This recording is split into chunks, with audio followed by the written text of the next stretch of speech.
Thursday, we already had a discussion about Honeybee products in Symposium 1, Symposium 2, and Symposium 3. And yesterday, we had discussions as well in Symposium 4, Symposium 5, and Symposium 6.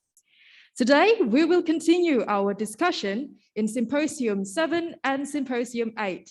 But first, we would like to start the Symposium 7 with the theme, Other Research on Bee Product. There will be 3 speakers who will deliver their presentations in the 7th Symposium. And now it would be my honor to invite our moderator for today's session to guide us through in Symposium 7.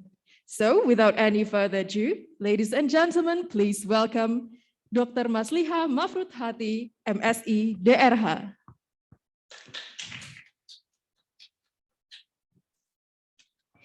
Thank you, Ms. Nadira, as a Master of Ceremony. Assalamualaikum warahmatullahi wabarakatuh. Good morning and best wishes to all participants of online international conference, the medicinal use of honey that's be held cooperates between Institute Tropical Disease and Indonesian Bee Material Center of a Study. Ladies and gentlemen, let me greet to our extraordinary today, and we are glad to have a speaker here with us. The honorable speakers, the first, Dr. Johnny Susanto, MKes, and then Professor Dr. Maria Amelia Estacio as the second speaker, and the last, Professor Dr. Gigi Ardo Sabir, MKes. Ladies and gentlemen, let me know, I will read CV from the first speakers before Dr. Johnny presentation. He is a lecturer at Faculty of Medicine, Universitas Erlangga, and then now he still continued a doctoral program about the topics description histopathology on liver spleen of the mice after infected of Plasmodium and given ethanol extract of propolis. Another research about mice after honey supplementation, and this is international conference, the medicinal use of honey, the products honey. Yes, also research about histopathology of liver and spleen, in a protein energy deficiency in mice, and then he also researched about the role of propolis as an anti-apoptotic agent in cisplatin-induced toxicity in mice. Now I would like to invite Dr. Johnny MKes. Time is yours. Thank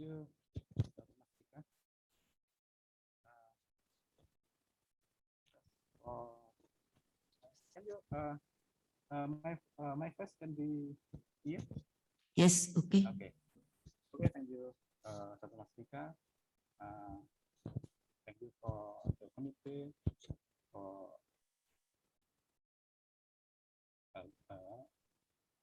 for the opportunity for me to listen my research. Yeah, and my research is about the propolis and the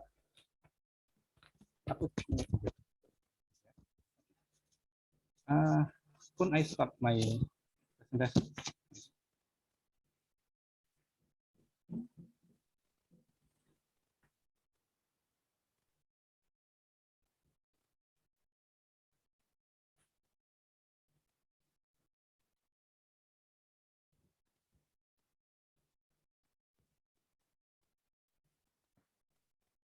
Okay.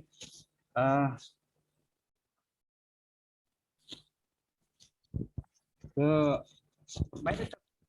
My presentation today is about my research. Yeah, it's about the effect of East Java propolis on tool like chapter 2 expression in adult renal progenitor cell. So it is about the topic about the propolis and acute kidney injury. Thus, the propolis can be used as the medication of acute kidney injury.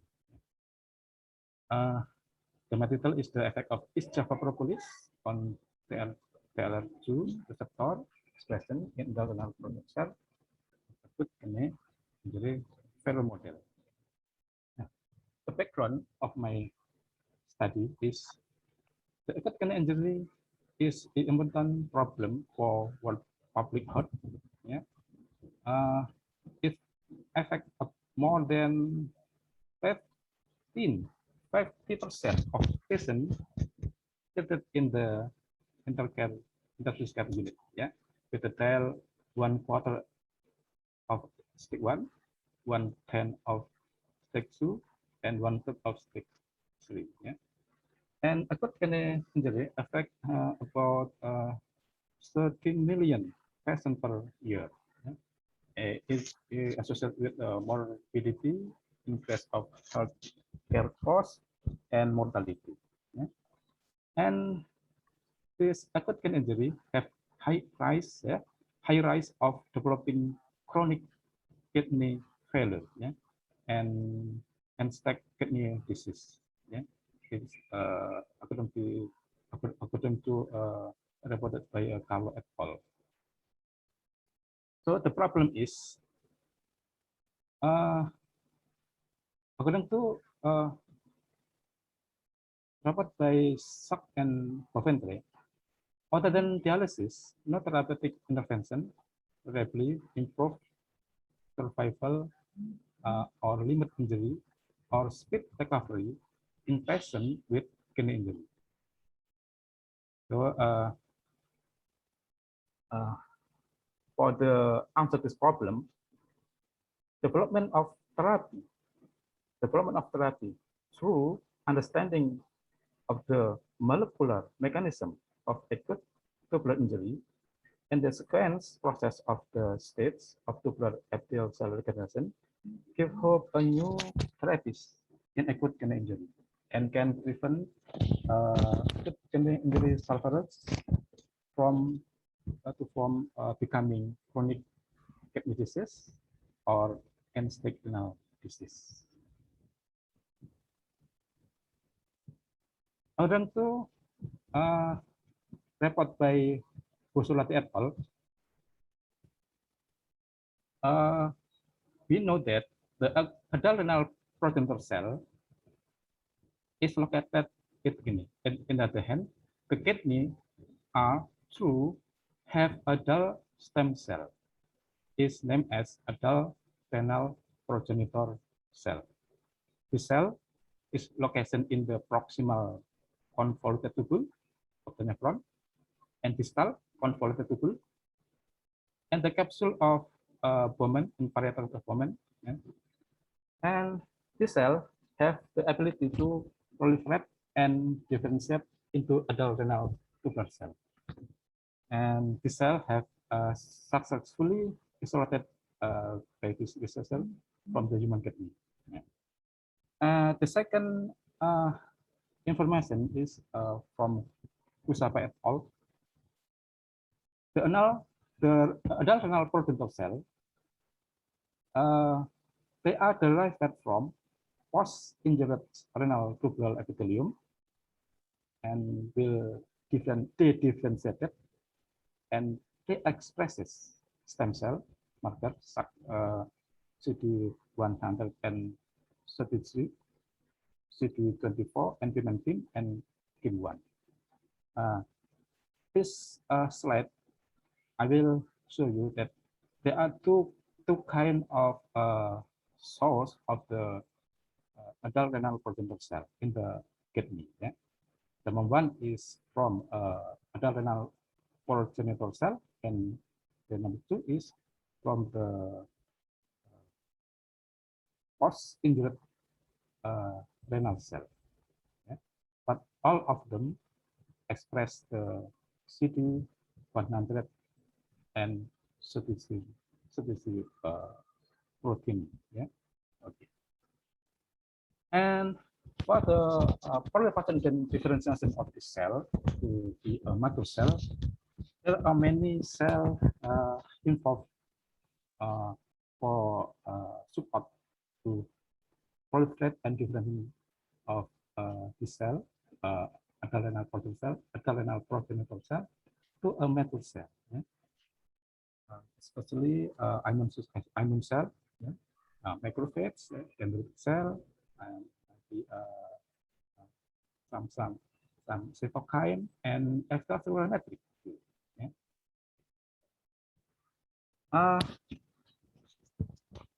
To answer the question how to understanding the mechanism of the renal progenitor cell become can proliferate and differentiate become a mature cell. We collect some research. Yeah. One is from Orsatti, one from Solucio et al. Yeah. Solucio et al.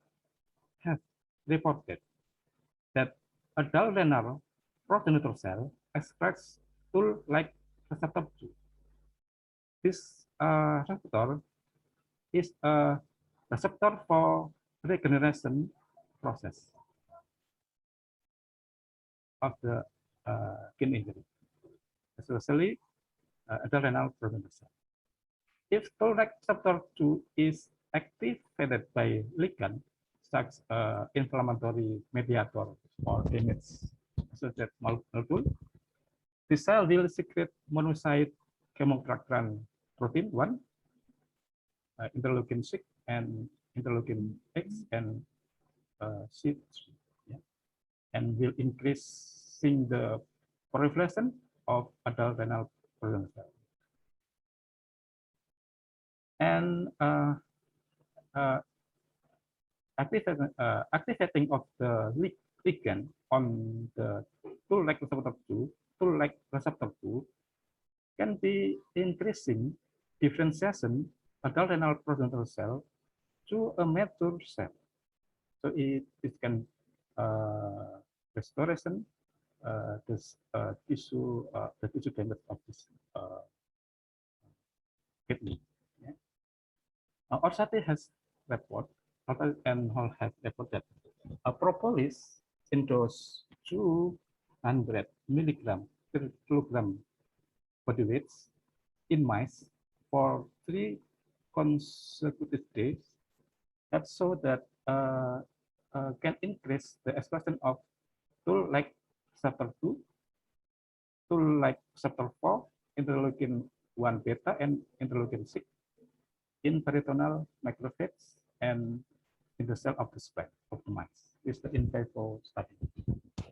And Wasio report that in vitro propolis increase interleukin 6 secretion after 8 hours via activation of NFKB of myoblast.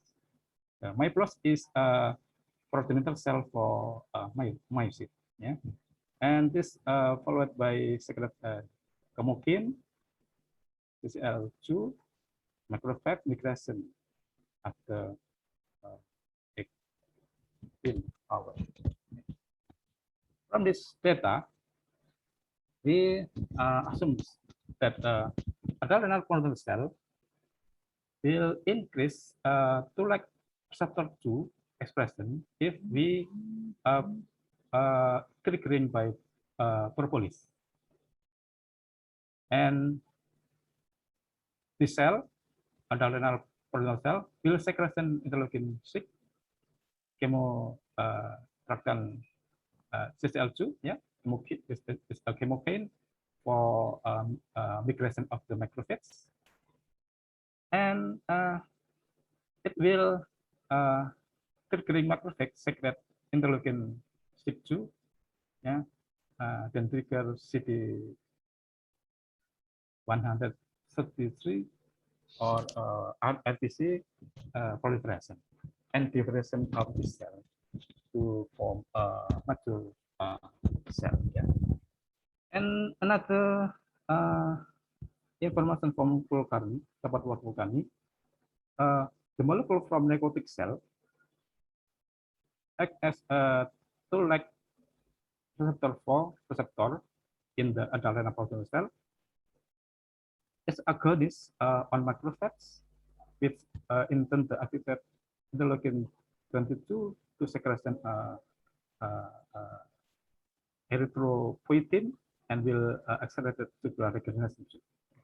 There's many pathways can be used, can be found, can accelerate proliferation and differentiation of the adult renal protein cell to form to become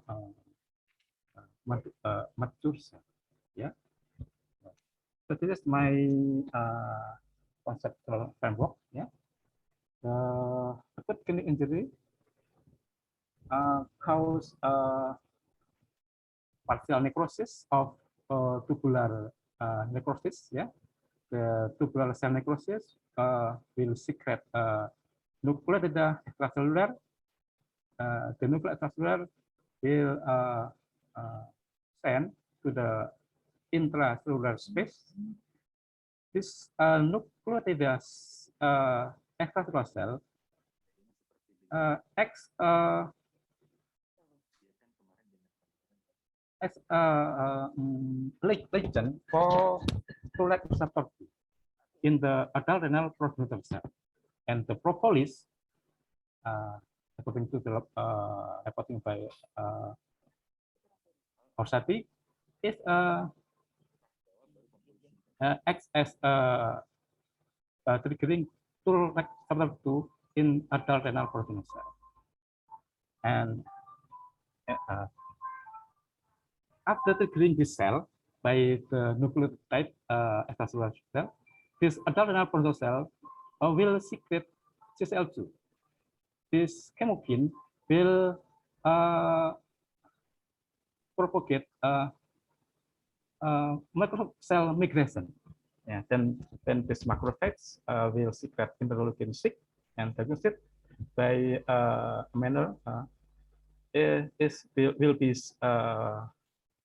be increase the proliferation and differentiation of the adult renal protein cell, to be a mature cell.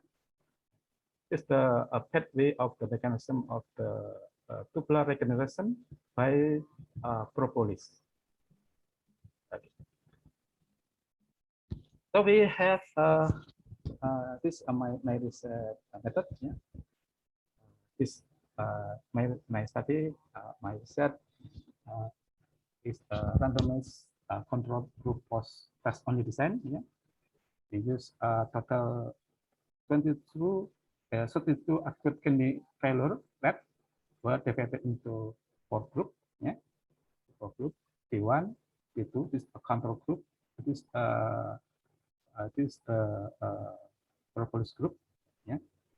2 control group were given standard food and water liquidum. Group T1 is sacrificed at the day 4 for analysis in histopathology, and group T2 this 10. This 10 is T10 group is will be subscribed at the day for the day 10, the 10, yeah. And the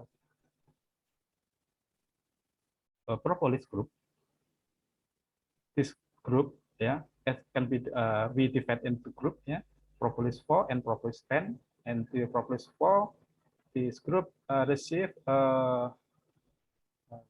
food and water liquidum and propolis, yeah. So with dose 200 milligram per kilogram per kilogram body weights at 3 consecutive days in day 1, 2, and 3, and was scribed on day 4, and the progress plan is scribed on day 10. Sorry, day 4 and day 10. Okay, I'm sorry. Data for collection the data and statistical analysis, yeah. The data were collected from immunohistochemistry and hematoxylin eosin sending method, slide shot, yeah, using a digital photomicroscope, Olympus CX33 with DP22 camera with integrated with imaging software CellSen. And to calculate of this cell target, we use image for software for quantify the cell target. The data was collected in the mean and standard NSD, standard differentiation, and to find out the differences between the group of the one analysis and the one-way analysis of variant test was carried out to followed by multiple comparison of okay, I will discuss about the result. The presentation of the result of my study. The presentation of sorry.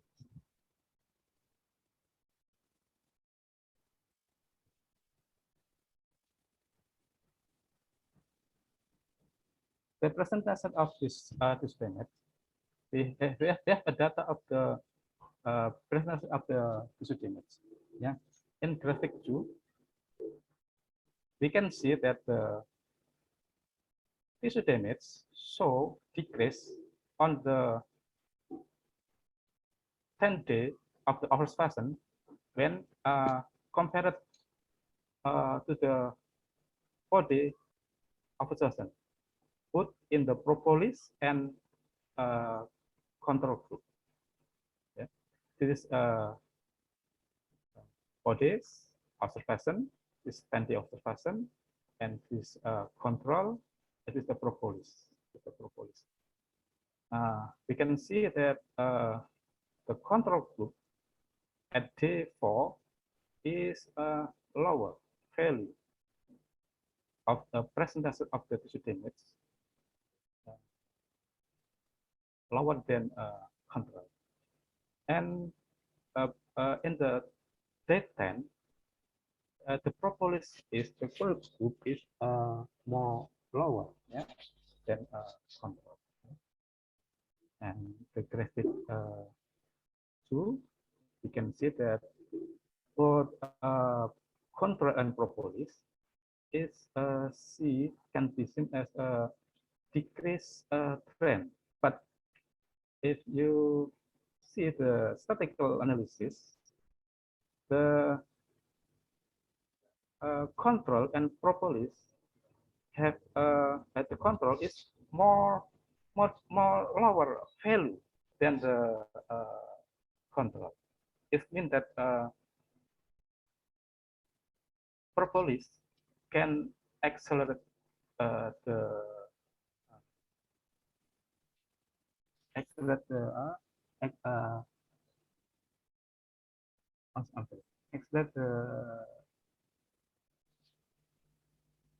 to lowering the tissue damage. Yeah, okay.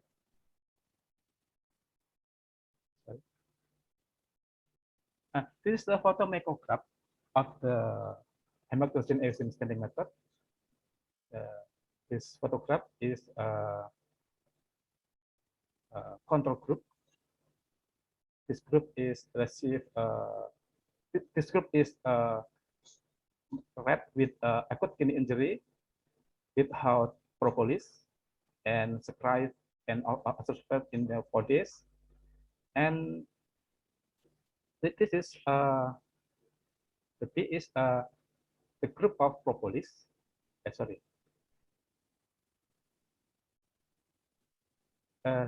This the group of the propolis 4, it is the group that all the subject receive propolis, yeah?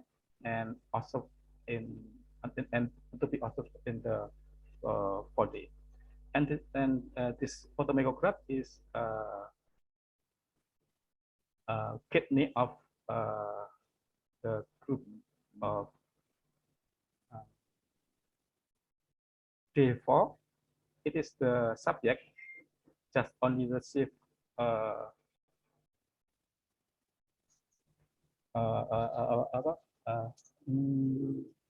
food and water, yeah, in standard and in rotitum, and not given and not give propolis. But and this is photomicrograph of this kidney of the subject of group of the propolis 10. This is the propolis 10. This subject receive propolis, yeah, and also at the 10 days.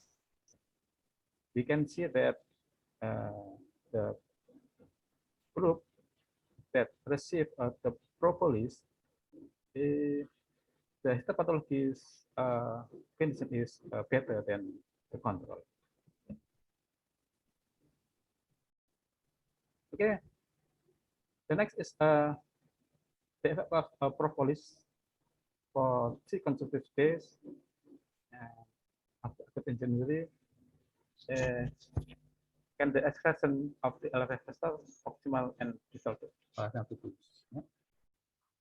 In this graphic, we can see that the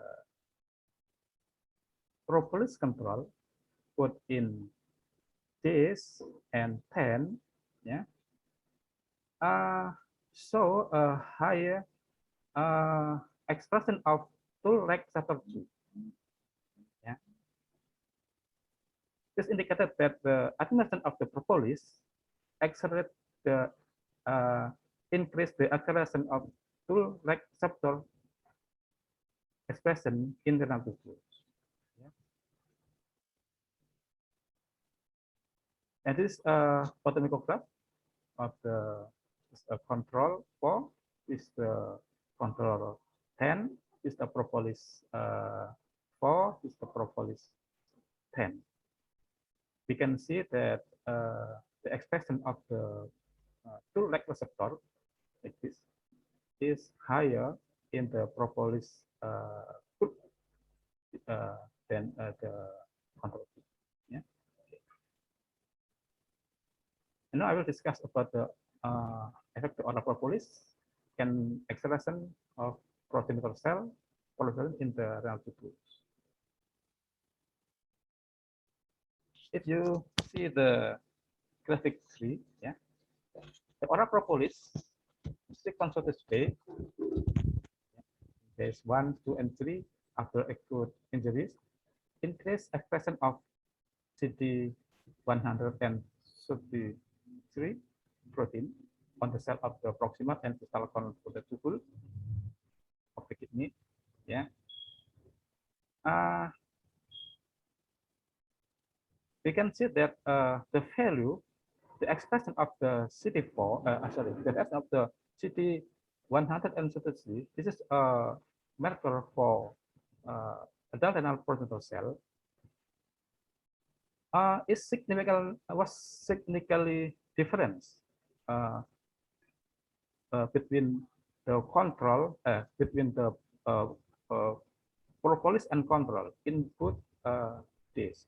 Input days for day 4 and day 10. Yeah? And this indicated that the attenuation of the propolis increased the acceleration of the progenitor cell in the renal tissue, especially in the renal convoluted in the renal tubulus in the kidney. That is the photomicrograph. This is the control, yeah, for this is the propolis. For this is the control. 10 days is the propolis tentis. We can see that the expression of adult and approximate cell, the expression of CD123 is higher than the control. This is some physical difference. The next, obviously, as the proliferation, oral propolis increase the expression of the differentiation of the parental cell to adult cell in the nucleus. We use Seruna accordant 1 marker for to stain the mature cell. Yeah, in this graphic, you can see that the both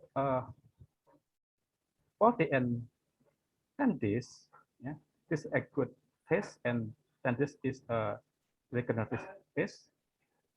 The expression of zonal accordant 1 is higher than the control. Yeah, the higher the control. It's indicated that the propolis at the 40s and 10 days can accelerate the differentiation of progenitor cell to a mature cell. It's a photomicrograph of the zonal accordant 1 expression. Yeah. This control group for this is the propolis group. For this is the control group 10 days with the propolis group 10 days. You can see that the propolis group is higher expression of zonal accordant 1 than control group. So the conclusion of this study from the data of the previous, yeah, we will discuss the oral propolis of 3 consecutive days in the early phase of skin injury increase the proliferation and differentiation of adult renal progenitor cell into the mature cell tubular cell, yeah, through increasing expression of full rect receptor, yeah, on proximal and distal convertible in the kidney tissue in acute and regeneration phase. Yeah, it's according to the report by Solucio that the full rect receptor is the button receptor for proliferation and differentiation of the adult renal progenitor cell to be a mature cell. Yeah. By the way, we know that full rect receptor 2 is a receptor for immune system. Yeah, in the acute for inflammation, but Solucio and colleagues have reported that full rect receptor is a button receptor for proliferation and differentiation of this adult renal progenitor cell. And my study is going to with their statement. Okay. I think my presentation is finished. Thank you for your attention. Thank you, Mas Lika. Maybe any question?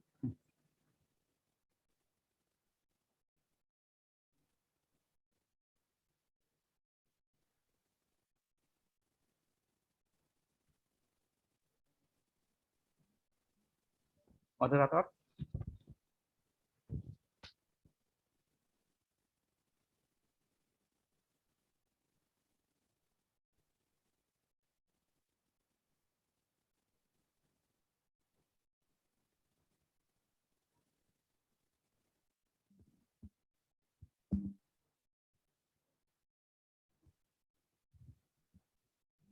Okay, thank you, Dr. Johnny Susanto M. of your interesting presentation, Dr. Jenny. I will continue the second speaker. And now I would like to the second speaker, Professor Dr. Maria Amelita Estacio, University of Philippines of Banos, and who is giving her presentation about diabetes mellitus and diabetes food disorder. Before it, I will read about curriculum vitae. Okay. She is finished from Doctor Veterinary Medicine from University Philippines Los Banos College, Los Banos Region Philippines, and then Master in Agricultural Science, Reproductive Neuropsychology and Endocrinology, Department of Animal Science, and then Doctor Philosophy, Major in Applied Molecular Bioscience, Graduate School of Bioagricultural Science, Nagoya University, Nagoya, Japan. Okay, Prof. Amelita, she was born December 16, 1968, and publication around 40. Oh, it's very interesting. Okay, time is your Professor Dr. Maria Amelita Estacio. Hello, thank you so much for that very generous introduction. So let me share my screen for my presentation. I hope you can hear me clear and loud. Okay. Okay, I hope you can see my slides. Are you seeing my slides? Yes. Okay. Okay, so I hope you can see me as well. Okay, let me just, okay. So let me just start my talk. So actually my talk is on the Philippine stainless bee honey, the current therapeutic properties and prospects for human health and medicine. So I'm not going to talk about diabetes, but a lot of the researches that we have been conducting on the Philippine stainless bee. So starting off, this is the Philippine stainless bee that can be found in the Philippines. It's Tetragonula biroifris, and we're doing a lot of AP therapy studies with regards to honey and propolis. And for this specific conference, so will be talking about the honey that you can see in this particular PowerPoint. Now, one of the studies that we have been working on for the past, I think 7 or 8 years is all about stroke. So based on the WHO data on stroke global prevalence, there's about 101.5 million people that suffered from stroke. And roughly around 77.2 million is due to what we call ischemic stroke that is associated with hypertension or high blood pressure. Now, the remaining prevalence is due to hemorrhagic stroke. It could be due to intracerebral stroke, accounting to about 20.7 million human patients globally. And in the case of subarachnoid hemorrhagic stroke, this accounts to 8.4 million human beings afflicted globally in 2019. Now, it's quite alarming that in terms of the global mortality due to stroke, there's about 6.6 million that died in 2019. Now, half of this global mortality of stroke is due to ischemic stroke. So that's around 3.3 million. And the other percentage, around 2.9 million, died because of intracerebral hemorrhagic stroke. And the subarachnoid hemorrhagic stroke accounts for about 0.4 million mortalities in humans in 2019. So as we can see, this cerebrovascular problem is really alarming, and this is one of the top leading cause of mortality in humans. Now, with this, we were quite interested in checking if there would be any neuroprotective properties of the Philippine stingless bee honeys. So we are using the rat surgical model of ischemic stroke because, as I have presented, this is the most common type of stroke that is afflicting humans. So what you can see here is the procedure that we are doing in order to occlude the brain blood vessels. And in this particular data that I would be presenting, so we have two treatment groups. So we have the control given distilled water and our Philippine stingless bee honey treated rats with a concentration of 100 milligram per kilogram body weight dose. Now, of course, we did the neurologic motor deficit scoring, because if you induce surgically the stroke, you would be seeing motor impairments that are quite similar with that of humans. So one of the scoring system that was published in the 1980s, particularly by Bederson et al. In 1986, was actually the first.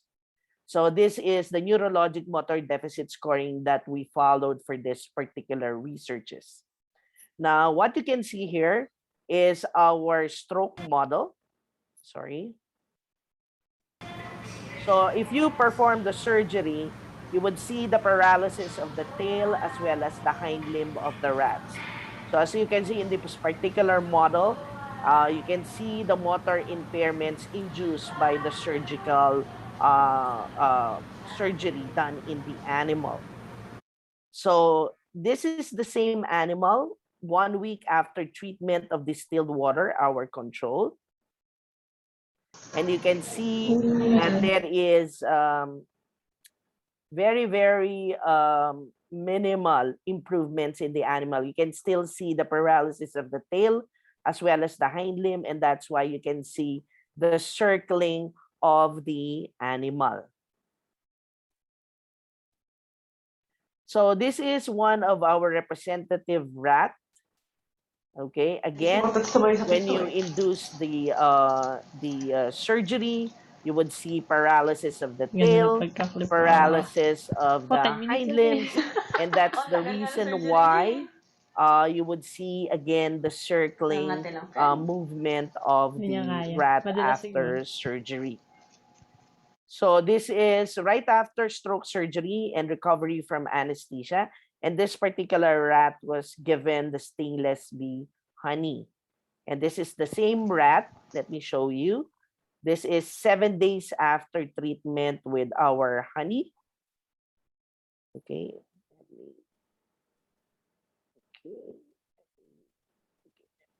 Back to the video. And so you can see the marked improvement in the rat. So you would see absence of paralysis of the tail, absence of paralysis of the hind limb. You can see that the animal can now turn to the right and the left, and you would see normal gait and mobility of the rats. So we did the treatments daily, and we did also the neurologic deficit scoring daily. And as you can see on the table or in the graph, the blue line represents that of the distilled water treated rats, and the orange lines corresponds to the ischemic stroke rats treated with honey. And you can see that 24 hours after treatment with Philippine stingless bee honey, there was a marked improvement in the neurologic motor deficit scores. And we're seeing also that as the treatment progresses up until 7 days, so we saw a significant improvement in the motor functions of the ischemic stroke rats. And when we computed it, so the honey treatment was able to improve 50.51% the motor deficits induced by the ischemic stroke rats. Now, we check also the brain of the ischemic stroke rats, and these are representative brains coming from our distilled water and Philippine stingless bee honey treated rats. So as you can see in the brain of the distilled water treated animals, you can see the massive swelling of the cerebral cortex as compared to the Philippine stingless bee honey. So you can see that the cerebrum is so swollen that you can partly just see part of the cerebellum in the distilled water treated animals. So unlike in the Philippine stingless bee honey, you can clearly see both the cerebrum as well as the cerebellum top view. So it shows that the honey treatment was able to reduce the swelling induced by ischemic stroke. Now, we collected these brain samples and examined it microscopically. What you're seeing is the histopathology of the hippocampus, one of the brain areas that are severely affected by ischemic stroke. And you can see the massive fibrosis indicated by FI in the hippocampus, as well as the hippocampal asymmetry that you can see with the asterisk. So if you compare it with the hippocampus of the honey-treated rats, so you would see that the fibrosis as well as the hippocampal asymmetry was minimized significantly with the honey treatment. Now, we also check for the fibrosis as well as the presence of red neurons. These are degenerating neurons in the hippocampus. So if you look at A and B photos, it shows massive fibrosis in the hippocampus, CA1, CA2, and CA3 region of the hippocampus in the distilled water stroke rats as compared to that of the honey-treated animals. You can clearly visualize the CA1 and CA3 with fibrosis just observed in the CA2 region of the hippocampus of the honey-treated animals. And there we were able to see also more red stain neurons indicative of necrosis of the neurons in the distilled water treated animals. Now, we also check the cerebrum because this again is one of the brain area that is severely affected by ischemic stroke. What you can see in A and B photos is the cerebral edema occurring. So you can see lots of white spaces in the distilled water treated animals in the cerebrum that is indicative of severe cerebral edema as compared to the honey treated animals. And of course, there is also severe gliosis that is observed in the distilled water treated animal in the photo labeled as D compared with the honey treated animals. So based on our evidences, it shows that the Philippine stingless bee honey possesses neuroprotective activity.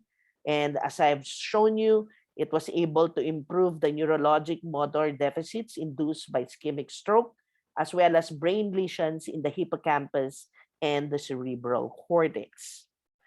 Now, if you want to read more, this is the publication of our stroke data on the Philippine stingless bee honey. Now, right now, we're afflicted with COVID, and one of the major plethora involved in the pathogenesis of COVID is inflammation. So you can see here that there are inducers and specific sensors depending on the etiologic or infectious agent, whether it's a bacteria, virus, or parasitic, or it can be caused by trauma. So there are certain mediators of inflammation. So specifically cytokines, chemokines, and autocoids that are produced by these specific cell sensors. And of course, the repercussion of inflammation is that it can target a lot of vital organs and tissues in the body of humans and animals. And it can lead, of course, to pathology and abnormal function of these tissues and organs.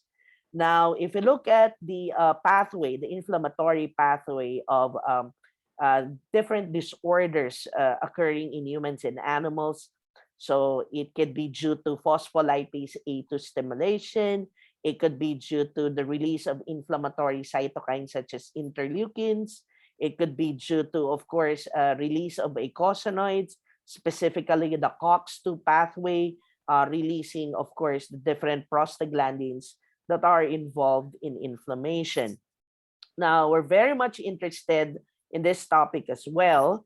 And so with regards to the Philippine stingless bee honey, so we use the carrageenan model of inflammation in order to let me go back to my slides, okay, and check the effect of oral administration and topical administration of the Philippine stingless bee honey.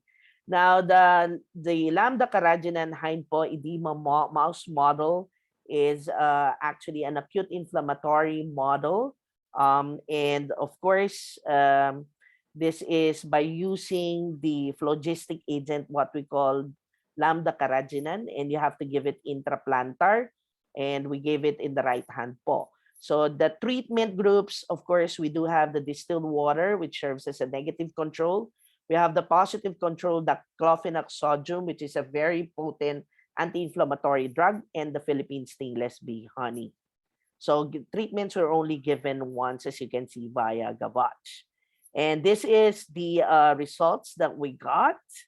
And you can see that 6 hours and 24 hours after treatment and injection with the delta carrageenan, we were able to reduce the inflammation 6 hours and 24 hours with diclofenac sodium and honey treatments.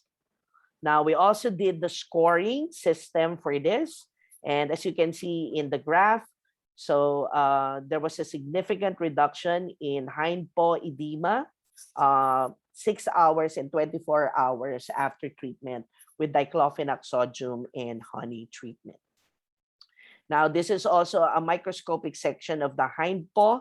So you can see in the distilled water treated animal, as indicated by the black arrows, there are a lot of areas of dermal edema as compared to the diclofenac sodium and honey.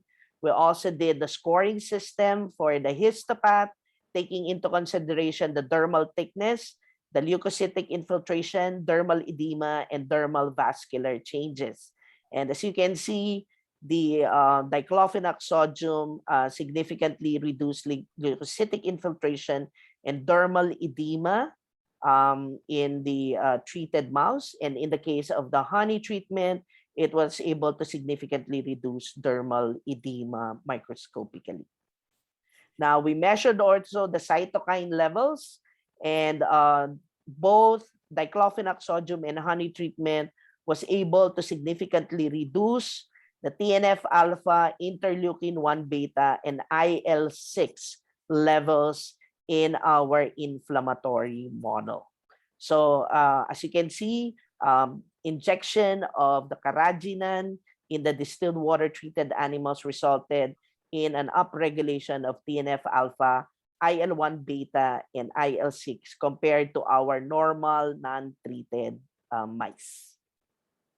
Now, we did also the topical treatment, and topical treatment was done every 8 hours for 24 hours. So we used the same lambda carrageenan as an inflammatory agent. And based on our results, so we were able to see also a significant reduction in the hindpaw edema, both in the indomethacin. It is the diclofenac sodium and honey treated animals starting 6 hours after treatment, 12 hours, and 24 hours after. We also did the scoring system for this. And you can see that in the line graph, both the diclofenac sodium and honey treated mice, there was a significant reduction in hindpaw edema compared with our distilled water treated mice. We also measured the cytokine levels following topical treatments of diclofenac and our honey. And as you can see, there is also significant reduction in the TNF-alpha, interleukin-1 beta, and interleukin-6 levels in our diclofenac and honey treated animals. So based on this, the anti-inflammatory activity of the Philippine stingless bee honey, which significantly improved hind paw inflammation is due to downregulation of the pro-inflammatory cytokines TNF-alpha, interleukin-1 beta, and interleukin-6. Now, usually with inflammation, pain is associated with this. This is also present. And we check also the anti-pain activity of the Philippine stainless bee honey using different mouse models of pain, specifically visceral, neurogenic, and inflammatory somatic pain, and cutaneous pain. And our positive control is indomethacin. Now, we did the mouse model for visceral pain, specifically the acetic acid-induced abdominal writing test. So this is what we are checking. So when you inject the acetic acid, it causes that writing reflex. So another view of that. And we check it for 30 minutes and computed for percent analgesia. Now for the neurogenic and inflammatory somatic pain, this is the formalin test. And what we are checking would be the licking and biting latency of the treated mouse. And again, this is the formula for computing the percent analgesia. Now, based on the models that we checked, the Philippine stainless bee honey was only effective in inducing analgesia in somatic pain, both during neurogenic and inflammatory phase. So you can see the overall percent analgesia for honey is 77.45% versus our positive control indomethacin at 58.21%. So the honey was not effective in inducing analgesia in the visceral and cutaneous pain models. So with that, we conclude that the Philippine stainless bee honey possesses brain-protecting, anti-inflammatory, and anti-pain activities, and it has a very high potential for development as a biomedical product and part of the multimodal therapy for ischemic stroke and other inflammatory and painful disorders. So what you can see here is one of the biomedical product that was developed in the Philippines together with the University of the Philippines, the group of our group, Dr. Yofas Servancia, and that is the first local honey alginate wound dressing developed in the Philippines. And with that, let me acknowledge, of course, our funding agency, the Bureau of Agricultural Research Department of Agriculture of the Republic of the Philippines.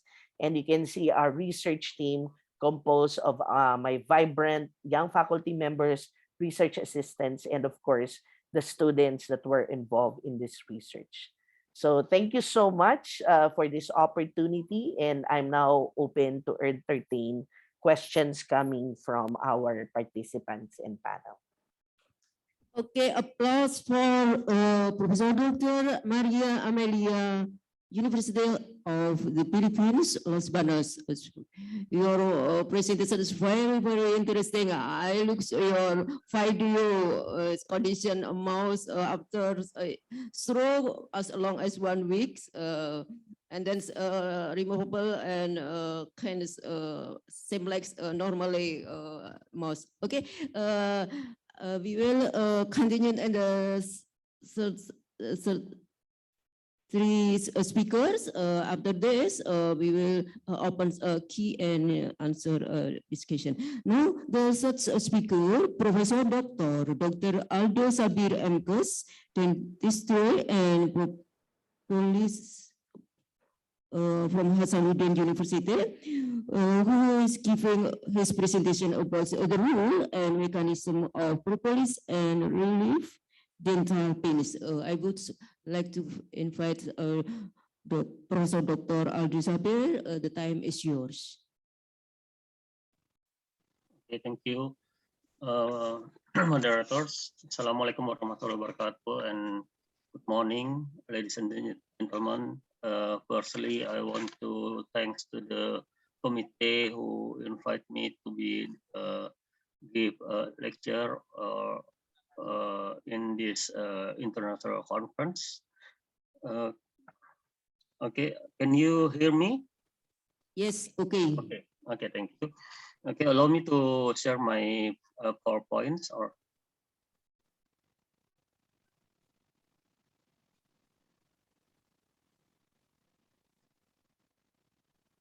Okay.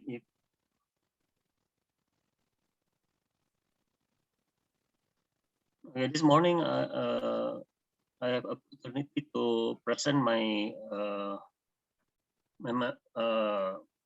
presentation about the role and mechanism of propolis in relief dental pain. This is outline of my presentation. Introduction, dental pain, propolis, the role and mechanisms of propolis in relief dental pain, and the last one is a conclusion. Okay, we enter to the introduction. As we know, as the dental pulp is a connective tissue, it's unique located within the rigid encasement of dentin. The inflammatory response to dental pulp injury or infection has a major clinical significance. Sometimes we know the people comes to seek the dentist to outcome their pain, dental pain. The injury may be caused by the dental caries. This is the most cause. Dental restorative procedure, fractures or attrition. Data from basic health research by Ministry of Health Republic of Indonesia show that the prevalence of dental pain in Indonesian population in 2018 is 57.6%. The use of the natural product and holistic or alternate medicine has popular among our community. This is due to the potential side effect and safety concern of conventional allopathic formulation. One of the natural product is propolis.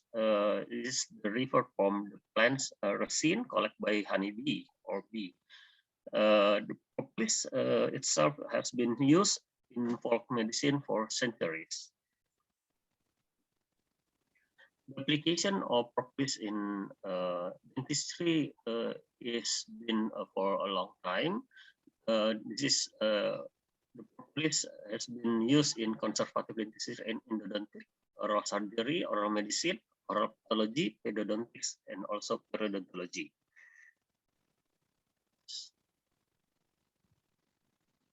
So the aim of my presentation is to highlight the role and mechanism of propolis and relieve dental pain caused by the dental pulp inflammation. Okay, we enter to the second outline. This is the dental pain. Before we talk about dental pain, first we must know about the dental pulp. The dental pulp is the part in the center of tooth made up of living connective tissue. The content of the dental pulps is mainly three components. The first one is the cells. The main cells is fibroblast cells and also undifferentiated mesenchymal cells. And other cells is macrophage, lymphocytes as the immune system cells. The second is fibrous matrix. This is consists of collagen fibers type 1 and type 2. And the last one is the ground substance. This is such as proteoglycans, glycoproteins, and also water. Okay, dental pain is dental pulp is abundantly inverted by sensory nerve fibers and also autonomic nerve fibers. The nerve fibers enter to the pulp through the apical foramen along with blood vessels. Definition of dental pain according to International Association for the Study of Pain, the dental pain is an unpleasant sensory and emotional experience associated with actual or potential tissue damage or describe it in terms of such damage. As I mentioned before, that the pain, dental pain usually caused by either noxious physical stimuli or the release of inflammatory mediators that stimulate receptors located on the terminal ending of nociceptive afferent nerve fibers. The activation of the dental nerve by this physiologic stimuli result in a pure sensitization of pain. Okay, we continue to the mechanism of inflammation.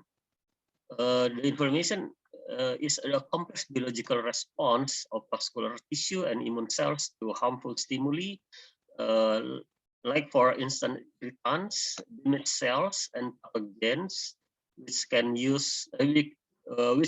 cause severe pain. It can be present by the immigration of phagocytes, accumulation of neutrophils, monocytes, macrophage, and loss of the tissue function. During the process of inflammation, macrophage stimuli the translocation of nuclear alpha beta and activated pro-inflammatory cytokines. Besides that, the activation platelet stimuli also will lead to the release the arachidonic acid during the inflammatory process. Lipoxygenase enzyme convert AA to leukotriene A4 and produce leukotrienes B4. Cyclooxygenase 1 and cyclooxygenase 2 will convert AA to prostaglandin H2 and produce thromboxanes, prostaglandin, and prostacyclin, which leads to inflammation and pain. The schema is already present by the presenter before me. Okay, this figure explain the mechanism of structural stimulation of nociceptive nerve fibers in pulp. In acute dental pain, this is according to the hydrodynamic theory that cause in this the figure in right. According to the hydrodynamic stimuli, the stimuli can stimuli can cause fluid movement in fast in exposed dentin tubulus, result in the stimulation of nociceptive nerve fibers. And the figure on the left side explain about the mechanism of pain caused by inflammation, where the blood vessel injury and this is come out the plasma extravasation, where the arachidonic plasma cells and release leukotriene and mediator inflammation such as bradykinin, prostaglandin, substansi P, and histamine. The other side, the macrophage cell release cytokines. So the is a result the pain, and this is the function of substansi P to get the wound healing. Okay, we enter to propolis. Propolis is a natural resinous hemp product collected by honeybee from leaves and buds of a different plant source. The function of the propolis is to preserve warmth in hive and keep out microbes. And propolis has been used for healing and to be a part of apitherapy. In general, the raw propolis contain 50 until 55% resin and vegetables balsam, 25 to 30 waxes, 10% essential oils, 5% pollen, and 5% organic or other material. Propolis also known rich in vitamins and mineral elements. The chemical composition is very complex. It depends on the collecting location, time, and also plant source. This is the pharmacological activity or property of propolis. It show the antimicrobial, anti-inflammatory, antioxidant, anti-tumor, regenerative tissue, and also immunoregulatory. Okay, we enter to the role of mechanism propolis in relief dental pain.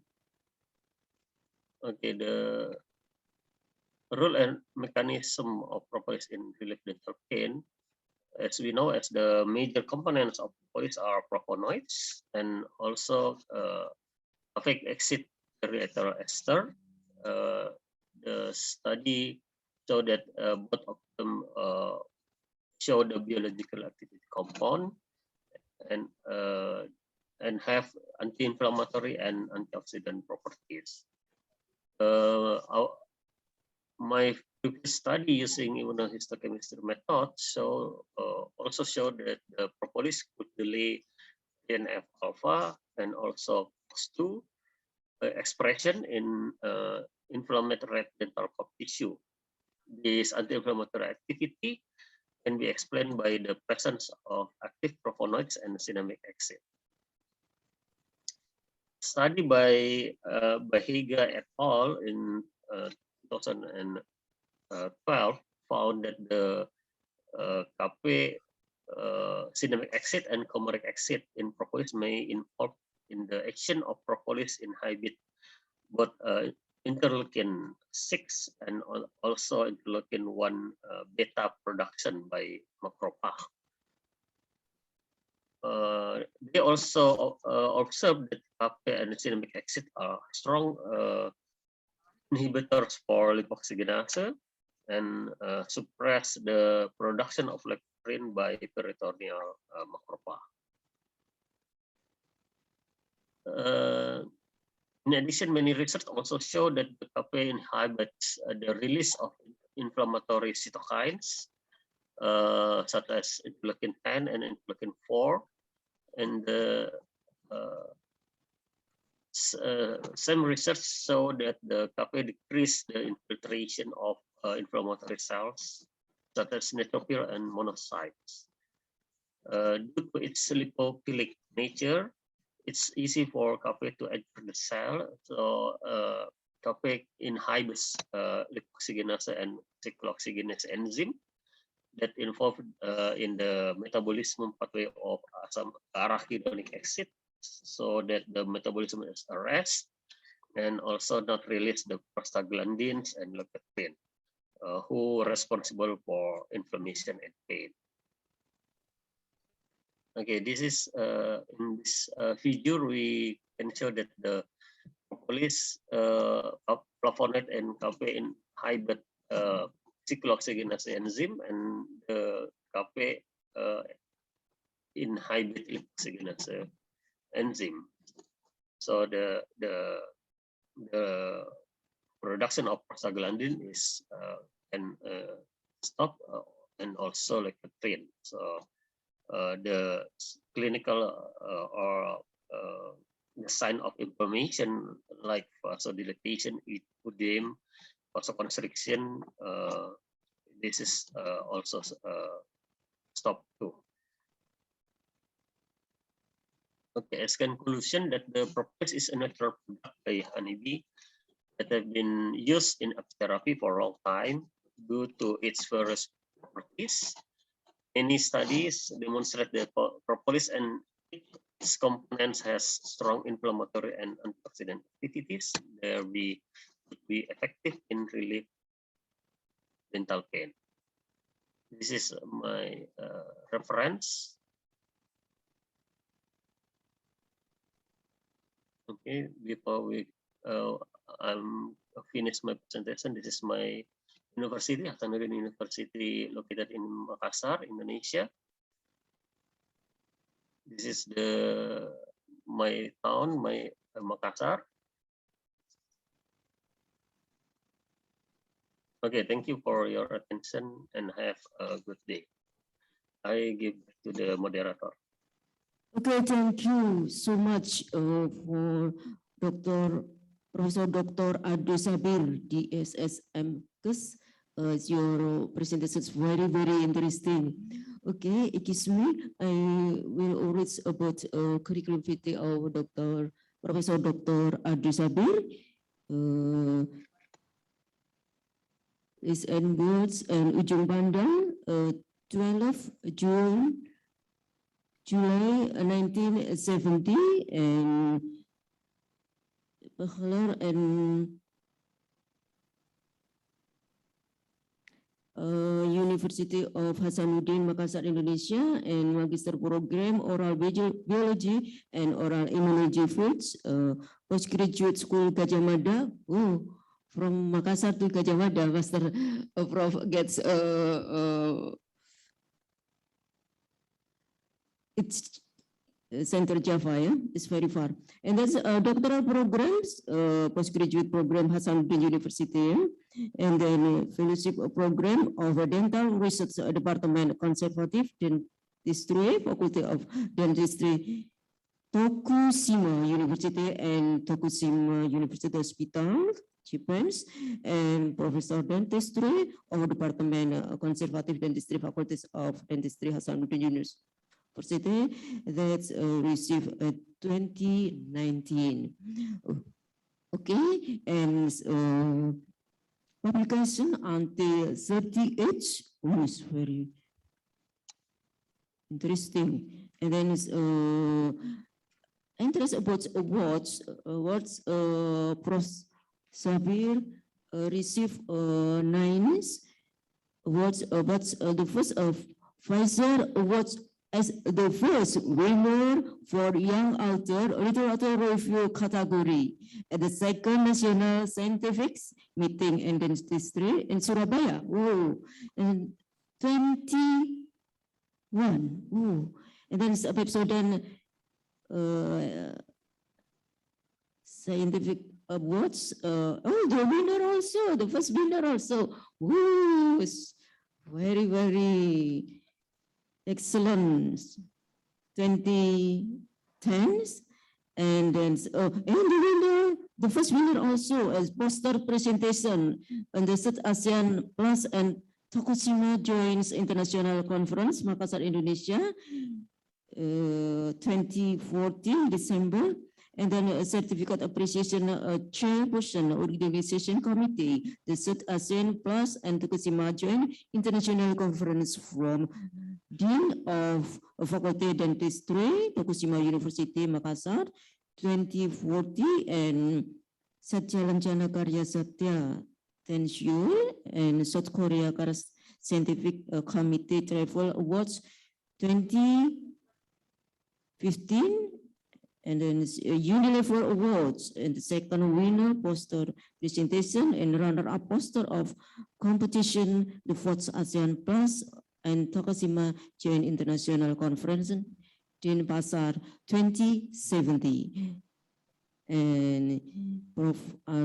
Sabir also have received Satya Lancana Karya Satya and 20 years. Okay, thank you. Your curriculum vitae, Prof.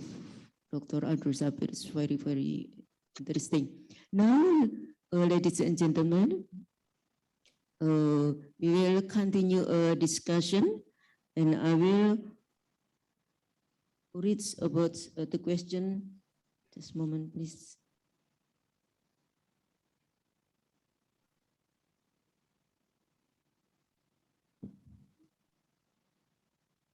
Okay, a question from Professor Ado. Why it's your stroke experiment and writes you didn't use drug standard for stroke patient as a control positive, so you can compare the result between honey and also standard drug in treatment stroke. Right, thank you. This is the question for the second speaker. Okay, thank you so much for that question. Yeah, the reason we did not include initially is because we were trying to investigate if honey would have such effects on ischemic stroke. And right now, we're elucidating the mechanism of action. Remember that the stroke medicines have specific mechanisms of action. And with the data that we have, so we're now incorporating the positive control treatments based on the mechanism of action of the Philippine stingless bee honey. So that's the reason why in the data that I have just presented, we did not include any positive controls. Okay, next question for Dr. Ani from Aldous Abid, Professor Aldous Abid also. It is my knowledge, carrageenan was a prohibited use to induce UDEM and animal model experiment. What's your opinion about this issue? Actually, for me, the carrageenan is actually a good screening model. Remember that inflammation occurs in a lot of disorders, as I've mentioned. And as a screening model for inflammation, and knowing that it involves, of course, the different inducers and, of course, the release of cytokines as well as the COX-2 pathway, I think this is a very good screening model. Now, I don't know about the controversy with the use of carrageenan, but I think I messaged Dr. Ardo that we recently just had a publication in the JALAS journal, Experimental Animals Using the Carrageenan Model for the Philippine Stingless Bee Propolis. And we did not see any comments with regards to the reviewers with the use of carrageenan. I think I've seen a lot of publications using still carrageenan as an initial screening model. And I made mention to Dr. Ardo, now that we know the pathway and the mechanism of action of the Philippine stingless bee honey, we're now proceeding with studying the different animal models for inflammation. I think one of the models that we are interested right now is on arthritis. So because of high occurrence, especially here in the Philippines, so we do want to develop the Philippine stingless bee honey as a possible treatment for arthritis, whether this would be with regards to developing a topical biomedical product or as a functional food that we can induce orally. So we're now proceeding with the specific inflammatory models or diseases that we want to go into. I think the reason why we use the carrageenan is because it's quite expensive to go directly to the specific inflammation model. I mean, the cost of the animal models for inflammation is very expensive. So that's the reason why we're opting to use the carrageenan as a screening model. Okay, thank you. This question for Dr. Johnny. This is my question for myself. Dr. Johnny, I interest about of accelerate TLR second progenitor cell proliferation in renal tubule, because this is the importance of the research you can find about TLR second. Okay. How about if you use bee products, not propolis, or you have idea, because propolis is the most important to increase renal tubule, acute renal tubule, or you have before you research, you have read about some reference, or your idea, your mindset. Oh, you detect, oh, propolis, that is that's a potential to increase TLR second as because a progenitor, it is the important to removable of tissue damage. Okay, thank you. Dr. Johnny.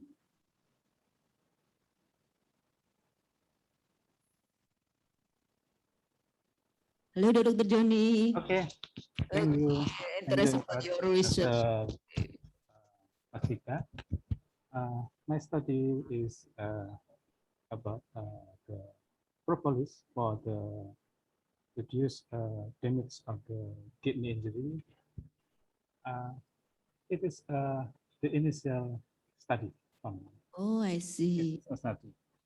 This study, I think it's not study, and I hope will open the initial future step how to study about the mechanism of the increasing increasing of healing, yeah, healing in the tuberous injury by propolis, yeah. I see. And I see that before we know that propolis Tourette receptor is a receptor for pro-inflammation. Yeah, so far I know that. But in this case, by reported data reported by Salusiu, the Tourette receptor is a receptor pattern for proliferate and differentiation of the adult renal placental cell to become mature cell. It's very interesting, and I very interested in this research, and I hope I will continue this research in the next step. I think. Thank you. Hey, thank you, Dr. Johnny. This is excellent. Your reason why do you choose propolis to this therapy acute defects in the kidney? Just one please. I have one question from Yan Bali. There are so many studies about propolis and honey from stingless bee, and you may all know how good the propolis and honey are, but the stingless bee are in a big danger of extinction because of over exploitation. I hope UNER can do a deep study about stingless bee business affect the bee population before we lose our bees. Okay, I will, on behalf, I am a lecturer in UNER, I will pay attention about research to deep study stingless bee. No, stingless bee. This question for the second question. The second speaker.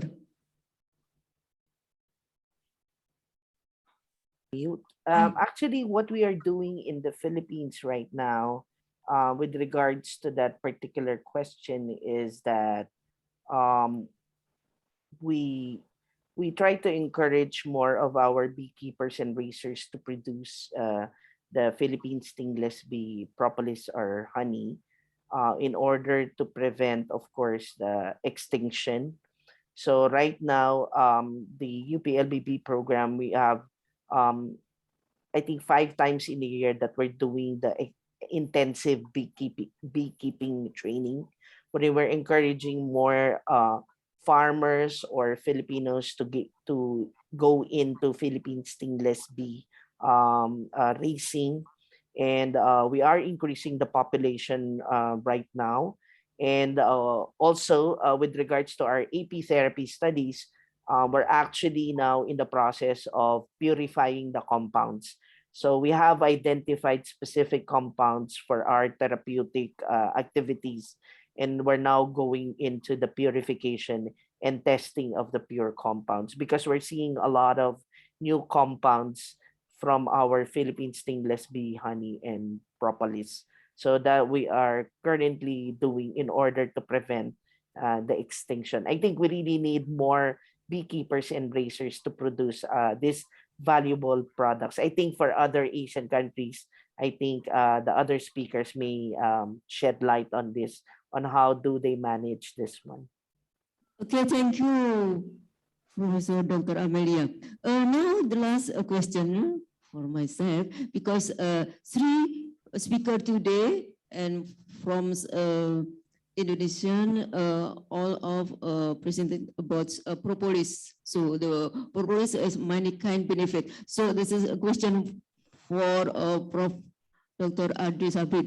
Why do you choose propolis to reduce the pain, inflammatory, and then human, yeah, especially in dentistry, because from medicine with propolis and from dentistry with propolis also. So this is the moment to how to competitive between propolis and Sterling B. From these two speaker and this the English be one speaker, but one speaker English be from Philippines. It's very hard. Okay, monggo Dr. Sabris. This is a key, the key of answer. Why propolis? The same speaker is from Airlangga University and from Hasanuddin University explore about propolis. Okay, thank you for the question. I think there's several reasons why research in Indonesia, including Hasanuddin University and Airlangga University, interest to research about propolis. First one is the propolis. In the earlier, it's not have benefit from the beekeepers. So beekeepers just throughout the propolis and only take the honey or sell. This is why we want to explore the benefit from of propolis. And the second one is, I think in our country, the production of propolis is very a lot in years. So not too much in than honey, but I think the production of propolis is enough, many lot. So we in the some research from Institut Pertanian Bogor, IPB Indonesia University together to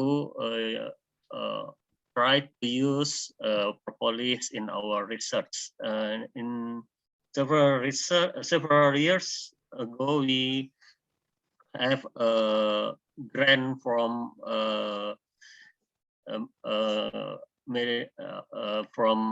the Ministry of Education. Name is the collaborative research in university. So Hasanuddin University, Indonesia University, and Gajah Mada University together research about propolis. I think that the reason why the research in Indonesia interest to use propolis as the main subject of their research. I think that maybe Dr. Gani can add the information. Thank you.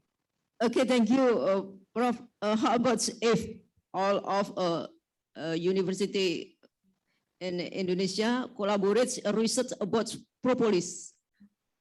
Yes, it has already done between Hasanuddin University, Gajah Mada University, and Indonesia University. we collaborate to do research using propolis in rats, diabetic rats, and the result is good. The propolis can maintain the blood level glucose in rats, and many others experiment we done. I think it's already done, and we will continue to next years if we get the grant. I think that. Thank you. Okay, I hope we will meet again, and the topic about propolis that's extensive, actual, and 2023 and the 5 international conference the medicinal use of honey. Okay, applause for 3 speakers. No, I will conclude about all of the 3 speakers for conclusion from Dr. Johnny, the first speakers. Propolis can improve acute kidney failure, a decrease of tissue damage for day from 27 become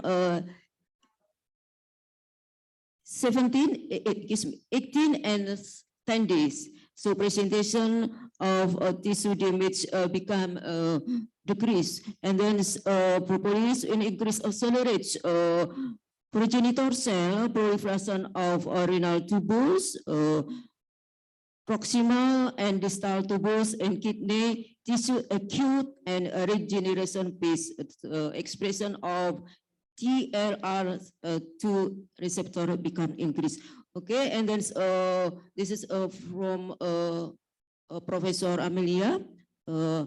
Philippines stainless B, it's very quite potency to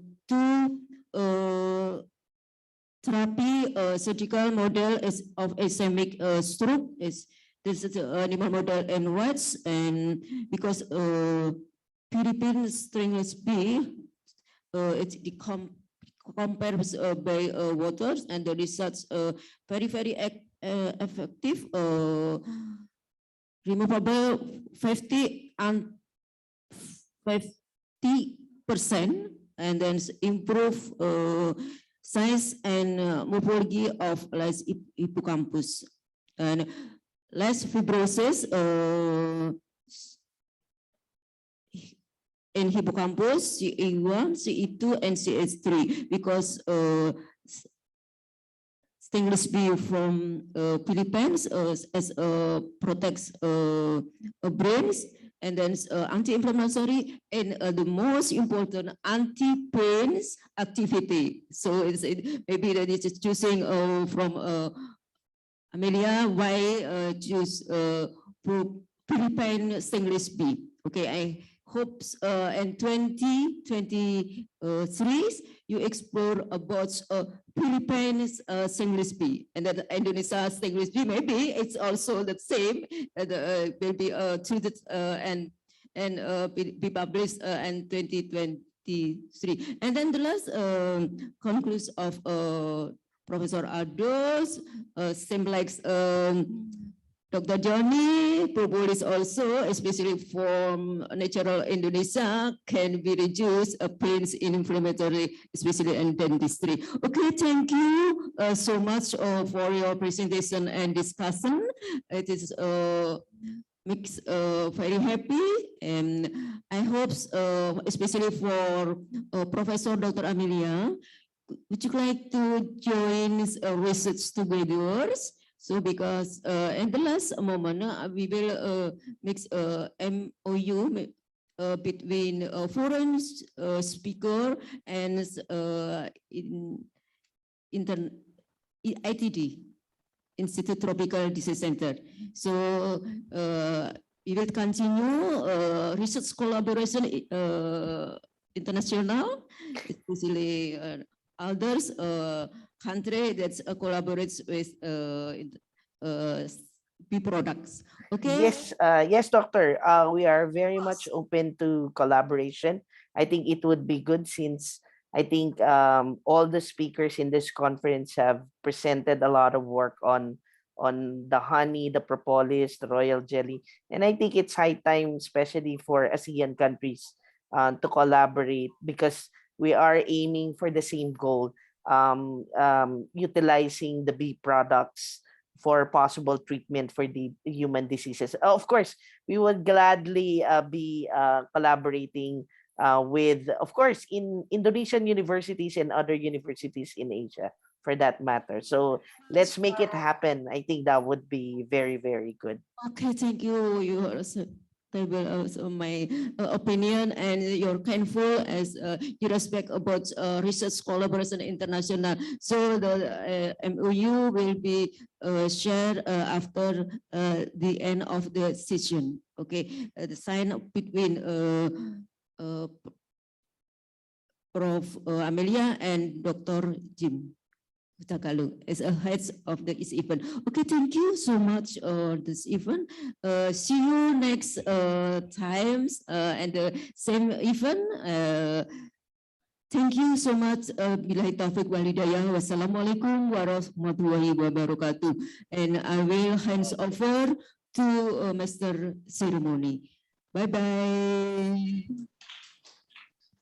Thank you, Dr. Maslika, for guiding us in this wonderful discussion. We would also like to looking forward for our collaboration in the future. As presenter, we would also like to appreciate our speakers, Dr. Joni from Universitas Airlangga, Prof. Maria from University of the Philippines, Los Banos, and Professor Ardo from Universitas Hasanuddin. Once again, thank you very much. Now, before we proceed to our next agenda, you are welcome to have a coffee break to get some tea or coffee to refresh your mind. And if you need to use the restroom, please do. And for the next session, we'll start promptly after the coffee break at 10:30.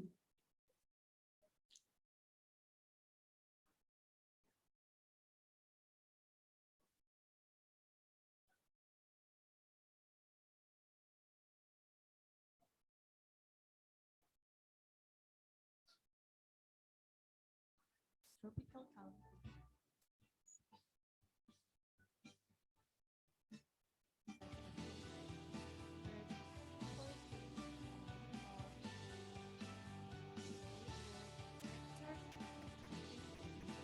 Those diseases are caused by pathogens such as parasites, viruses, or bacteria.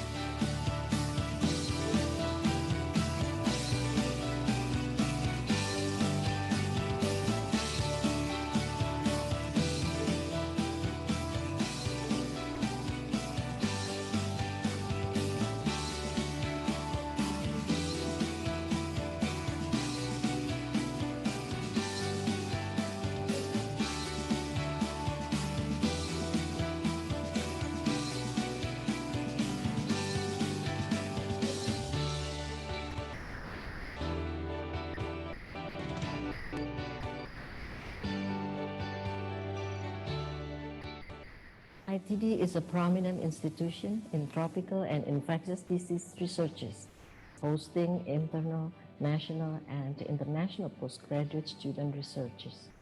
Being as a center of excellence for higher education, ITD Universitas Airlangga is dedicated to integrated and advanced medical and health sciences, which several graduate fellows could join. We are welcoming postgraduate students and scholars from other national as well as international universities. Besides researches, we routinely schedule several workshops and training for several novel techniques offered to all related sciences. We hope that our works could contribute in delivering solutions to global problems of tropical and infectious diseases.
For this research, we have been given a lot of support from ITD, and our collaboration has been very successful. Recently, we published a new finding from one of the top journals in the field of infectious diseases. Based on our recent finding, we expand our collaborative research, and I feel confident that this collaboration between ITD and Kobe University will be fruitful more and more in the future. I'm Ria. I was so fortunate to join as a researcher in Institute of Tropical Disease, Erlangga University. I got many experience about the laboratory skill, especially in biomolecular technology. I hope I can develop my confidence and my optimism to be a greater scientist in the future. My name is Mirna. I've been working in ITD since 2009. During that time, I've been working with many national and international researchers. We also have the opportunity to study abroad, to take short course training in Japan, especially to improve our laboratorium skill.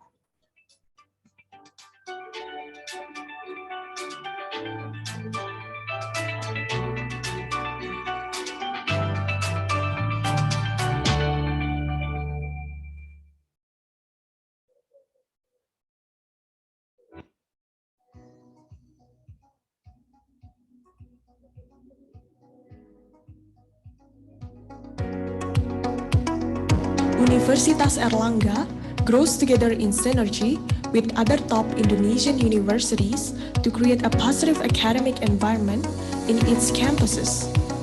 Universitas Erlangga is situated near to the public facilities such as sports centers, shopping centers, hospitals, police stations, and other public places which greatly support the educational process. The main campuses are located near to the city center of Surabaya, the vibrant city that also allows Universitas Erlangga to pay attention on its greenery. It is shown by an extensive concern on public parks and cleanliness. It creates a comfortable and refreshing atmosphere for the students during their studies.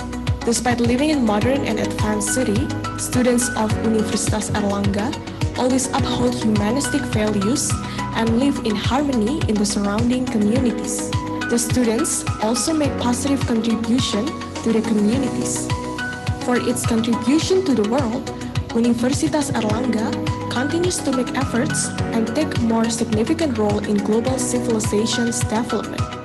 These are conducted through collaborative researches, international partnership, teaching session, and various community services. All of these efforts are derived from the spirit and the values from Universitas Erlangga motto, excellence with morality. It acts as the foundation for every element of the academic community in Universitas Erlangga to achieve the just and civilized global society.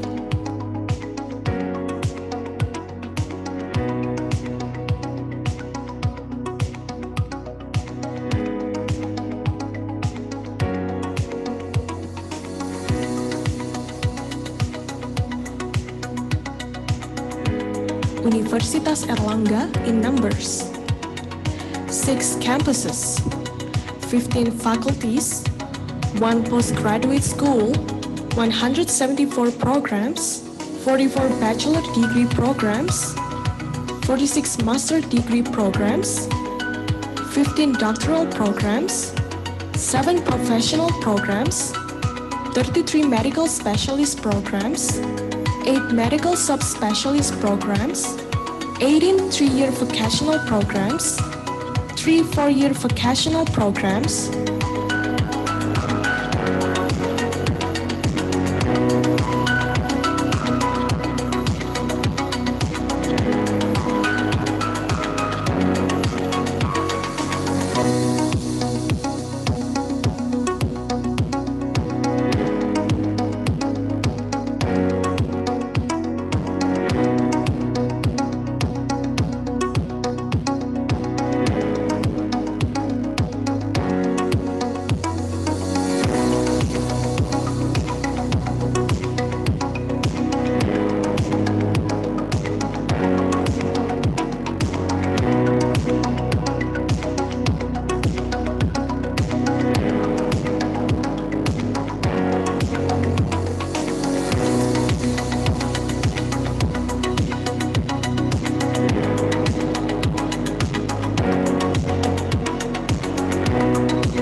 Welcome back, ladies and gentlemen. I wish all of you are refreshed after the short break. For our next agenda, we will continue our discussion in the Symposium 8. We will bring you the topic of bee problems and prevention. There will be speakers who will deliver their field of expertise about bee research. Now, without any further ado, I would love to invite our moderator to guide us through in Symposium 8. Ladies and gentlemen, please welcome our moderator, Dr. Dadi Raharjo, DRH MKes. Thank you very much. So, good morning, Professor Feni Haju, and also Dr. Muhammad Zulkifli Mustafa from Universitas Sains Malaysia. So in this section, we have two speakers. So first speaker is Professor Dr. Haji Feni Haju from Universitas Hasanuddin with title Bee Problem and Prevention, Effect of Moringa Honey on Stress and Nutritional Status of Pregnant Women in South Sulawesi, Indonesia. So, sorry, I not read your curriculum vitae, karena Professor Haju already many presentation, and yesterday I also watched your presentation. It's very nice presentation. So, I think now, please, Professor Haju, time for yours. Thank you for Chairman, ladies and gentlemen. How are you, everybody? See you again. Today, I would like to present our research about Moringa honey, which is the products that we develop, combination between Moringa olivera and honey. Yeah. Okay, let me share my screen first.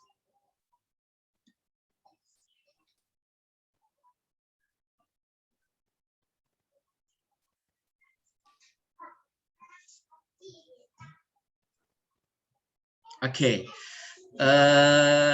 so let me share our research about the development of Moringa honey, and then how we use the product to prevent pregnant women from anemia, and also to improve their nutritional status and also decrease their stress level. This is the abstract.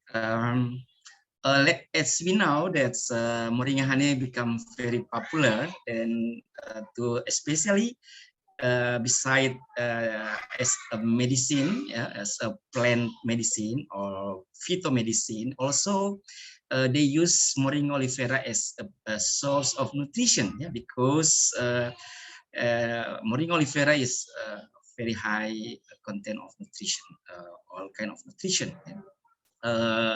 We have seen many slides or many information, many journals showing how big nutrition content in, especially for the Moringa olivera leaves. Yeah, as you can see in this slide, they compare, for example, Moringa olivera to spinach, and they found out that 25 iron content in Moringa olivera compared to spinach.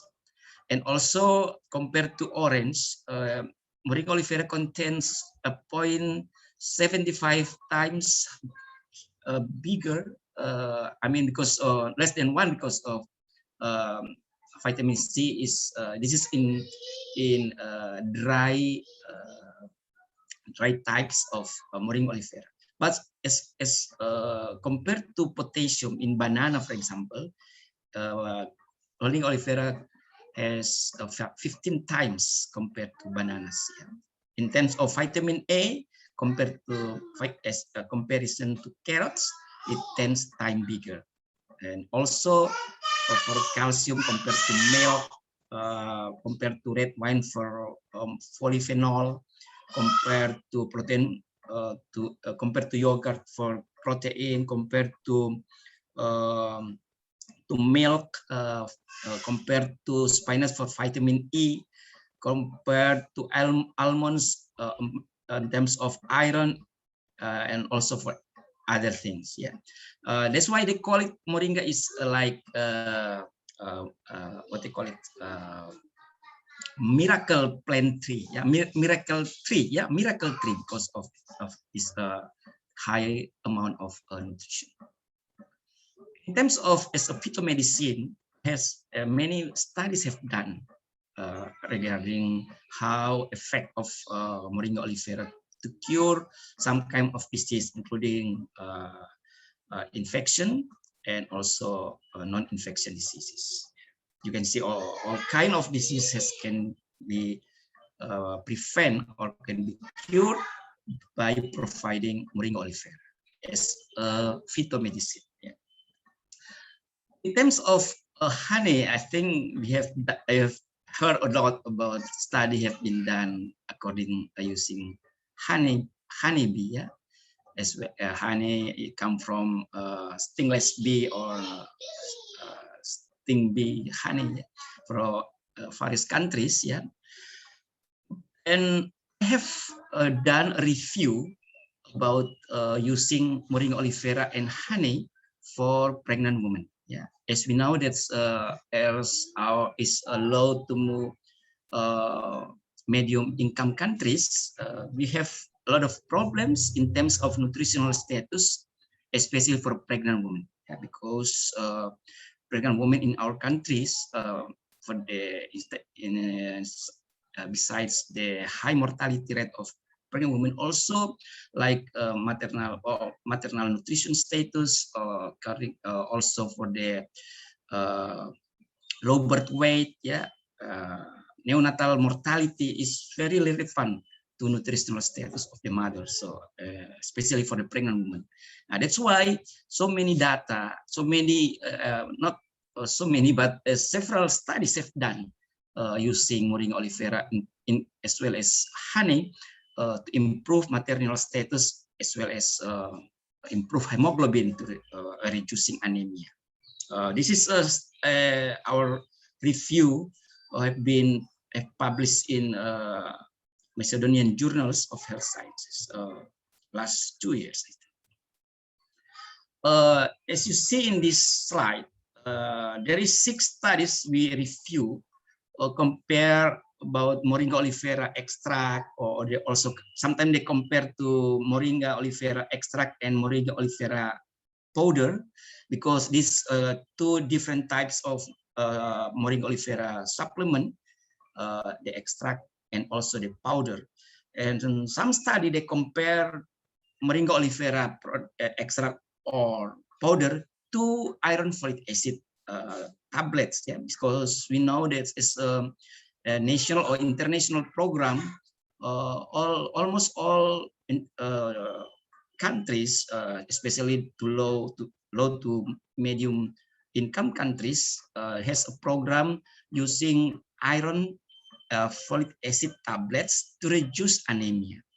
So this is in Indonesia. This still like this is a national program to whole countries. Then they try to compare moringa oleifera and iron folic acid, and it found that moringa oleifera better than iron folic acid. Why? Because in iron folic acid you can find only 2 kind of nutrition, right? 2 kind of nutrient, yeah, iron and also folic acid. But when you give the mother with moringa oleifera, it means that you give everything, yeah, all kind of nutrition which is in moringa oleifera also it can be can be taken by the mothers. So this review have been and it means that provided moringa oleifera or honey has been done in several studies. We also have done we try to compare the chemical content, the chemical composition of Moringa oleifera around South Sulawesi in 3 different areas, from the mountain area, coastal area, and the plain area. And we found there is no big difference. Also, we try to analyze the different composition of honey from 3 different areas, and there is not also big differences. Now, so the idea is how to develop Moringa honey, because some of people, they try to combine it when they put Moringa oleifera into the honey, the powder of Moringa oleifera that they mix together with honey. But in our case, in our study, we try to feed the bee with the Moringa oleifera juice. That's our study. Yes, I would like to explain a little bit about that. So the first step, step in our we have to make a Moringa juice first, because we want to feed the bees, right? So this is a kind of 5 steps to make Moringa juice. So the first study, the first step, or the first year, because I have done 3 years at least. The first year we try to develop how much Moringa juice formula can be or accept by the bees optimally. We try to make several percentage of Moringa juice at a time. And this is how to make Moringa juice, as a food for the bee. Then we have a colony. We use a mellifera types of bee, because we need to have a big to get a big product of honey. So we use mellifera at the time. So we have to feed the bees once a day, in the afternoon. For first we do it 14, but then we extend to 3 weeks or 21 days. Then we try to feed the bees, and the bees as we use like a net, so the bees is not going to anywhere. So they only in the place, and we feed them with Moringa juice. Then after 21 days, we get the honey, from the colony. So we get harvest. Then we have 2 kind of honey.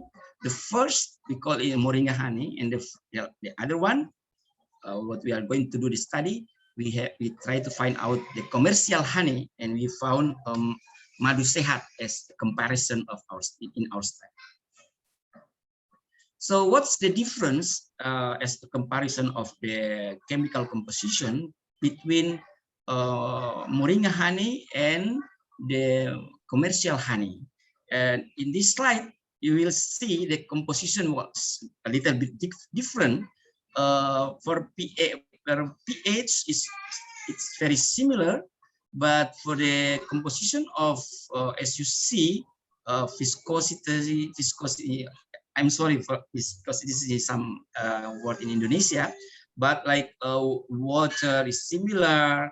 Other kind is almost similar for the protein from the lipid, but polyphenol it's a little bit higher in Moringa oleifera.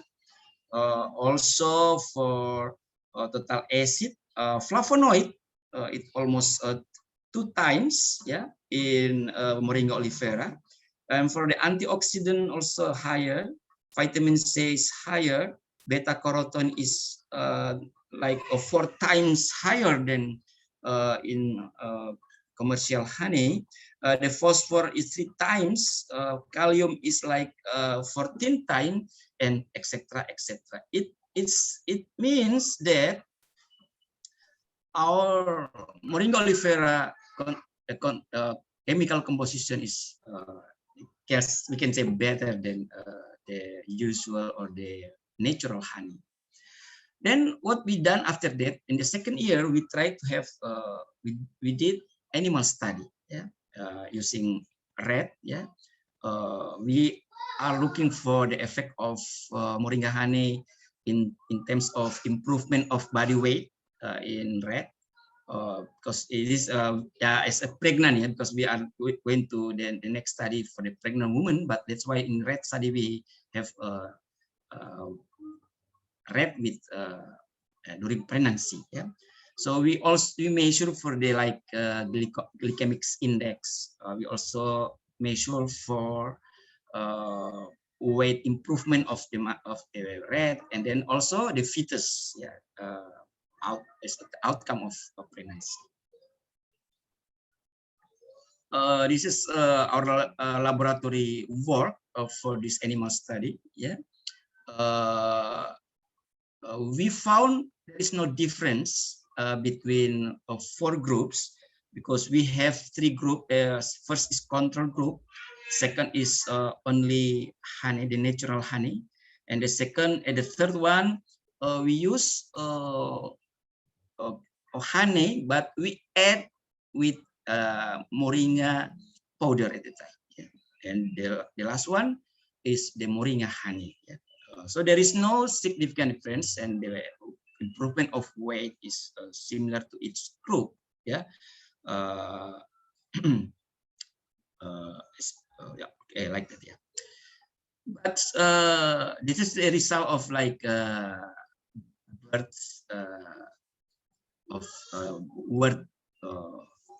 weight birds, yeah, and high birth, yeah, for the fetus, yeah, during after the study in this animal study.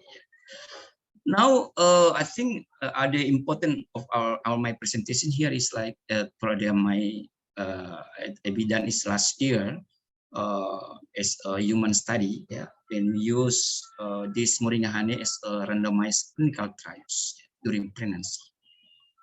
So the study is like a randomized control trials. We use into public health puskesmas, yeah, public health center. It was done the beginning of this year, February to April. All subject is anemic pregnant women in the trimester 2. And then we have 2 groups. One receive moringa honey for 15 milliliter a day for 2 months, yeah, 8 weeks. And the other groups only receive the commercial honey. Yeah. Then we do analysis comparison between groups. This is a kind of our teams in the field, and because we also use measure for saliva coronary cortisol level, and also there is also a measurement for malondialdehyde beside anemia or hemoglobin. This is characteristic of the subject. So there is no differences between groups at baseline for the mother characteristic, yeah. Terms of age, parity, education, occupation, and family income. This was similar, both groups. Now, what the hemoglobin levels? As you see in this slide, the improvement of intervention group compared to control group, both groups improve significantly in terms of hemoglobin. Yeah. But the improvement of hemoglobin in groups who receive moringa honey is higher compared to the control groups, as you see in this slide. Yeah. How about the erythrocyte index for the MCV? Yeah, mean corpuscular volume. Yeah, as indicator of the erythrocyte red blood cell. Yeah, you see the differences also. We'll see higher in intervention group. Yeah, compared to the control group. Yeah, the improvement before and after intervention. Yeah. And for the NTH, mean corpuscular hemoglobin, also significantly higher improvement in intervention group compared to the control group, as you see in this slide. Yeah, 2.31 compared to 1.16. Yeah. And for the MTHC, mean corpuscular hemoglobin concentration, and also the difference is too big. Yeah, the intervention group improved 2.35, and the control group, or the group who received only commercial honey, is only 0.6. How about stress and cortisol levels? Yeah, as we know that stress and cortisol level increase according to the duration of the age of pregnancy. Yeah, that's very theoretical about it. So we are surprised that in the control group, or in the group who receive natural or commercial honey, stress and cortisol level is increased. Yeah, even 0.02 in stress and 0.09 in cortisol level. Yeah, but in our moringa honey, it decreased significantly. Yeah, as you see, the different and the amount of improvement you can see in the stress level improve. Yeah, because we expect both group is decreased, because we now also in other study, anemia, stress and cortisol also decrease in the natural honey, but we surprised that why it's increased in our commercial honey. But as expected, that there is decreasing in our moringa honey. And in terms of nutritional intake, yeah, we will also see the improvement both in both groups.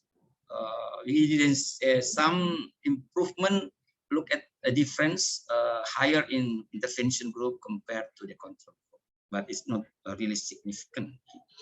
This is a vitamin, is iron, also vitamin. So the improvement of a nutritional intake seen in both groups. So we can discuss about the importance of moringa honey in our study, because as I have seen, polyphenol and other artificial ingredient was higher in this group, and also better. Yeah? But so that's why we need a future study about this. So I will conclude the end of my presentation saying that moringa honey is like one candidate, one alternative to improve nutritional status during pregnancy, especially those in low socioeconomic family. But we need to improve to make moringa honey. Then we try here to collaborate with other institutions to provide, to develop a local moringa honey. I think that's all. Thank you, Chairman. Sorry. Thank you very much, Professor Haji. I think that attracts my mind, because as you know, moringa, I think in Java the same as kelor. Yeah. Also kelor.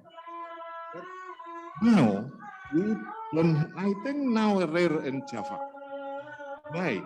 Because this plant is not so have the economical value. Because in Java, most people, and we, because our land is strictly rigid, so we choose the plan where we have the high economical value.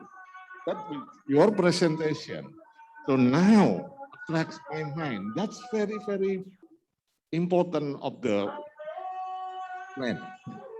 Because directly we can use the leaf and indirectly also.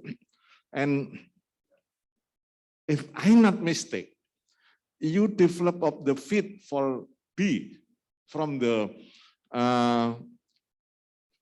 leaf juice, okay? So that's very, very, very important. Why? Because in Java, maybe we not enough of the flower in one whole year.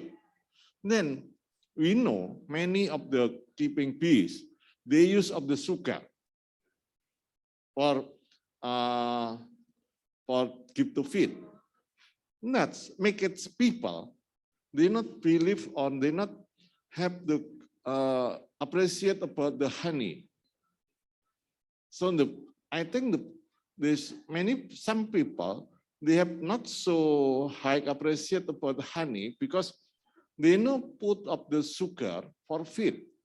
But if you have to use the juice from leaf, I think that's we have two kind of the benefit.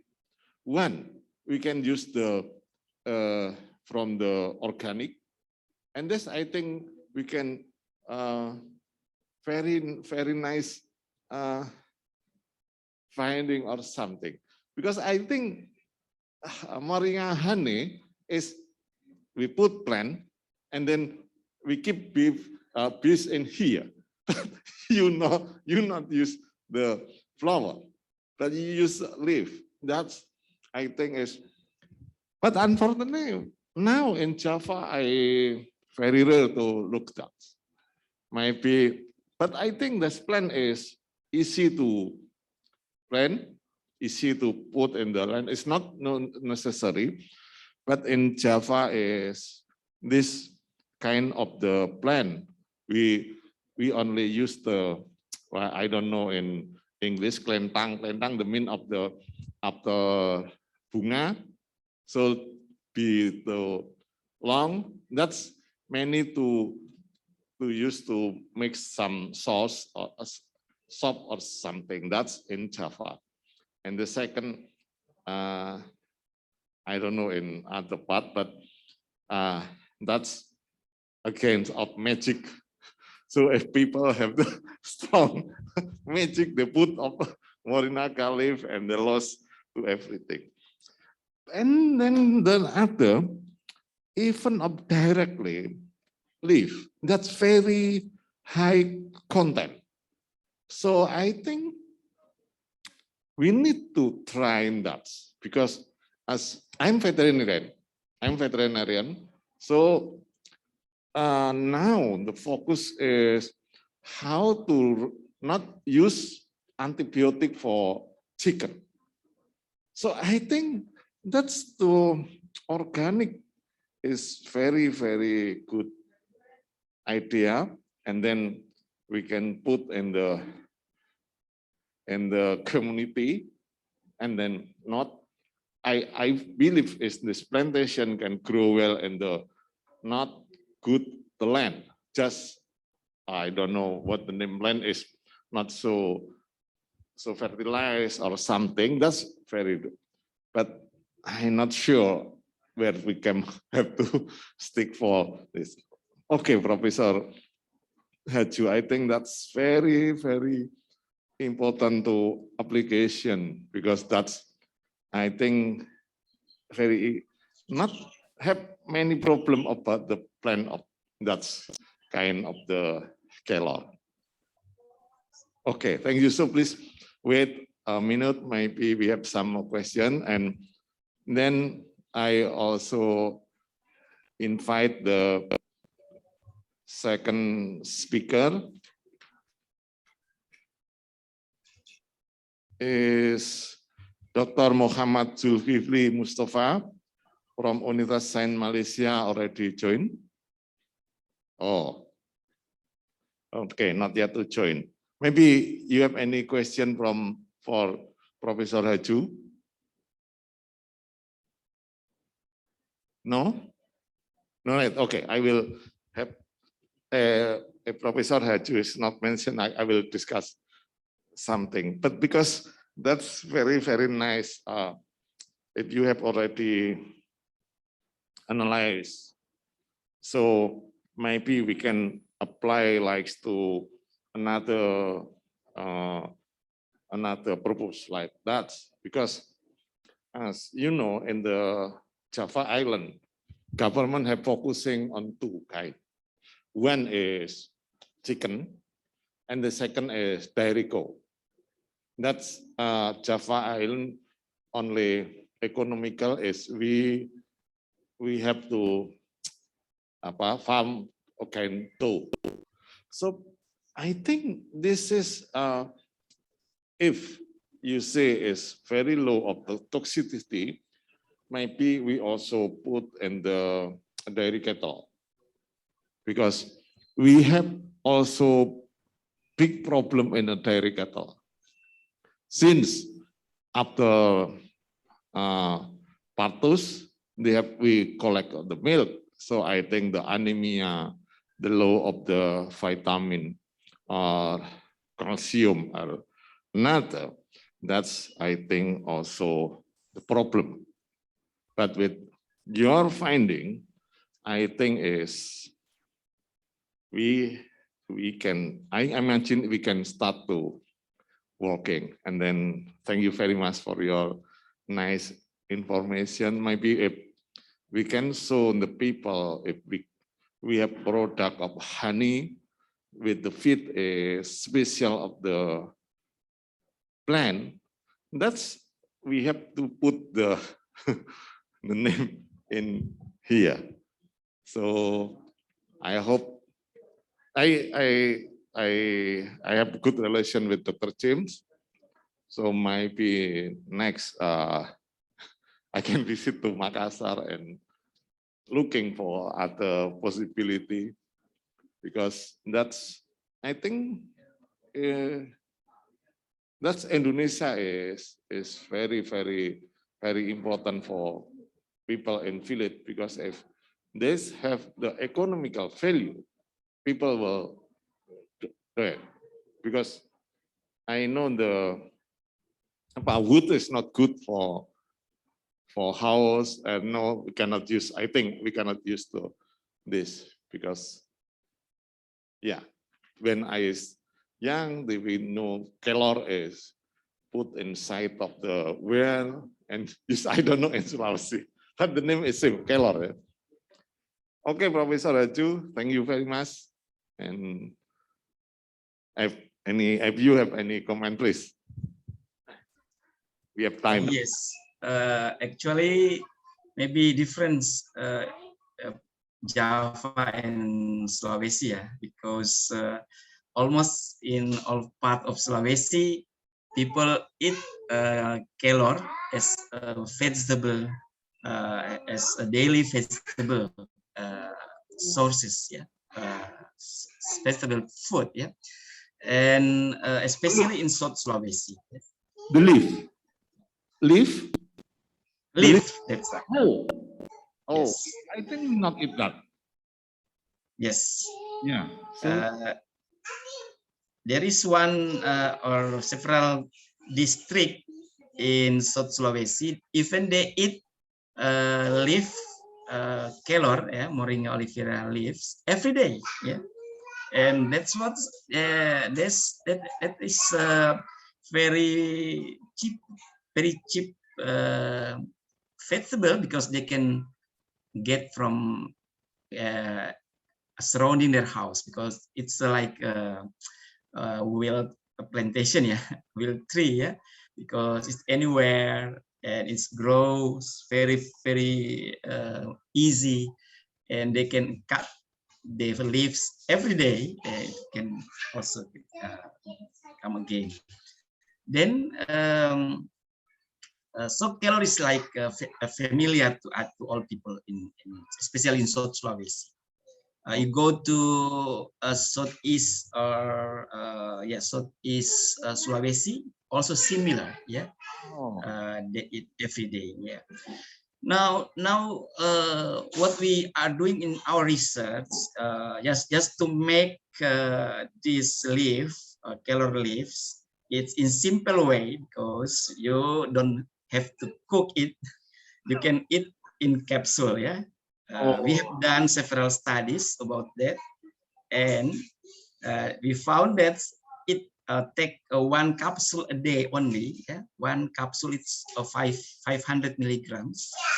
It's give you a good feel fine without stress, yeah, reduce stress and everything because highly antioxidants contained in this leaf of the Moringa olivera. So we found also all vitamins, minerals as I saw in my slides, and you can find many information about a content of composition of calorie everywhere, then it's always similar when we found in Philippines, in Arabs, yeah, in India, for example, yeah, especially in India. I was in Australia, so people, the Indian people also eat calorie every day. Mostly they eat calorie. I mean, calorie is like one of their vegetable. Okay, so we just make it simple. And why we come out with this idea, because my professor, there's my college, he is epitherapist. He get an idea that when we feed bees with a herb, so the honey come from the bees, it's different and it's become more effective as what herbs we feed to the bees. So for example, what we feed kelor or moringa to the bees, so the honey is different. So that's what we found, that the color of the honey become green. Yeah. So sometimes they call it green honey because the bees eat the Moringa leaf, yeah. The leaves, yeah, the leaves, yellow leaf, green leaves. In other what the people have been done so far, there is one place in South Sulawesi. They keep their bees surround the moringa trees, so the bees can get their nectar from moringa, and also they claim their honey is green honey. Yes, but we haven't compared it yet. How difference between our product when we feed using the moringa juice compared to the natural one when they have bees, and the leaf bees take nectar from surround and from the moringa directly. That's why I think we have to compare it, and because basically I prefer to that one, because you don't have to feed the bees every day as I did. But yeah, just for the sake of research, that now you have to do it. So makes complicated, yeah. So thank you, but I think the problem in Java, we not consume of the leaf. Oh, okay. We not consume of, yeah, but we consume of the flower. Yeah, of the flower. Yeah, like the white one. Long, that's we consume, and we use still young. That's only this. Because the belief is maybe we believe the scalar will throw our spiritual. Oh yes. Yeah, that's why Java people I think not eat because because maybe we follow the old people did us don't eat that. I heard that. So I think that's very good information. But I think Yes. what is how to promote that in Indonesia. Java. That's our you don't have to promote in South Sulawesi or in Sulawesi at last. right, because But in Java maybe you have to. many people accept the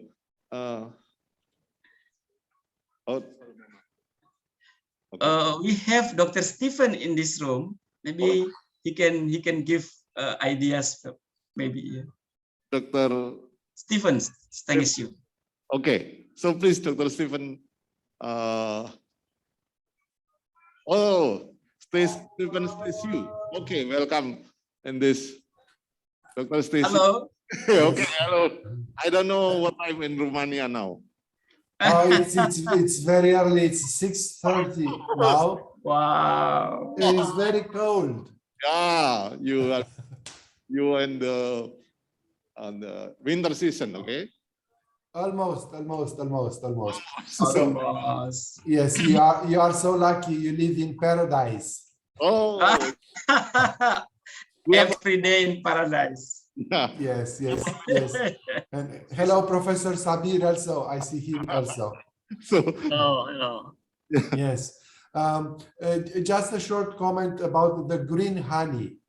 This can be spectacular to be known all over the world, because I have never heard about green honey, natural green honey. I heard from France, sometime it was blue honey, but it was because the bees were going to a chocolate factory and they were getting the dye, the pigments, chemical pigments, which they add colorants, and it was artificial. But green honey is fantastic. And my other information related to this kind of green honey, I heard from somebody from Malaysia several years ago that in China, in Chengdu, there is an university hospital, and they inject into the veins to patients with cancer green liquid with honey. So it's honey plus medicinal plants extract. Do injections in the veins.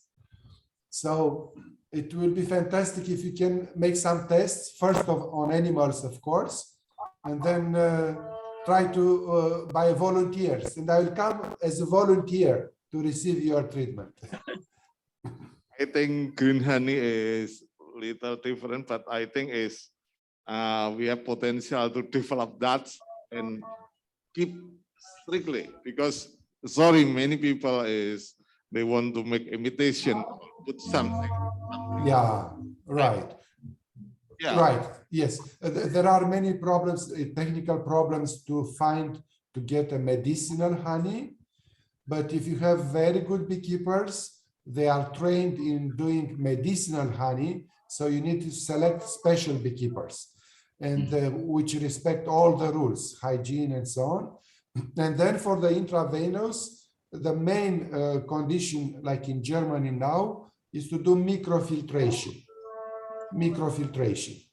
And then you have no pollen inside, no bacteria, no spores. It's just with pollen, you lose some of the vitamins, because in pollen you have vitamins and minerals and polyphenols. But there is another method.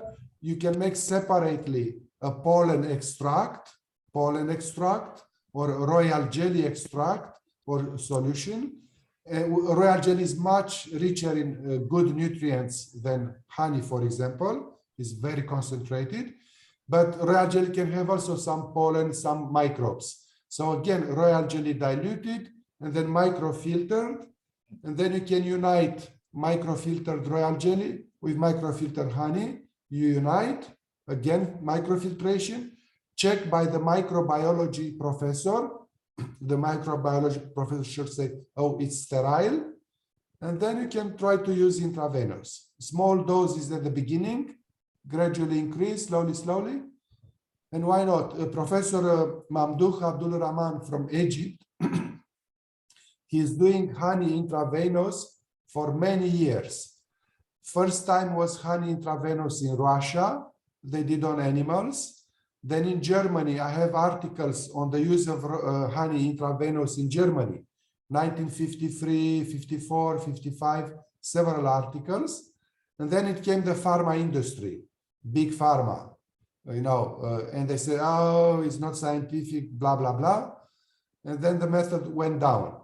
But now Professor Mamdouh came again with this method, and now we are starting to use, but we need your help as very, very good academic professionals to give it the scientific base and to have it spread to many doctors.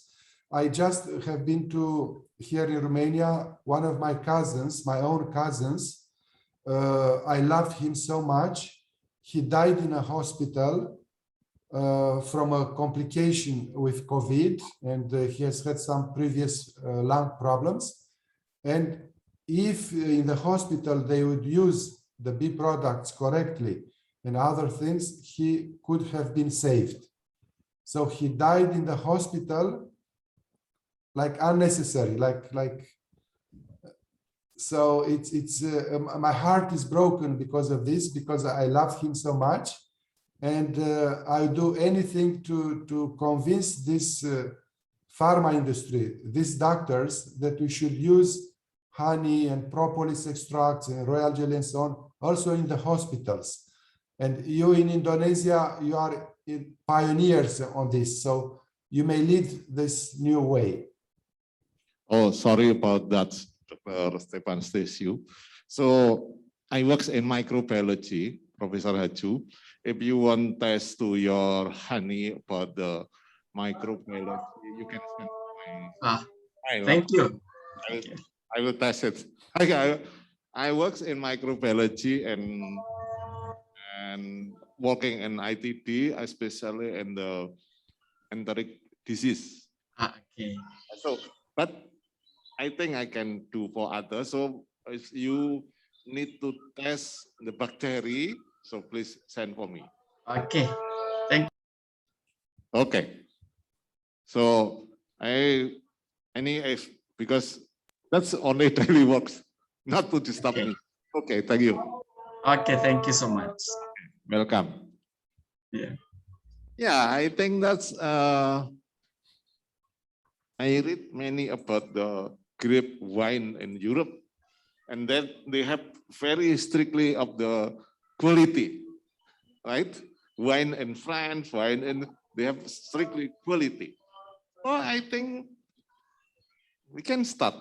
I don't know, Professor Raju or other start to green honey, because Dr. Stefan Stasiu said that's the most new one of the technology, and we have many resources, natural resources about the moringa. Moringa is very, very. I think this very. In my mind, it's possible to do it. So how to working, and then if about the bacteriology, maybe I can to support. Okay, thank you. Thank you so much. Yes, I will ask more information about green honey to Dr. Stephen.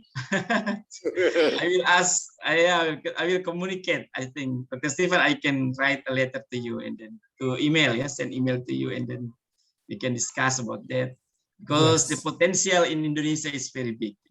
Yeah, I think there's big opportunity. Big opportunity, that's right. Yeah. Yes. Dr. Stefan Stasiu for join this meeting. I know you very early in the morning, and then I think cold, because we cannot imagine how to 4 seasons. We have only 2 seasons, Professor Raju. Dry and hot season. Now we not say it's rainy season, Dr. Stefan says you, but we call it floating season because many float in Indonesia. The problem. Yes.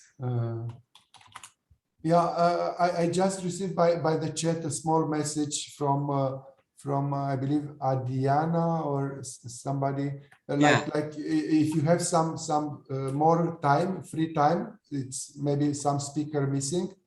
I can share some of my ideas about the COVID, how to prevent COVID. Okay. But of course, it's up to you. I don't know how much time you have. Yeah, if you have time and you have, I know we ready. So please, thank you. If you have how many minutes? How many minutes? 20, 40 minutes. So we have time until 12. But I think Professor Raju is sorry. I'm not necessary to go to some mosque first because I heard already. Yes. Okay. It's enough.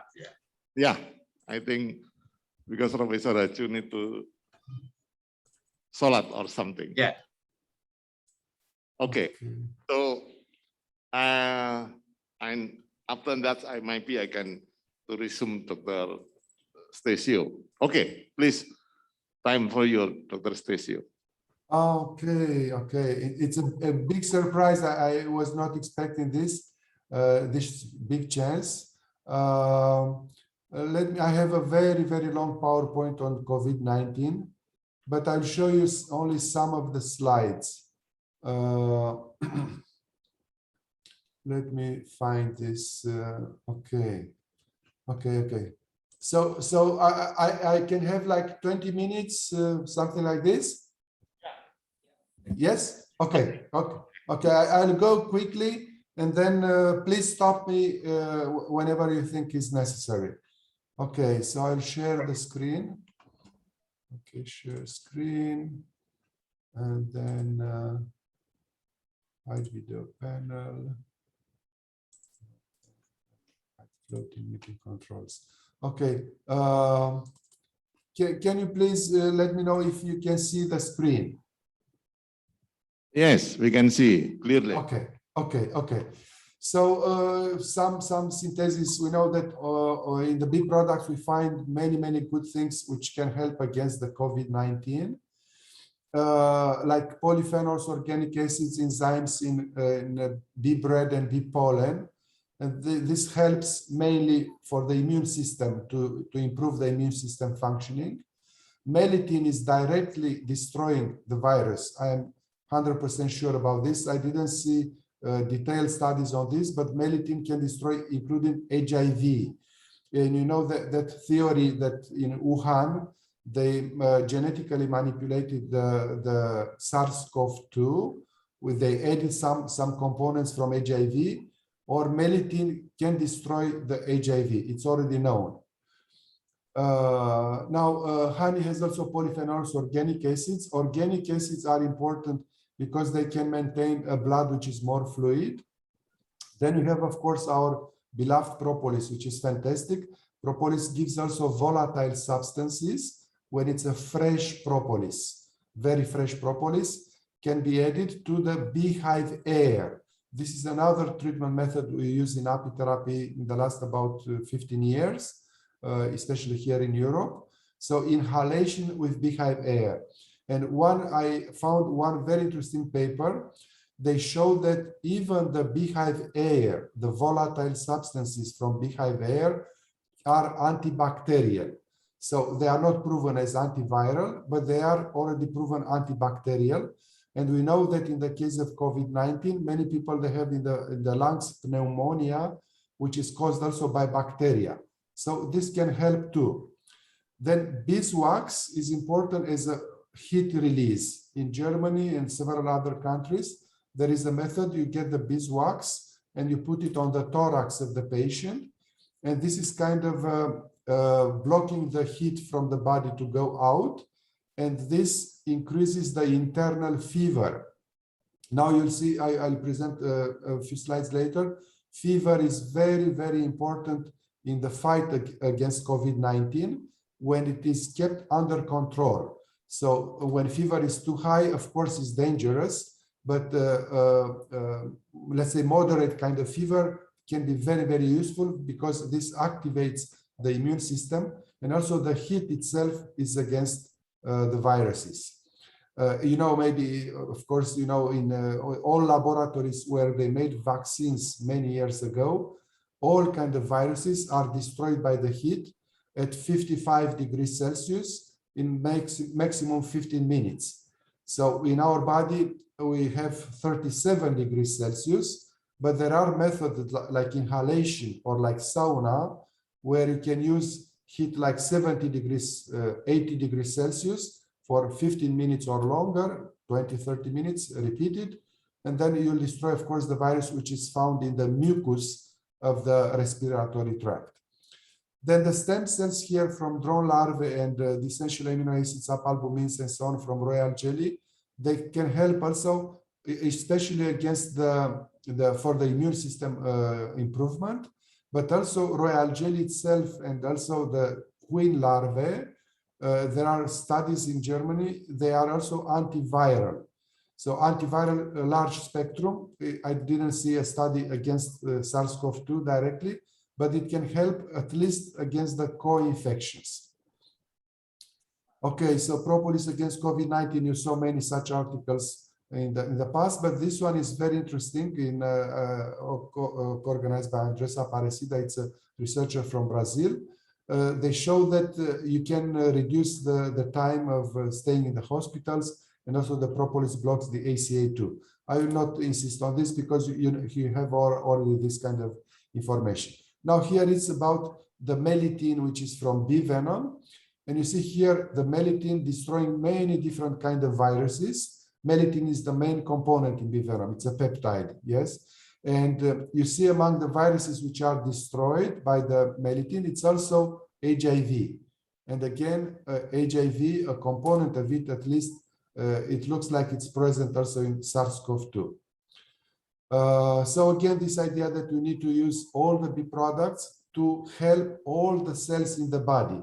Now, I would like to insist a bit on this concept, because most hospitals in the United States, in Western Europe, all these countries, they insist on only fighting against the virus and making a vaccine, which may work or may not work, but they forget about the elephant in the room.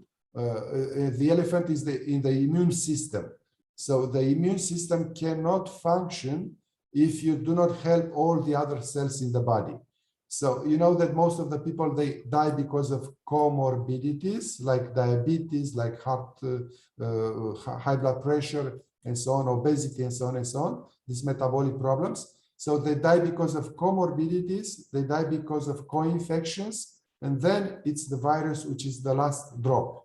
So in our strategy, we should focus on helping the whole body with nutrition, with bee products, and so on. And then the whole body will get rid of the virus. It's what is happening now in the population.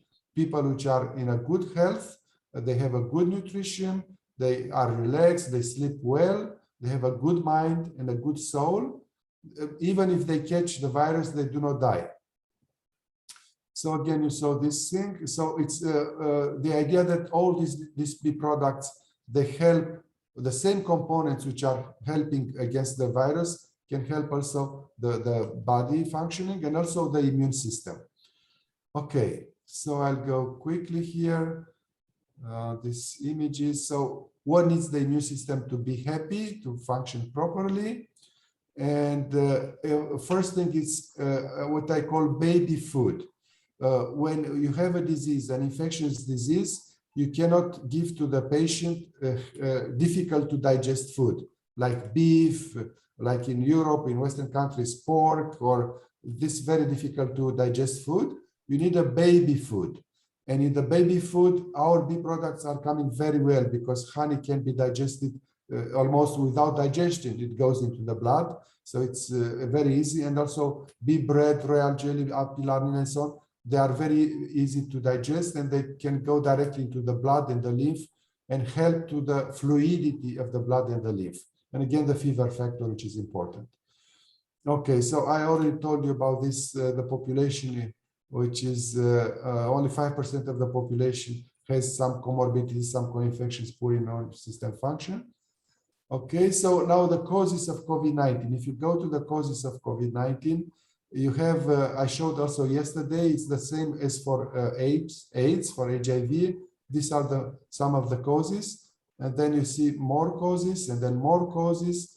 And then it's like these causes are working together to destroy the human beings, the health of the human beings. And it's a network of bad things. It's like devil working against the human body. So in our strategy of fighting COVID-19, we need to be careful, we need to be patient and destroy one by one, all these causes. And we can do it if you have enough patience. We analyze the patient like hours, like the consultation should not be 3 minutes. It should be 3 hours. We need to have a very good anamnesis to see what are the problems of the patient in the past, what are his weaknesses and so on. And then we can neutralize almost all of these causes. Even advanced age, which practically you say, okay, I cannot correct advanced age, but if you give like bee pollen or bee bread, ideally before the disease is coming or at the very beginning, we know that pollen contains telomerase, and telomerase in healthy people can reduce the destruction of telomeres, and then it can help to get like a younger biological age. So even if we'll eliminate all these other factors except this one, which is more difficult, it will be still very good. So in COVID-19, as we all know, the virus causes problems in the body only when it can go inside the bloodstream. When it goes into the blood, then it comes complications like thrombosis and so on. So the focus should be on preventing the capillary fragility. And there are ways to prevent this in natural medicine, in phytotherapy, in apitherapy, vitamin C, polyphenols, and everything which is needed to fight this problem. And if we have less capillary fragility, then we have more chances to prevent the penetration and so on. Here is an example of the periodontitis, where people getting capillary fragility, then they have microbes and so on. And Professor Ardo Sabir knows better about this. The idea is that you can give propolis to block this fragility of capillaries. Okay, so I go fast.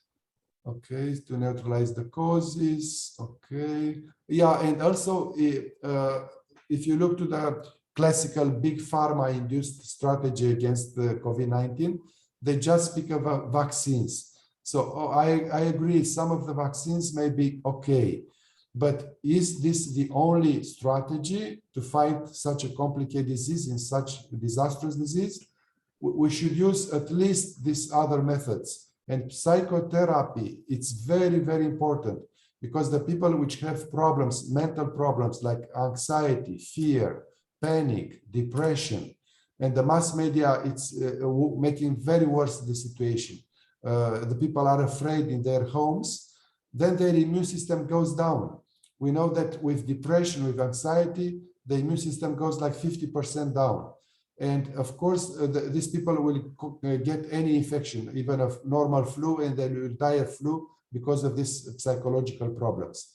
So we need to treat the people with many different methods adapted to the needs of each person.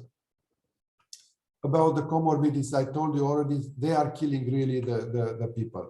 Cardiovascular diseases. We need cardiologists, the professors of cardiology, which are thinking also to the natural therapies, not only to chemical drugs which are used in the cardiology. They are very good in emergencies to prevent like heart stroke and infarctus and so on and so on. But to prevent such problems in the arterial system, you need much more than chemical drugs. Okay, too much cholesterol in the blood can be corrected with also natural therapies. Okay, and this endocardium lining about which gets to myocarditis. So this level can be protected because if you eliminate the fragility, you can also do. And inside here, inside this endocardium, if in the blood there are enough polyphenols from propolis, for example, or from bee pollen or from medicinal plants, these polyphenols will protect this lining, inner lining, against the virus. So and then the immune system will have a bit more time to destroy it, to destroy the virus. Okay, for about the diabetes, of course, if the patient has the diabetes because of very wrong diet, a lot of sugar eating, Coca-Cola, a lot of cheese in like Western countries, they eat a lot of cheese, they'll get obesity, sedentarism, they are not exercising, and then of course all these things are going bad. But with honey, we know that honey can help a lot against diabetes. There are several studies now, and now in Germany, they start to say that honey is okay for diabetic patients.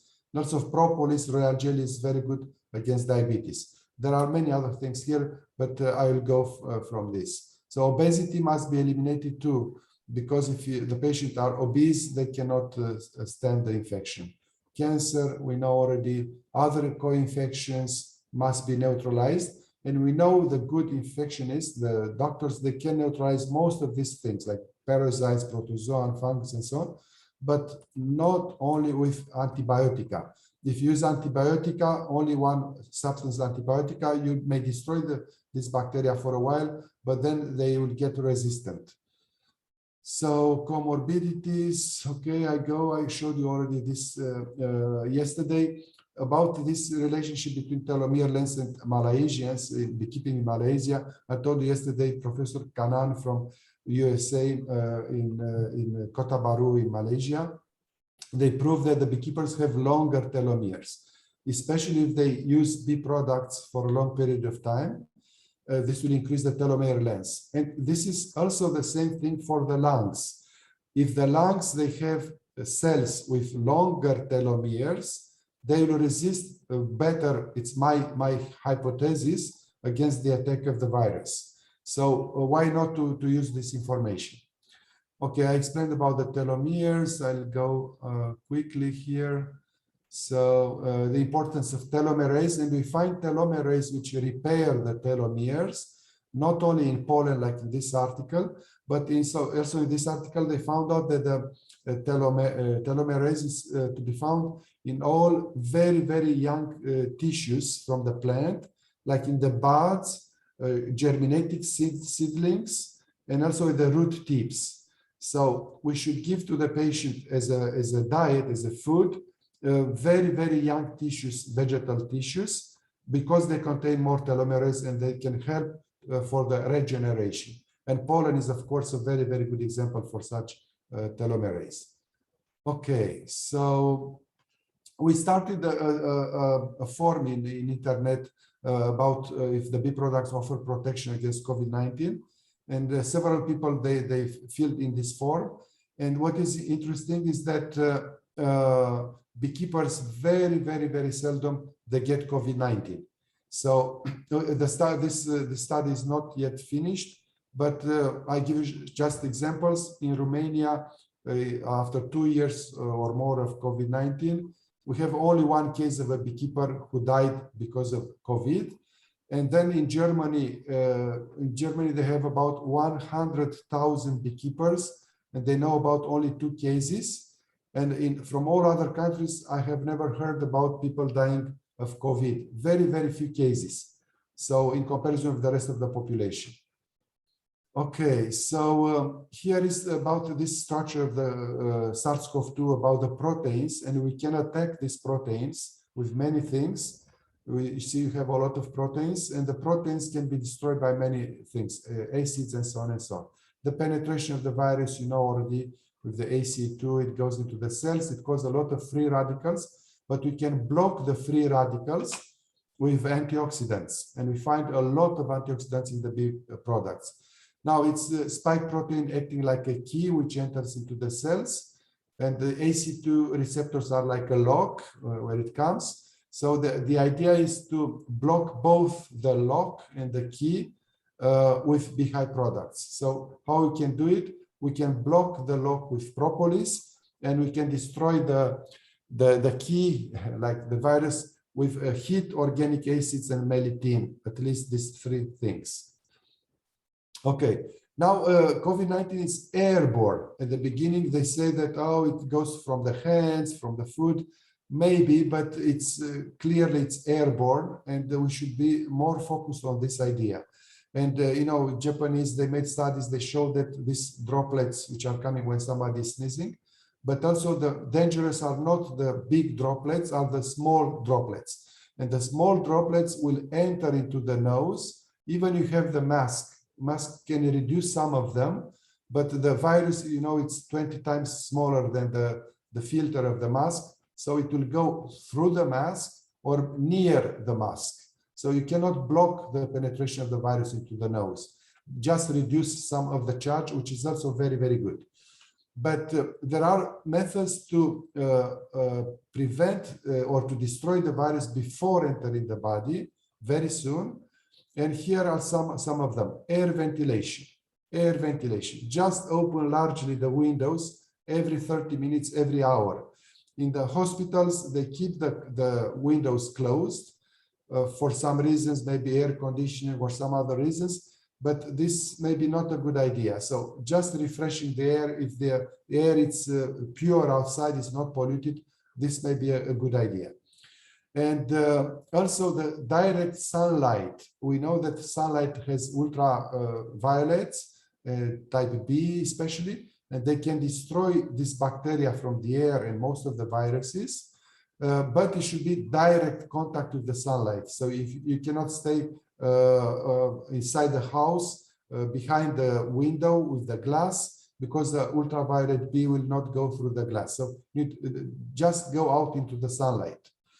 Then exposure to ultraviolet lamps, we know this in the hospitals is done often, this system, like in this method can be used also where the patients are hospitalized periodically, when they can go outside for a while. Then heat is very, very important. Infrared, the heat can destroy also the viruses and the bacteria. Air purifying devices can be used. Then heat propolizer in propolizers. We have this is the apitherapy part. We can use propolis inside a special device which heats the propolis to about 80 degrees Celsius. And this with the heat, it goes outside, see like a smoke, if you want it. It's like a healthy propolis smoke. And then the people staying in the room, they will have a better air. And this propolis volatile part will come into the lungs of the patient, slowly, for hours and hours. And practically in each room where it's a patient in a hospital, they should have these propolizers. And there are special, several kind of devices like this, including for the cars, when the people are traveling the car. And I saw in India, in Indonesia, in Philippines and so on, unfortunately, there are so many cars, so many pollutants, so many motorbikes. And this pollution, it's one of the big dangers for COVID-19. But there is this system, you can put into your car, this propolizer. You just put it to this special part, the people which are smoking in the cars, they use this kind of heat release system. But you just put this propolizer, you have here the capsule of propolis, raw propolis, and some special type of, they have propolis without beeswax inside, and they may add some other things, like 5% myrrh, and then you have like a sauna. The car becomes like a sauna, like a propo sauna if you want. And when you travel by car, you get already treatment, like you inhale propolis during your travel in your car. Okay, this system is from Slovenia, Propo Steam, and it has the advantage that you can put larger amounts of propolis. You can get also propolis, of course, from the stingless bees, and you put it here, like you see here, and this system heats, it's an electrical part which heats the propolis, and then you get also the propolis substances into the living room, bedroom, or in the hospital. Then chemical methods, we know already, soap, disinfectants, alcohols, and so on, which are fine, but it's not enough. Then biochemical methods, which do not hurt the body structure, because these chemicals, if you inhale these chemicals, you'll die. But you can inhale substances from the beehive products, from medicinal plants, essential oils, or even a healthy diet, and you can fight this thing. In Romania, there is one lady, this lady, Alina Baradi. She came with the idea to make a very small house, like this one. It's only a couple of square meters. And you put on each corner these propolizers. You see this propolizer, you can also breathe through the mask. And then the patient stays here like in a sauna. It's room temperature, of course. And when you inhale this propolis, you have higher chances to get rid of COVID-19. So such a system can be done even in hospitals, special small rooms, not big rooms.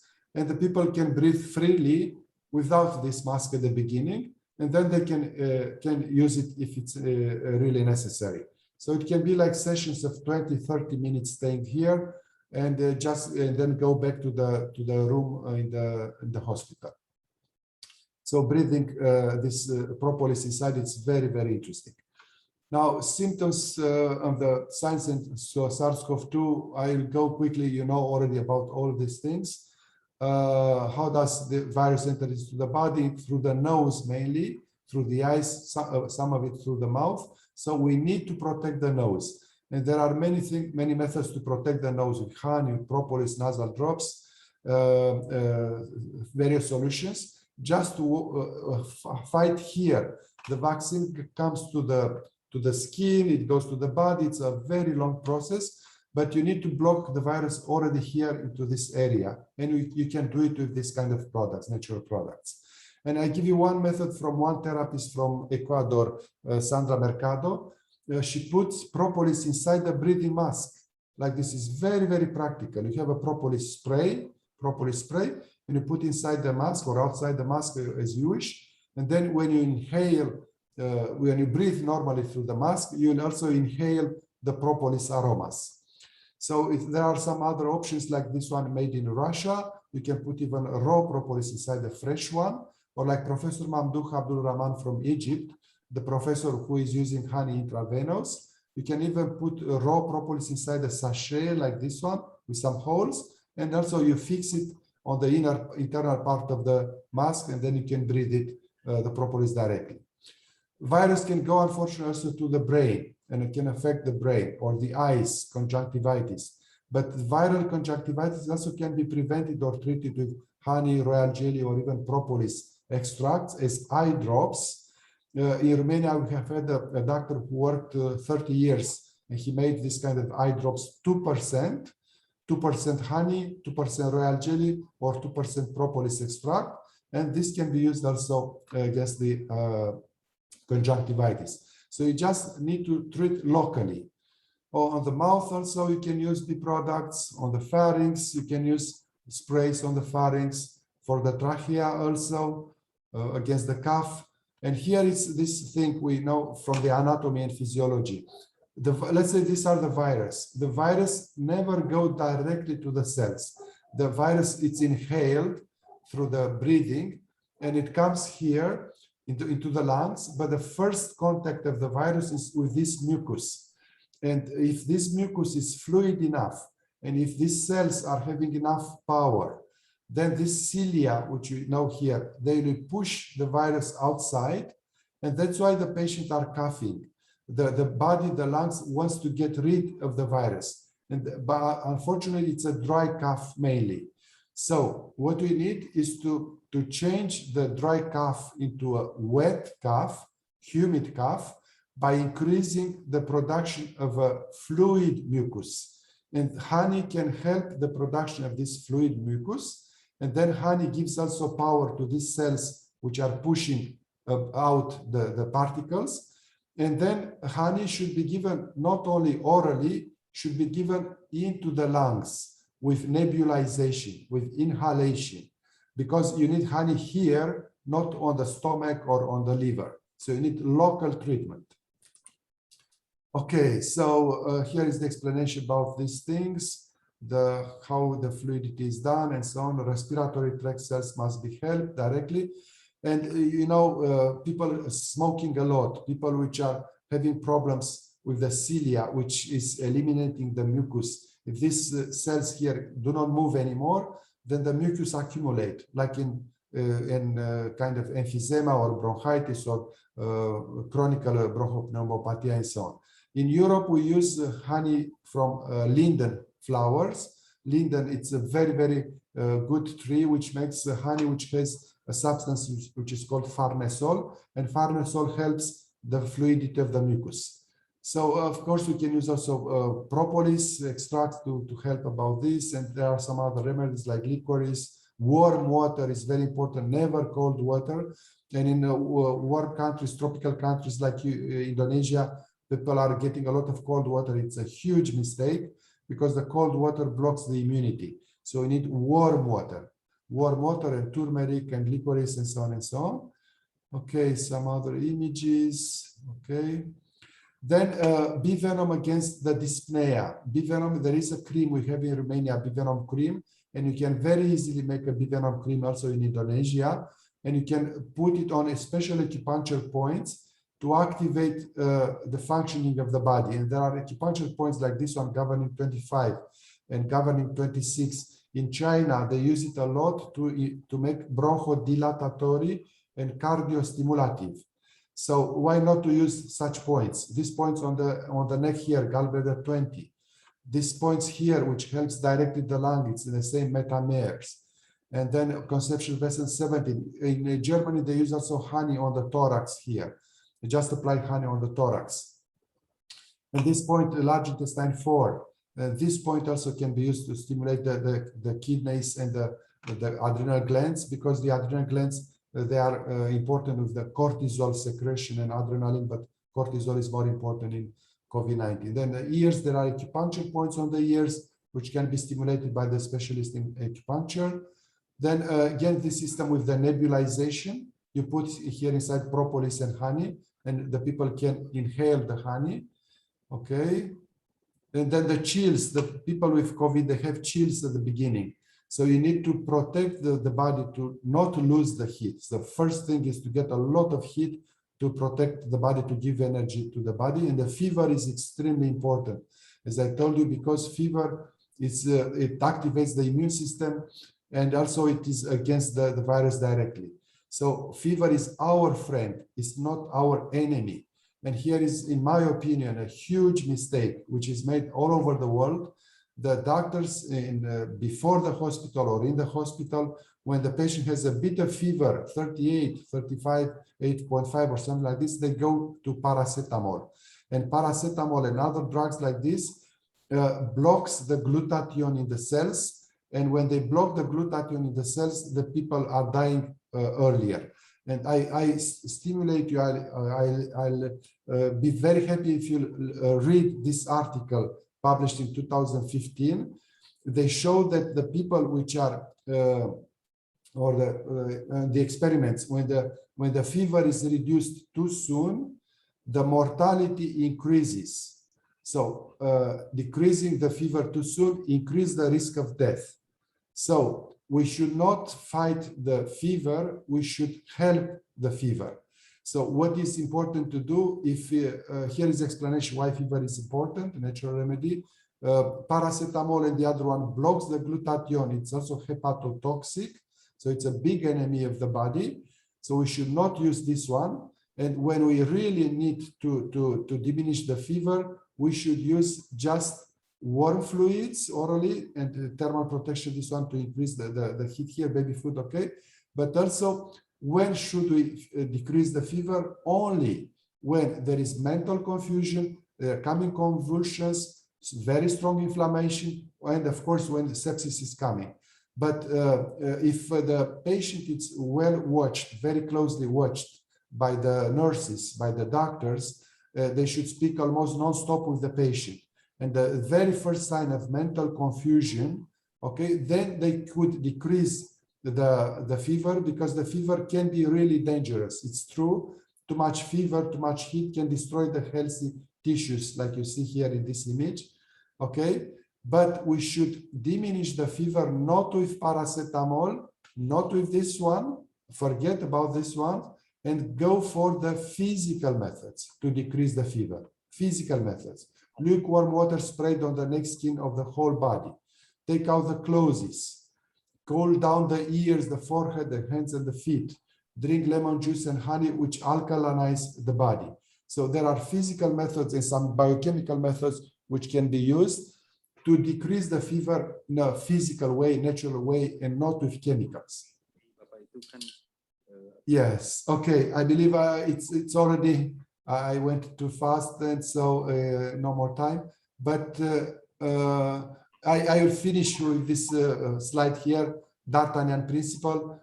We should use, like in France, one for all and all for one. The body must be helped in its entirety and not only on a special part. Sorry for being a bit too long. Thank you very much for your so I need a little, because like that I will have a little information for you. Okay, 5% for immunity. That 5% for Indonesia, it is 12 until 15 million people, because our population is 275 million. Okay. Yes. And then the second, COVID is, I think, absolutely changed Indonesian mind. Why? Previously, most of us doesn't matter about the infection. We had big problem infection. We have like the Mycobacterium leprae is 25,000 people, new cases each year. So you can imagine. So we have like the DHF, demam berdarah, blood virus infection, typhoid, tuberculosis, so many. And then now, actually people change, because previously is focusing on therapy, but now people already little about how to increase the immunity. But the immunity for Indonesia looks like focusing on the antibodies, not for non-specific. And we learn about the comorbid is most of the case is COVID-19 is comorbid, and then city most affected compared of the village. So yes, village is only a little. And then the second, Indonesia is, I think, humidity is very high, almost 100, because we live in the tropical and then we live in the sea all. So almost 100, that's our problem with. And then I think you have many of the type for how to protect directly and also increase of the immunity, okay? And especially for the fever, Indonesia have traditional. If people get the fever, they scratch of the body with the coin. Ah, okay, yes. The Chinese method, yeah, also. Scratch and then put the oil. But so I think if we can change with, we have the good from bee product, I think this is more better if bee product is make it, because this common in Indonesia, scratch. Yes, yes. In China, they use a method, they call it gua sha, and they put bee venom and plus medicinal plants extract also after scratching. Yes, they could do it on the lungs, on the back. Yes, very good idea. Yeah, we scrub all the body and use the Indonesian traditional oil. And I think that's have big opportunity to work together, because as you know, Indonesia is far away, not close with Europe, not close with America. As if you come from the Singapore, Malaysia, we so far again, so far away. So not easy to get the, especially is perishable laboratory medium is not easy to handle. That's very expensive in Indonesia.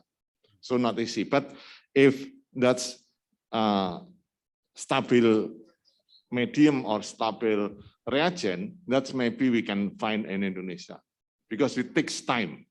Okay, I'm jealous with in Europe people, very easy to transfer one day or something. We should wait 3 weeks and so many documents or something.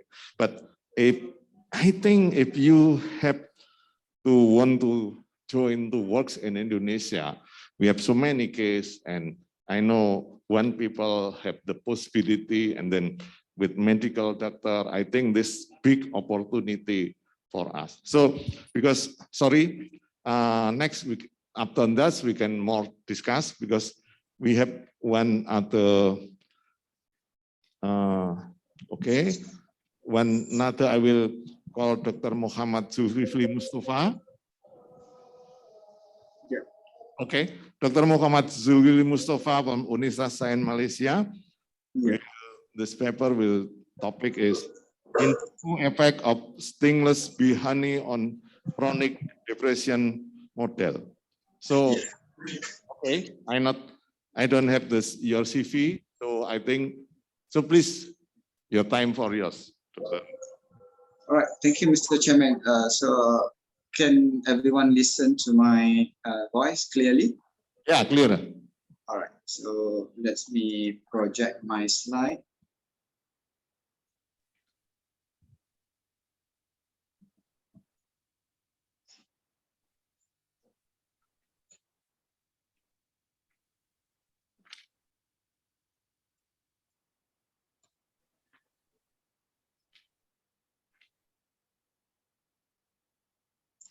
Is everyone can see my slide now?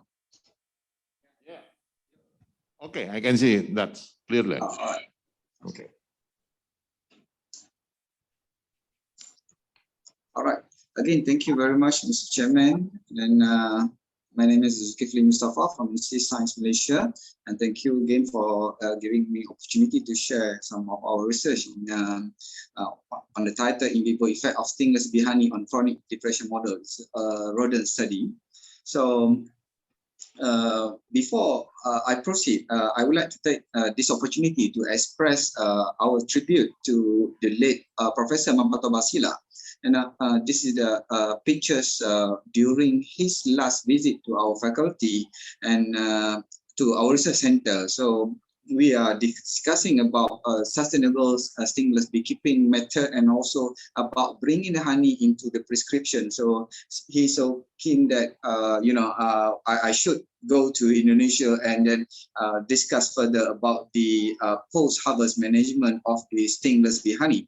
So and in fact, if we actually looking into the direction where we actually heading in this, because we in my previous review paper, we can see on the graph that we worldwide produce almost 1,000 papers in average published every year since 2010 until 2020. Yet when Malaysia or maybe some scientists proposed that honey could be used for the coughing control and other therapeutic purpose during the to the COVID patient, authority and many people will claim that we actually don't have enough evidence. So the question now is where is our direction in this honey research? And as we can see directly from the presentation of Dr. Stanshu just now, it's very amazing that a lot of angles that we could tackle this COVID situation.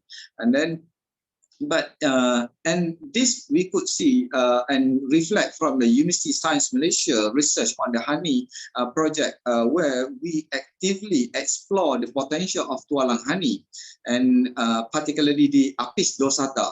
But somehow we are unable to move forward despite publishing more than 120 journals. And then so when we further identify the issue, and then the gap that we see is the issue of the quality of the honey, where our culture in Southeast Asia handling this honey without a proper SOP, and more painful for us, 90% of our honey is the fake or adulterated honey. So therefore, in 2010, Professor Mapatoba come into the picture where we pivot our research into the stingless bee honey and embark on the Reinventing Honey Quality project, where we aim to produce a sustainable and hygienic of honey from the stingless bee species.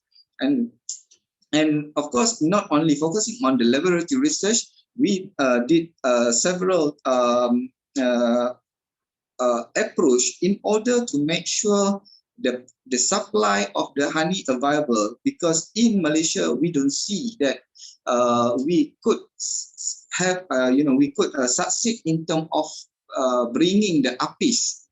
We have tried for several years, and then many evidence showing that we are unable to sustainably produce that honey from the honeybee or apis species. But when we embark on this cellular honey, we could see tremendous change in our ecosystem of and supply chain of the honey, where one state of in Malaysia able to produce up to 30,000 tons of the honey, and then this giving us a lot of opportunity to go further.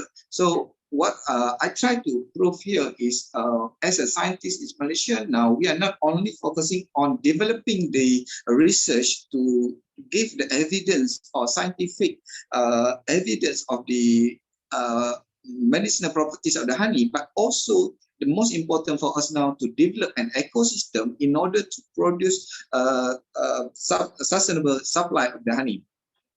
And then one of the projects that we start here is the kelulunomics, because in Malaysia, the stingless bee, we call it as a kelulu. So we triggered the beekeepers to maintain their bees via this kelulunomic project. All right.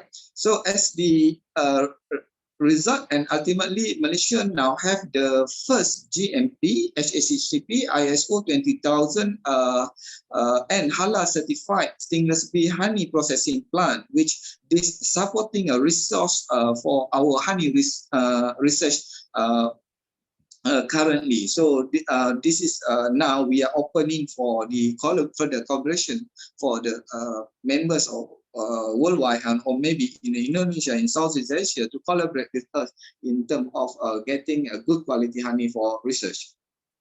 And then one of the plan in the position of the honey is to put it as the brain food, particularly as a prevention for the depression. So depression is a mental disorder characterized by at least 2 weeks of pervasive low mood, low self-esteem, and loss of interest and or pleasure in normally enjoyed activities. So these are due to several environmental factors such as trauma, stressful life event, and that contribute to depression risk through altering brain structure, chemistry, and also the function. And then WHO in 2020 on their site putting that depression is a major contributor to overall global burden of disease, and estimated at 280 million people in worldwide now having this depression. And then besides this depression also associated with the immune response, producing a significant increment in the circulatory level of cytokines as reported by recent and even before this. And then if you look at the pathogenesis of the depression, one of the validated target system underlying the pathogenesis of depression showed that it is impacted by neurotrophic hypothesis, particularly abnormalities in brain-derived neurotrophic factor or BDNF signaling. So as you can see, the hippocampus region on the red arrow there. So this BDNF is a major hippocampal neurotrophin and plays an important role in neuronal survival, morphogenesis, and also plasticity of the adult brain. So BDNF activation enhance cytogenesis by encouraging new neurons and subnets to mature and also differentiated. And the activated of the BDNF ERK pathway regulate the level of serotonin, norepinephrine, and also BDNF. And interestingly, BDNF was lower in the brain of suicidal depressed patient. And therefore, the hypothesis proposed that decreased neurotrophic signaling is a major factor underlying the pathophysiology of depression, and its restoration underlie the action of anti-depression treatment. So as for stingless bee, I think on the properties of the honey, everyone now today is presenting that the honey is a good, and then we have enough evidence on the benefit of the honey. But once everybody is highlighting is about the stingless bee honey containing high antioxidant, namely phenolic acid and also flavonoid. And then our studies also evaluate several many samples in Malaysia show that stingless bee honey contains a various type of amino acid, including phenylalanine, tyrosine, valine, acetate, and also trigonelline. And the antioxidant highly repeated as a compound that has the potential to support oxidative damage to cells and those capable of preventing chronic disease such as cancer, stroke, hypertension, and also diabetes. And in our previous study, stingless bee honey showed that honey supplementation lead to enhancement of memory and learning in mice following behavioral analysis. So for the result, to evaluate the effect of stingless bee honey on the depression, we gave the honey to the stress-induced mice and observed the anti-depression like behavior. So in this test, we used the forced swimming test, where the mouse placed in the forced swimming test chamber, and while the mice are floating and swimming, we measure the immobility time of the mouse. And where increase in immobility time indicates that depressed state of the mouse. So as for scoring, from the analysis, the untreated, in the purple bar, showed very high immobility time in the untreated animal group as compared to others. And then the treated group with stingless bee honey in the blue, gray, and orange and black in color showed much lower immobility time, equals to the green, the positive control here that we use is the paroxetine. So stingless bee honey significantly prevent depression-like behavior as compared to untreated, and stingless bee treated group showed no significant difference between the positive control group, indicate that stingless bee honey equally effective as paroxetine, the positive control. All right. And then we further evaluate the serum corticosterone level of all groups of and all those of stingless bee honey decrease the hormones, and it is equal to the positive control. And here corticosterone is the main hormone that considered as a stress hormone, where it's essential, the hormone play essential role in the development of depression. As we can see from the bar chart there, all the treated group with stingless bee honey almost equal to the normal and also to the positive control, whereas untreated group has showed the upsurge of the corticosterone. And we also evaluate the serotonin hormone of the serum, where this serotonin, in a simple word, is a key hormone that stabilizes our mood, our feeling of well-being and happiness. So we can see the results show that the serotonin levels are maintained and as normal in the control in the green color, and then the stingless bee honey groups on the black, orange, and gray and blue, but were significantly decreased in untreated group, and the purple color. So this result suggested that the stingless bee honey treatment at all doses tested can sustain the serotonin level in the depression-induced mice model.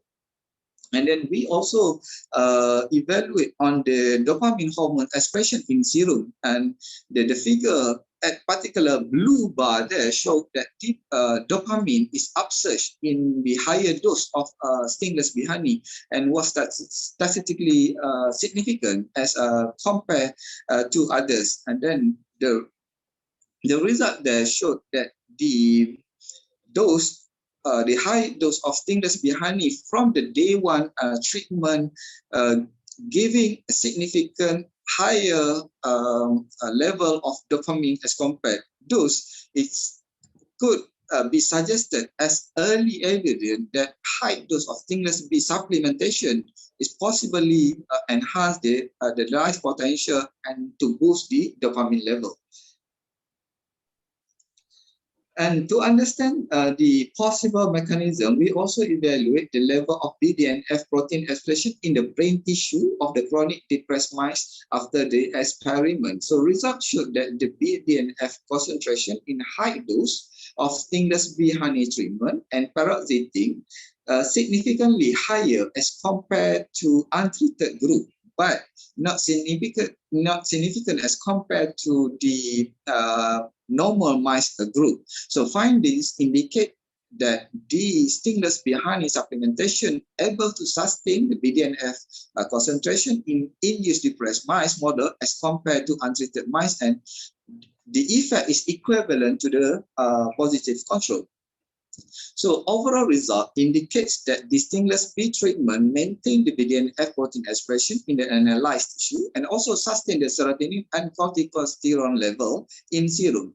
At the same time, high dose of stingless bee honey treatment upsurged the dopamine in the treated group, treated mice. And exposure to the according to Warner Smith in 2006, exposure to stress and the stress hormone corticosterone has been shown to decrease the expression of BDNF in rats. Persistent corticosteroid leads to an eventual atrophy of the hippocampus and other limb structure, which has been shown to take place in human suffering from the chronic depression. Therefore, as a conclusion from the behavioral analysis, showed a prevented pattern, a state of depression in stingless bee honey treated group, and then the biochemical analysis indicates upsurge of dopamine while maintaining serotonin and corticosteroid level as compared to untreated group. The 2000 milligram per kilogram stingless bee honey dose in mice showed a superior effect on dopamine upsurge than the paroxetine positive control. Therefore, the stingless bee honey showed a potential as a depression prevention agent as measured by its effectiveness in regulating neuroenzymes in the chronic mice model. With that, I would like to thanks and acknowledge my group of research. This is my fluorodynamic research. This work is from my PhD work, Fatin Aniza and also Anish Amira. And then I also would like to thank all my co-researchers. With that, I end my presentation. Thank you. Thank you very much, Dr. Mustafa. So in here, I not know all, but I note some of this. But you have to use how to bring the honey into the application. I think that's yes. Then, because your research is proof, and that the sting bee honey, that's very good to protect or to therapy of the depression or yes. So that's very good result. And then you have unstable, sustainable the production or something. I think that case almost same within Indonesia. The problem in Indonesia now, I think, is Indonesia consume is according to Dr. Jim, we still import from the other country. Why? Because I think the most problem is I don't know if we have the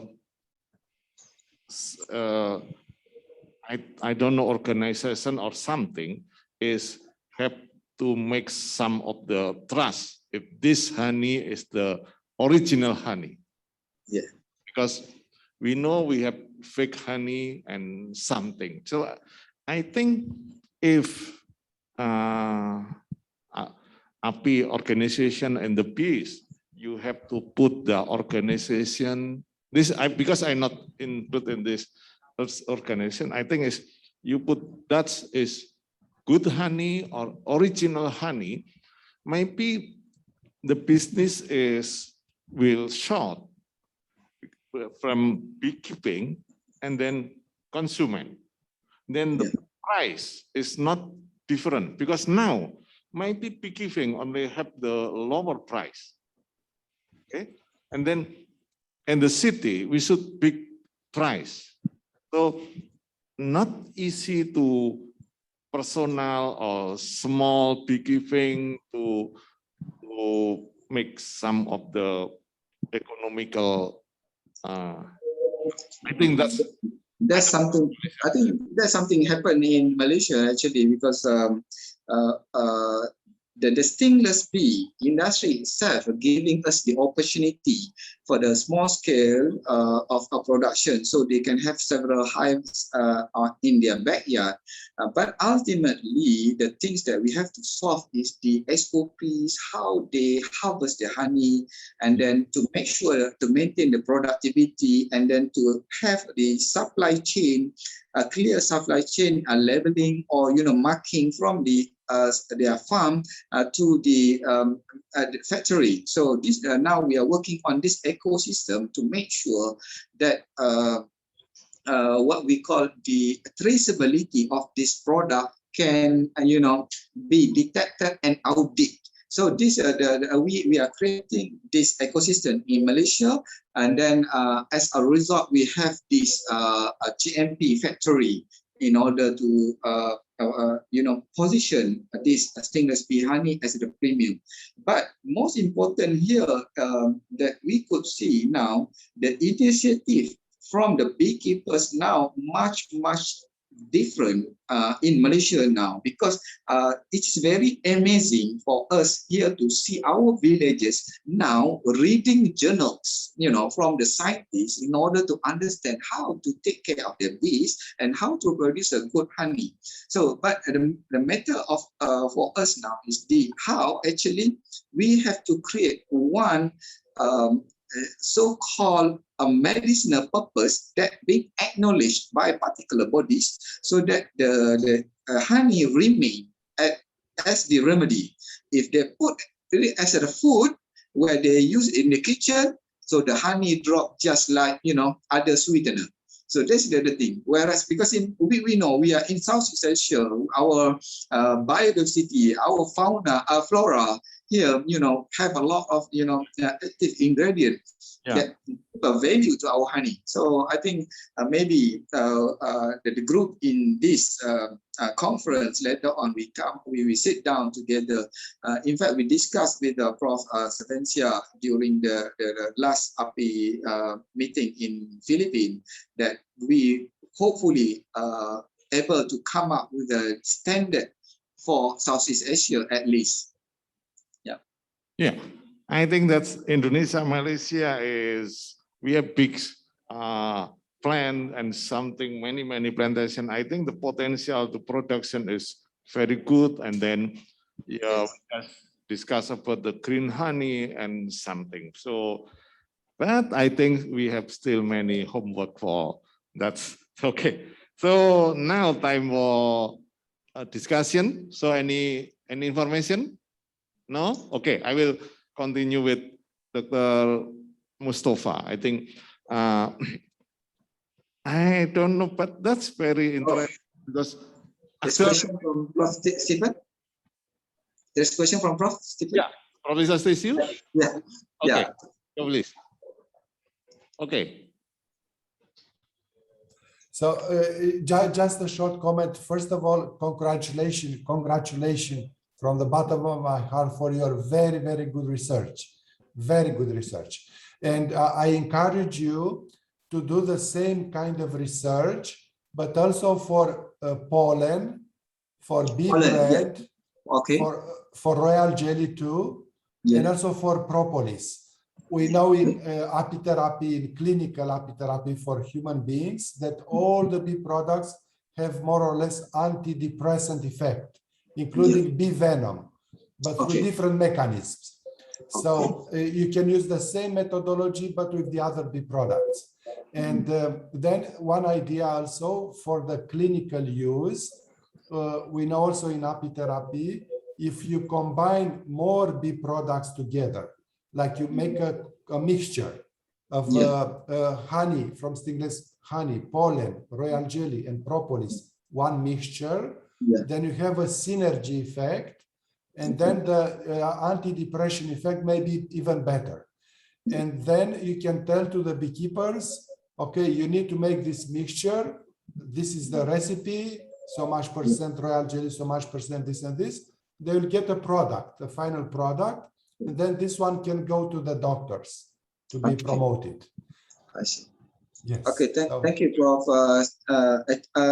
This is very good proposal, Prof. And then it is actually highlighted also by Prof. Siti Amrah Sulaiman. Because I'm considered junior to her, so she's retiring and in fact retired, and then she asked me to do that cocktail also. Yeah. Oh, very good. So the cocktail. So she gave me the formula, and it is a method that we did mixing of everything, and then we are at the level of registering that compound in our national pharmaceutical as a traditional medicine. Only that we able to apply for clinical trial. I'm no longer going for a rat or a rodent experiment, because that one is considered herbs. So because we are in the hospital, I think you've been in our place several times. So now, in fact, I received a grant to develop a GMP factory, particularly for that product, for that kind of product. So this is giving opportunity for us for more clinical trials, Prof. So I hope we could still collaborate, and then giving me more support and guides in terms of this. Yes. And thank you for your talk just now also. So I think we're waiting for use trial in human trial or something. I think that's very nice. Yeah. When starters understand, I heard so many of the research and there's good result. So if it makes together, and then maybe we can come in the clinical trial or something. Yes. That's very good news, I think. Yeah, in fact, I just completed one of the clinical trial for 64 patients. So we gave up to 14 tablespoons in one shot. There's no increase in blood sugar. So this is, and then we about to publish a paper. Hopefully, then later on, if people keep following, and I will share the story there later. So we just complete 64 patients. Yes, if I can add one idea about this, taking honey, large amount. I ate half of kilogram of honey, 500 grams in maybe 1 hour. And I was in an airport in Europe here in Hungary. So 500 grams in 1 hour, and I have had no problem at all. The secret was, and this is from Professor Mamdouh from Egypt, I took a lot of water. Okay. So if the patient takes a lot of water before, during, then can take large amounts of honey. But if it's just honey as it is, honey is osmotic pressure, so it may give some problems. But if it's with enough water, like perfusion, 1 kilo in a couple of hours. Yes. Sure. Yeah, we diluted in 800. See? Yes, this was because as it is, when the people they take a teaspoon of honey, then can get the second one difficult, but the third teaspoon, is too much. No more. But if it's put in water, in liquid, also they use this trick, Coca-Cola, I know, but it's a negative trick. They put also in water, and they add the acids, and then the people are drinking and they become dependent.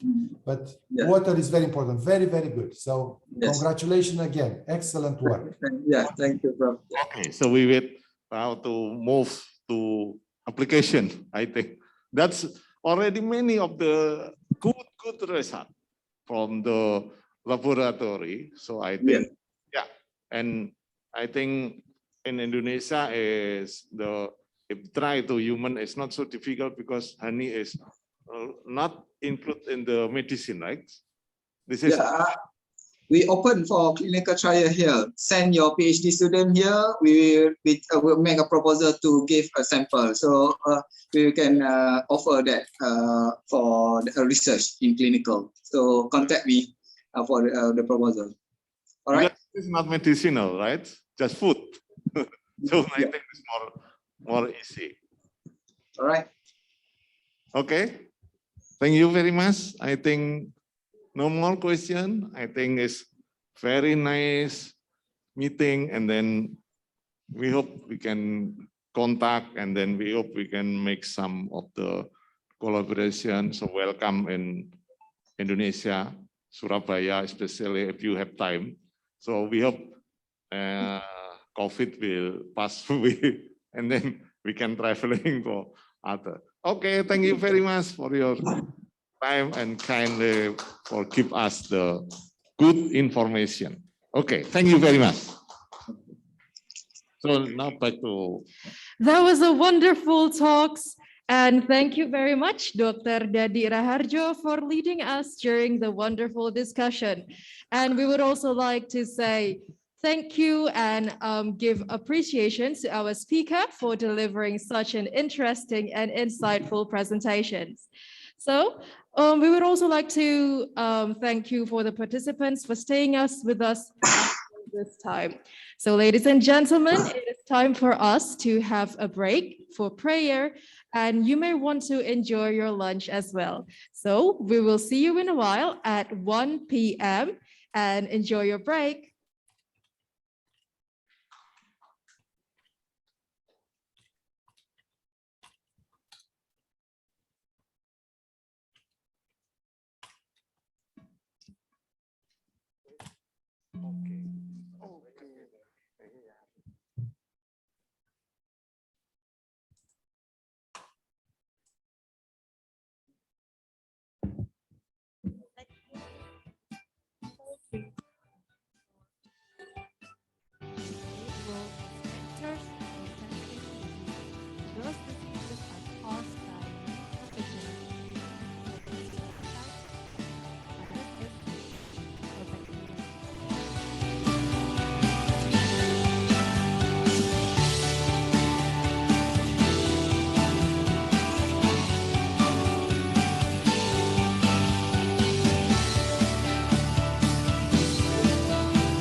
ITD is a prominent institution in tropical and infectious disease researches, hosting internal, national, and international postgraduate student researchers.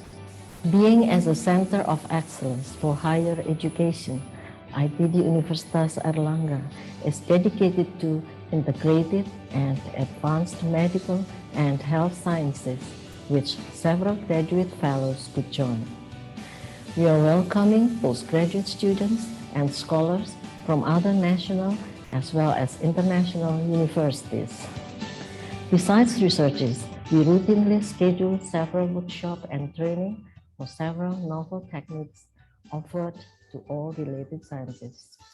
We hope that our works could contribute in delivering solutions to global problems of tropical and infectious diseases.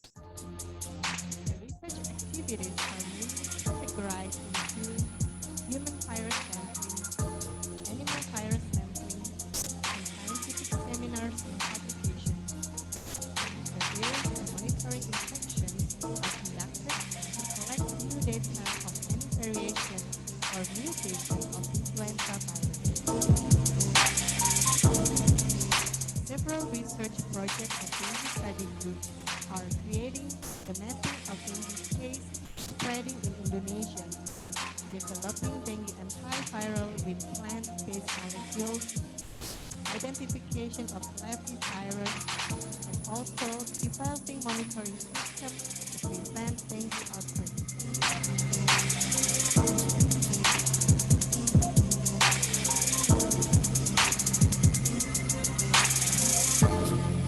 This research group focus on the drug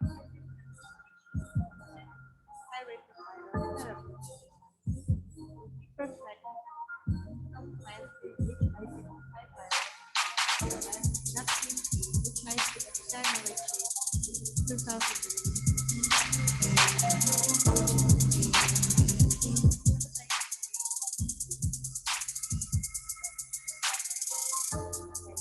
Viruses. In focus research is study within their molecular epidemiology and human genome.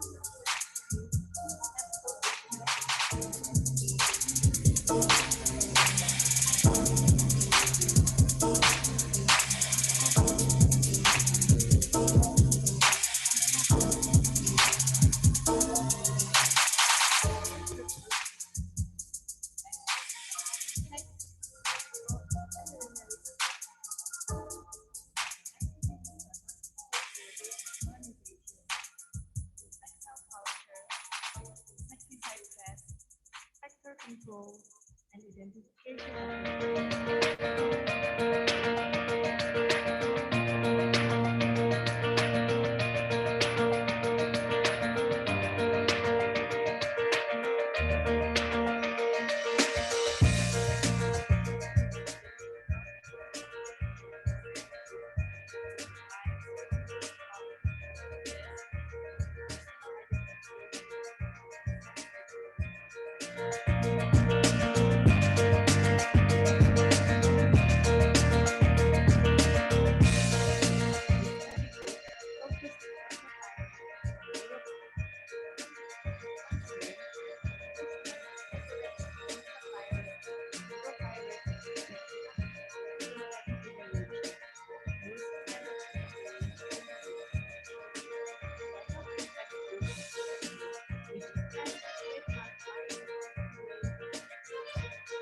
sites are made of different industries, predominantly so biofertilizer, the waste.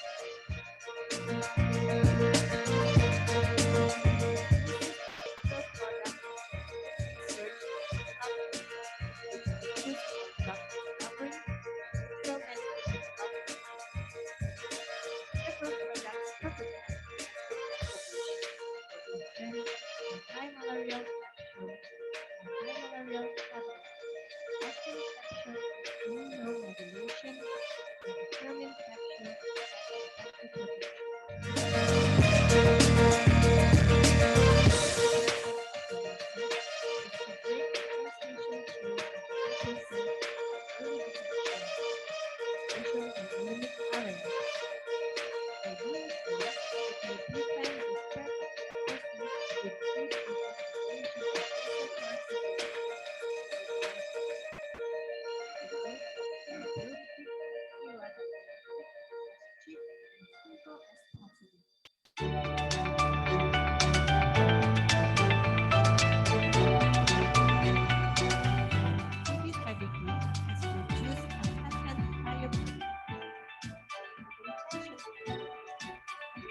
of Mycobacterium tuberculosis extinction method in sputum specimen of pulmonary tuberculosis patient using three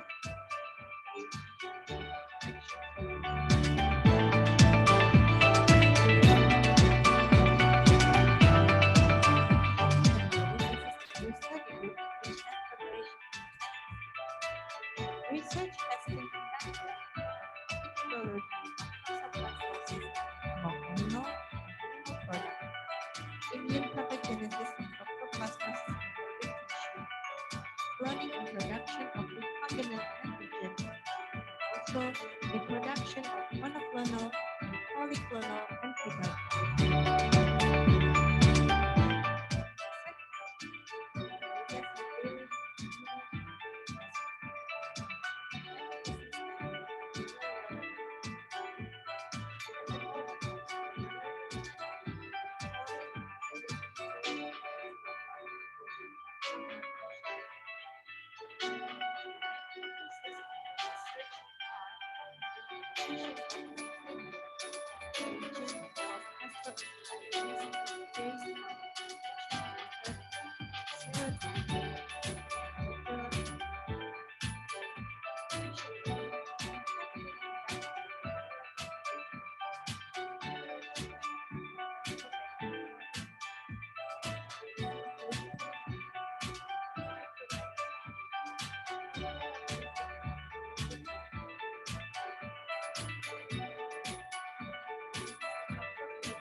Kobe University, Oita University, Osaka University, University, Mara Women's University, the Nippon Foundation Japan, City of Malaya, Indonesia, Biotech Thailand, University of Western Australia, Erasmus Medical Center,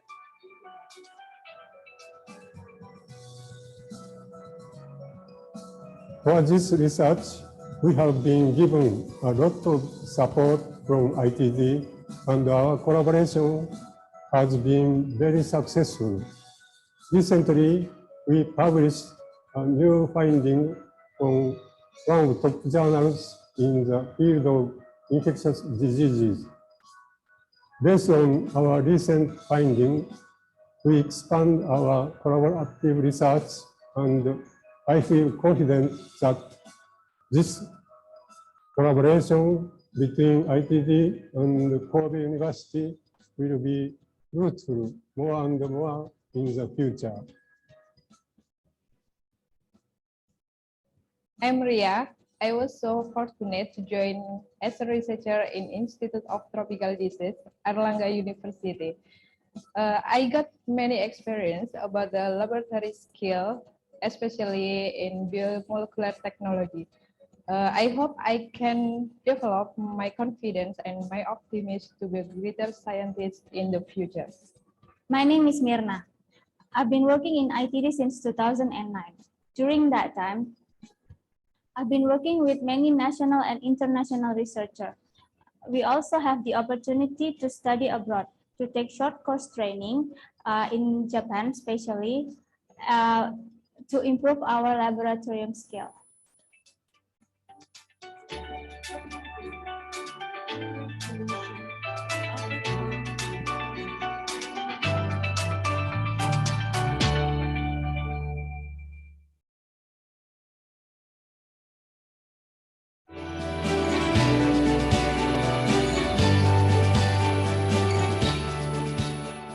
Indonesia is a safe, tropical and subtropical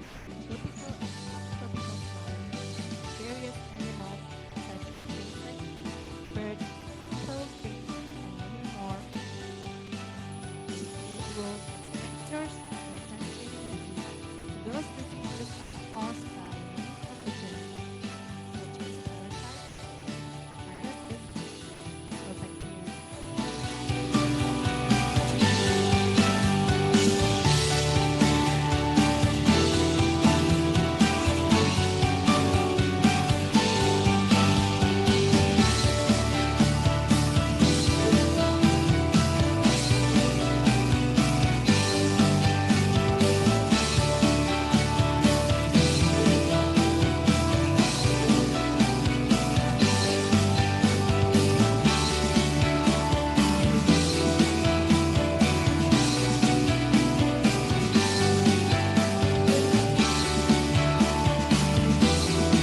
ITD is a prominent institution in tropical and infectious disease researches, hosting internal, national, and international postgraduate student researchers. Being as a center of excellence for higher education, ITD Universitas Airlangga is dedicated to integrated and advanced medical and health sciences, which several graduate fellows could join. We are welcoming postgraduate students and scholars from other national as well as international universities. Besides researches, we routinely schedule several workshops and training for several novel techniques offered to all related sciences. We hope that our works could contribute in delivering solutions to global problems of tropical and infectious diseases. Activities are mainly categorized into human virus sampling, animal virus sampling, and scientific seminars and publications. Surveillance and monitoring infections are conducted to collect new data of any variation or mutation of influenza virus. Several research projects and dengue study groups are creating the mapping of dengue case spreading in Indonesia, developing dengue antiviral with plant-based molecules, identification of flavivirus, and also developing monitoring systems to prevent dengue outbreaks.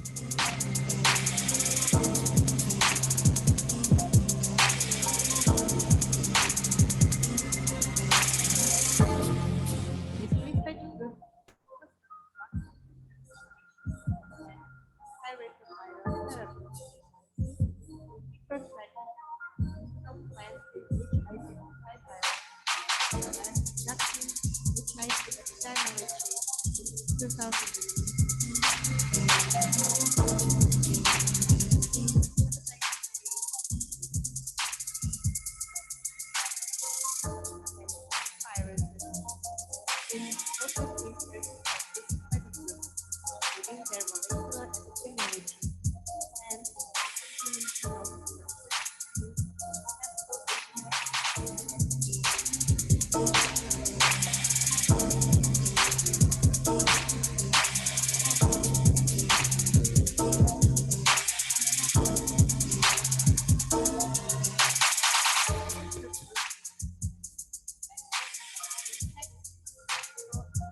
group control and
so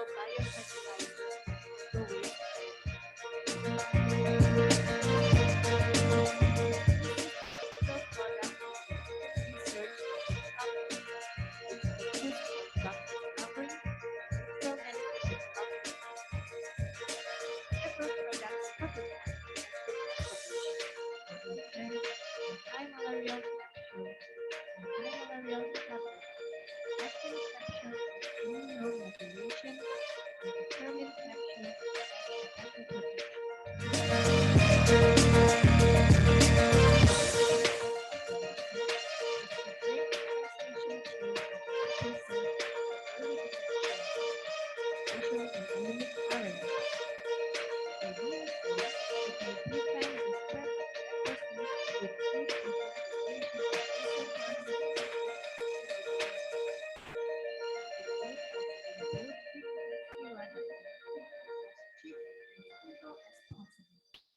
microbiome tuberculosis extraction method is sputum specimen of pulmonary tuberculosis patient using deep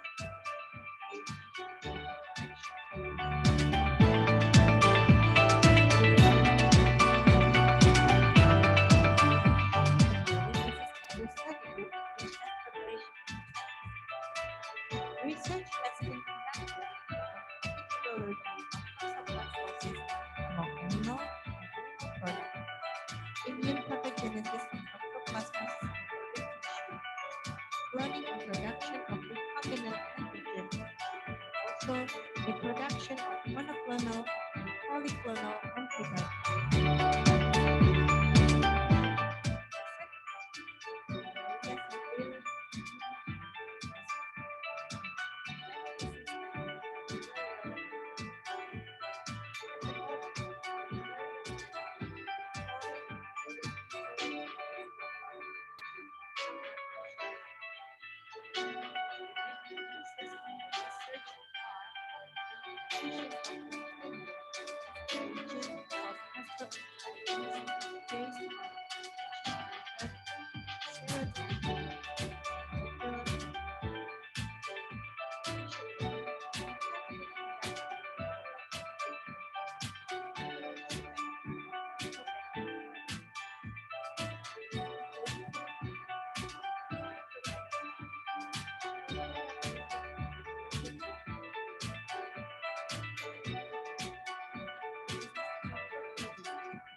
University, Kobe University, Oita University, Osaka University, Saki University, Nara Women's University, the Nippon Foundation Japan, the City of Malaya, Indonesia, Biotech Thailand, University of Western Australia, Erasmus Medical Center,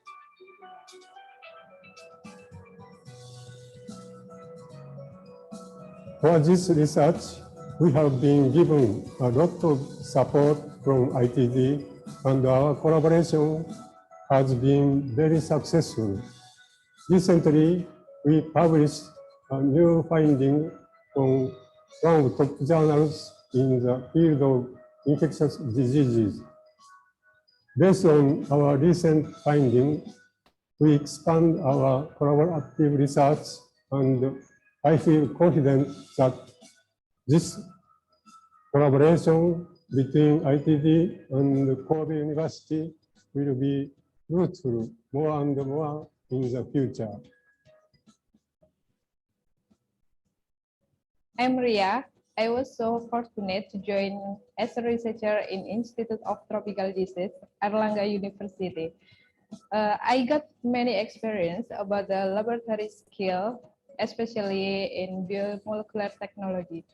I hope I can develop my confidence and my optimism to be a greater scientist in the future. My name is Mirna. I've been working in ITD since 2009. During that time, I've been working with many national and international researchers. We also have the opportunity to study abroad, to take short course training in Japan, especially to improve our laboratorium skill.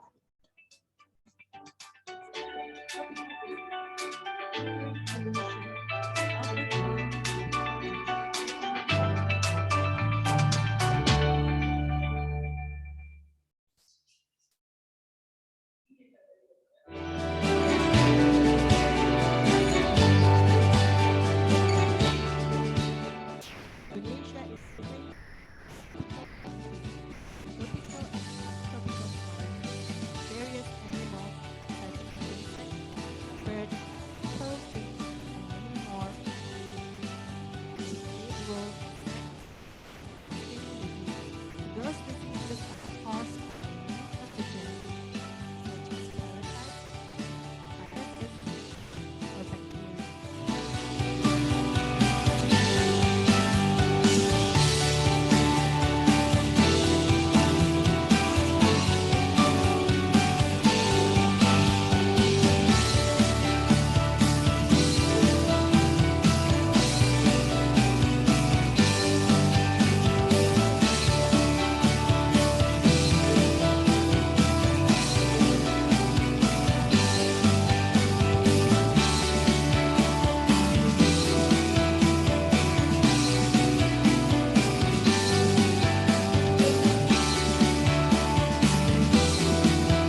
ITD is a prominent institution in tropical and infectious disease researches, hosting internal, national, and international postgraduate student researchers. Being as a center of excellence for higher education, ITD Universitas Airlangga is dedicated to integrated and advanced medical and health sciences, which several graduate fellows could join. We are welcoming postgraduate students and scholars from other national as well as international universities. Besides researches, we routinely schedule several workshops and training for several novel techniques offered to all related scientists. We hope that our works could contribute in delivering solutions to global problems of tropical and infectious diseases. Research activities are mainly categorized into human virus sampling, animal virus sampling, and scientific seminars and publications. Surveillance and monitoring infections are conducted to collect new data of any variation or mutation of influenza virus. Several research projects and dengue study groups are creating the mapping of dengue case spreading in Indonesia, developing dengue antiviral with plant-based molecules, identification of levy-virus, and also developing monitoring systems to prevent dengue outbreaks.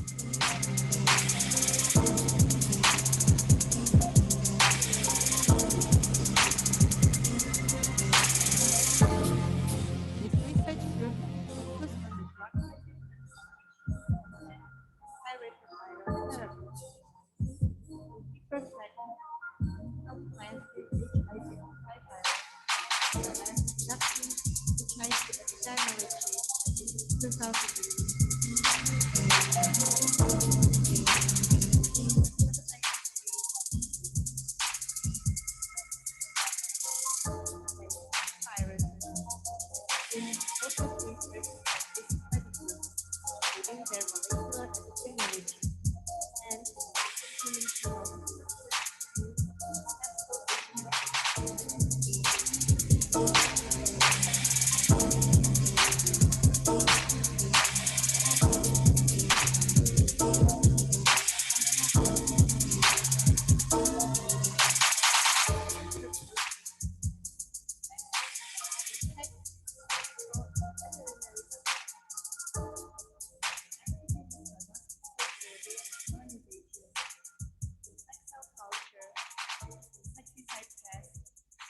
Control and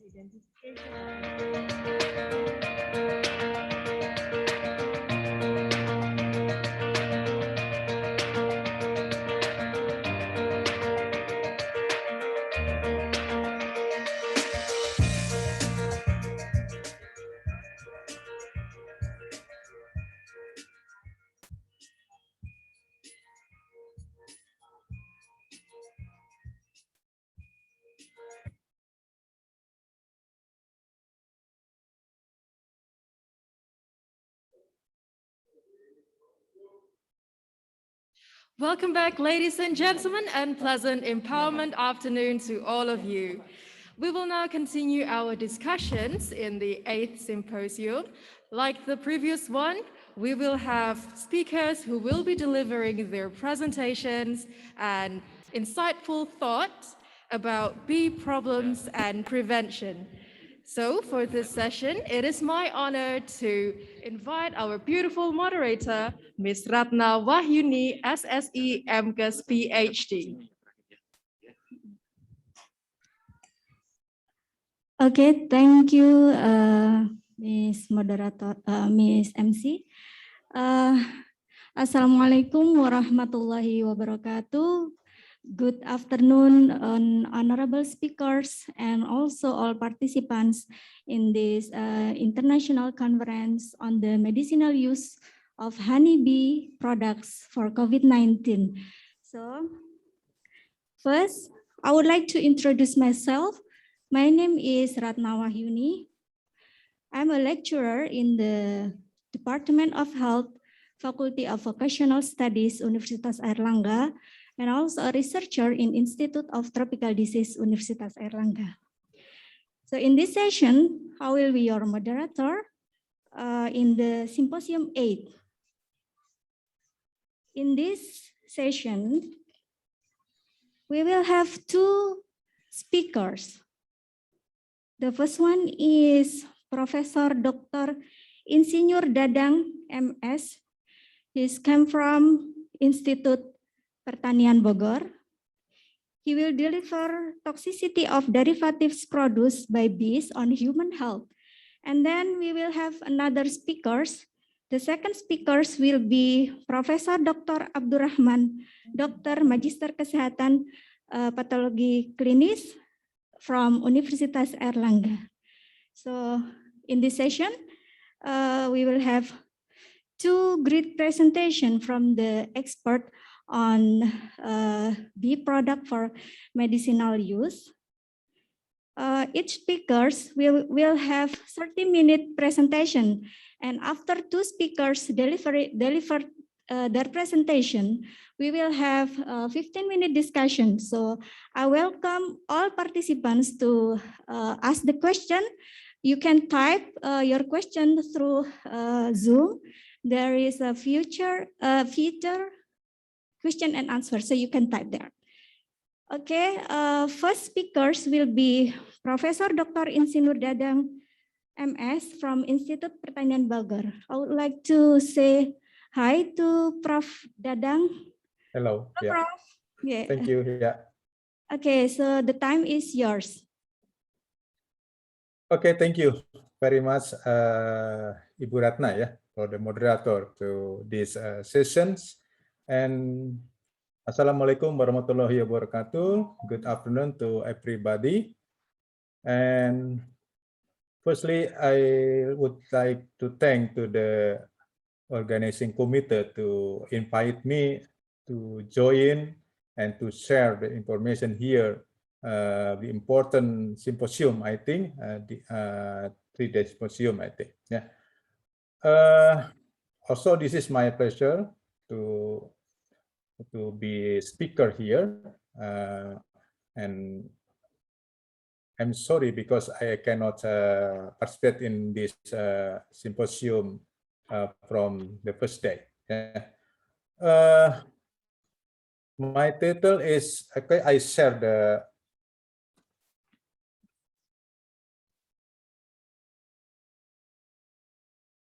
okay, you can see that? Yes.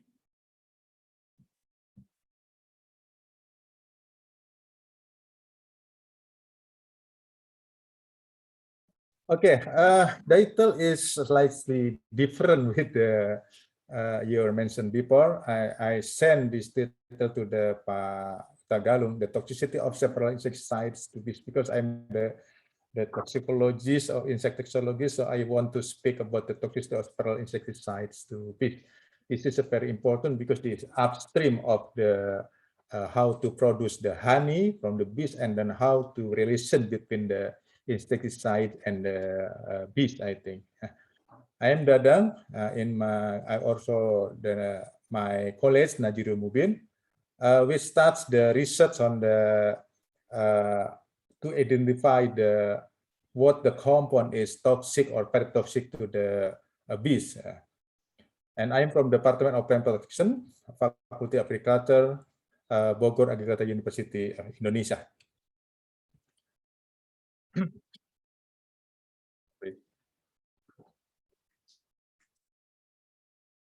Okay, I think all of us know very well the bees are the best pollinator, I think. Yeah, several plants like citrus, longam, and also other plants where the bees is the major agents to pollinate the plant to result it in the fruits and something like that. Yeah, and the other plant also the bees contributes in the pollinating process of the plant, like the paddy field and the other. Yeah, and also the bees contribution on the food chains And of course, the economic source, like the honey production. Yeah. This is very important for our economic, for example, for the export honey and also for the domestic consumption of honey. How big I think we need the honey for our domestic consumption.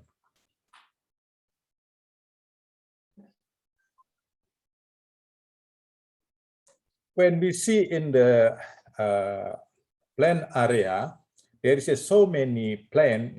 I think Indonesia, as the tropical country, we can produce so many fruits, so many ornamental plants, and also many like the food crop and other, where the bees can contribute in this. I mean, to produce the fruits and also to produce and the other like this. So I think because the plant that produce the nectar, the bees will come to the plant, and of course then the bees to produce the honey. But the important thing is the honey production and also the quality of the honey depend on the food source. Yeah, if the quality of nectar is good, so the production will be high, and also the quality will be good, I think. So this is very important, to keep the, I mean, the plant, yeah, like vegetable, ornamental, food crops, other, who I think when the plant produce the nectar. Also, the nectar is very important, not only for the bees, but also from the other beneficial insects like parasitoids. We know the parasitoid can keep the ecosystem balance, so we need the I mean the parasitoids, and also I think the bees. So now, recent issue related to bees now is there is a decreasing plant production. Yeah. What is relation with the bees? As mentioned before, several plants depend on the bees' activity in the pollinate the flowers. That means if the plant production decrease, maybe there is a relation to the bees decreasing the bee populations in the field like that, or maybe the bees cannot come to the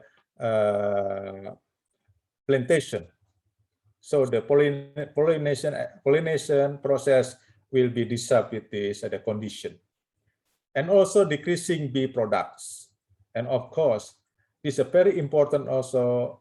There is a honey containing pesticide residue. This is very important for us because many pesticides active ingredient can make the I mean there is effect to our human health. So we can see here there is a three factor that decreasing bee population.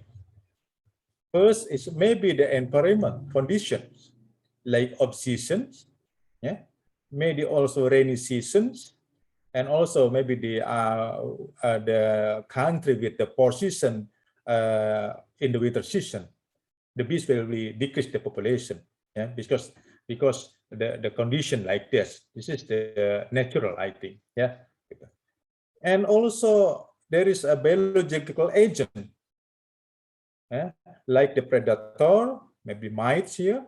Yeah, there is a parasitoid like the braconid wasp. Yeah, maybe also the insect pathogen like fungi. Yeah, so I mean the pathogen can make the bees will be sick like that. Yeah, and also competitor. There is a many, as mentioned before, there is a many parasitoid in the field to keep the pest populations still low. So like the parasitoid, they need also the nectar, yeah, to keep the I mean to keep they can fly and to search for the pest, yeah, like that. Yeah. So this is also, I think, one of our important information that the bees can compete with the other insects in the field like that. And the third is the chemical. This is very important also because to produce the high production of the crops, we need the fertilizer. Also, many farmers use the pesticides, to keep the low population of pests and disease. And also, don't forget here, some plant can release, the natural occurring chemical from plant maybe can avoid the coming of the bees to the plant like that. This is also very, very important information for us.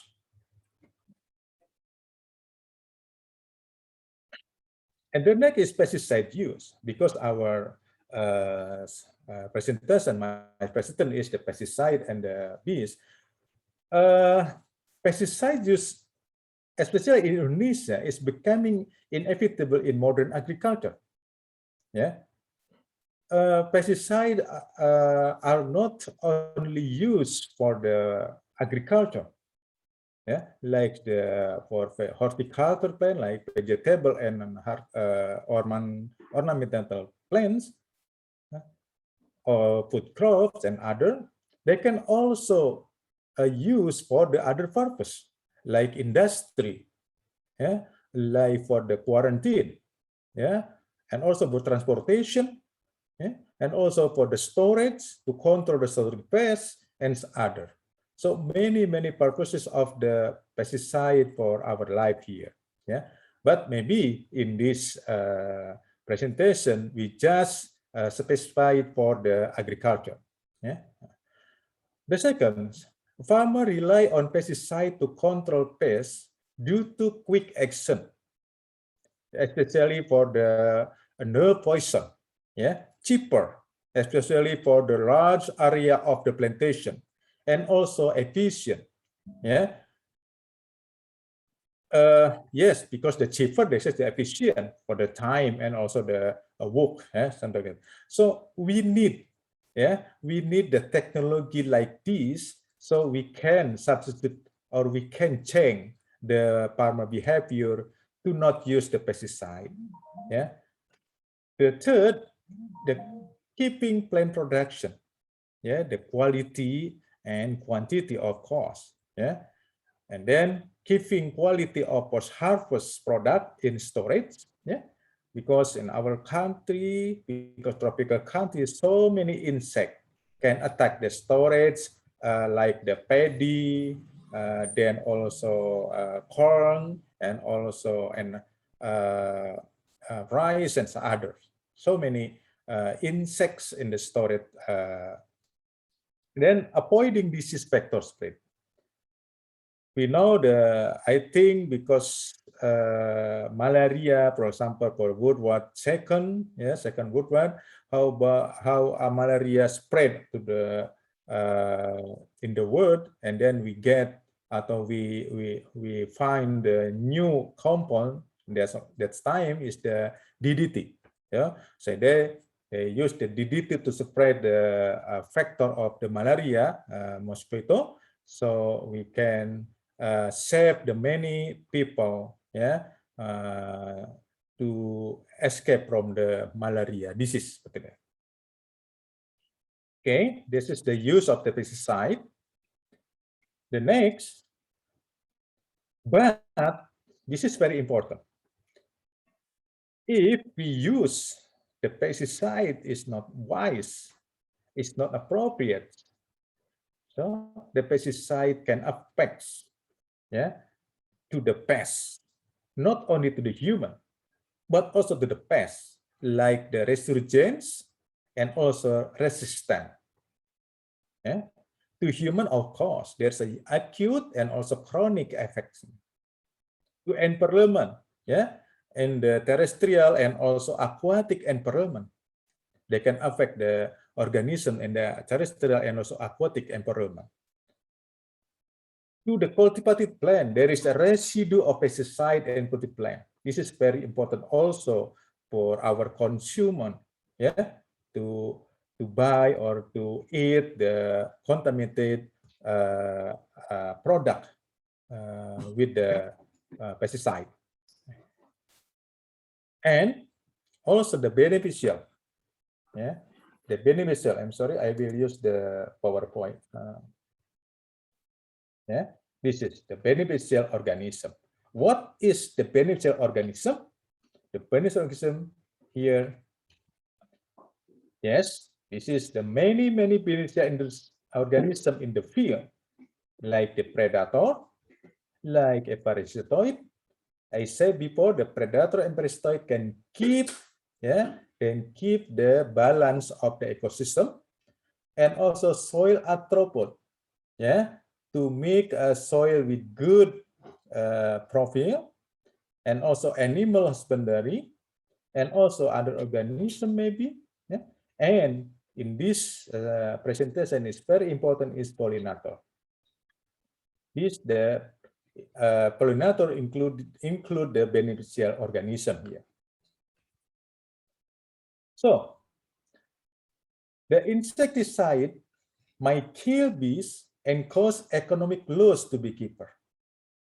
So this is triggered to be property of our community, of course. Yeah, a poor pollination, as I mentioned before, this is like rice production maybe or food production because the poor pollination and loss of certain crop. I mean the production of crop here.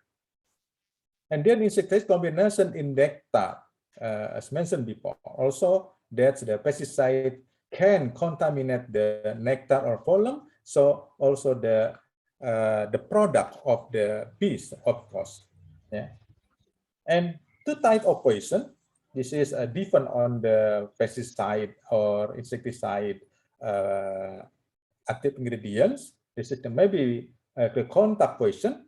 They can direct kill the insect, and this is a systemic poison. The active ingredient will be absorbed by the plant and then translocate to the all tissue of the plant, including the nectar or the pollen. So when the bees, eat the pollen, they will contain also the insecticides in the nectar and the pollen like that. So, type of effect of the insecticide to be the kill directly. This is the contact poison, yeah. Immature poison, this is for the larvae, yeah. And yeah, the larvae can kill also. And the colony collapse disorder. So the bees cannot find the hive, yeah. So maybe due to the pesticide, maybe due to the pathogen, maybe due to parasitoid, maybe also the climate. Yeah. So pesticide only one of the factor they can make the colony collapse disorder. Yeah. Okay. So now the danger of insecticide. First, it's direct contact with the poison.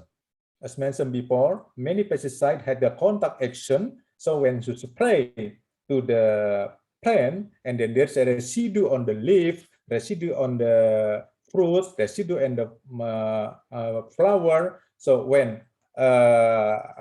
bees landed to the contaminated leaves or flower, so they can kill the bees like that. Yeah. Or indirect by taking poison nectar, pollen, or water. This is by when we use the systemic insecticide. Yeah. So the nectar will contain the active ingredient. Yeah. Arsenic does many years ago, but high for poison. It is in Indonesia. We ban this insecticide. It's no problem in Indonesia. There is no arsenic active ingredient in Indonesia. DDT is just toxic, but hexachlorohexane and cyclodiene are highly toxic. And also in Indonesia now, this insecticide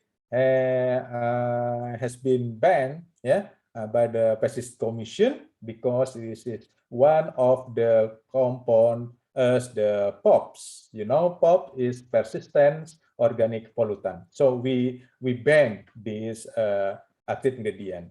Don't worry, we cannot use again this because there is no this insecticide in the market. Yeah. But generally organophosphate and carbamate are highly hazardous to be. We can see later. Yeah. Laboratory acute tests, pyrethroid are highly toxic to be. Not all, but some or several active ingredient under the pyrethroid groups. Yeah. And then also pyrethroid cause little hazard due to low persistence and any repellent. Then this means because if we compare to the organophosphates, carbamates, and pyrethroid is shorter or lower persistent the organophosphate and the carbamate. That means in the environment, the pyrethroid will be more degradable than the organophosphate and carbamate. But sometimes pyrethroid is more toxic than organophosphate and carbamate. Yeah.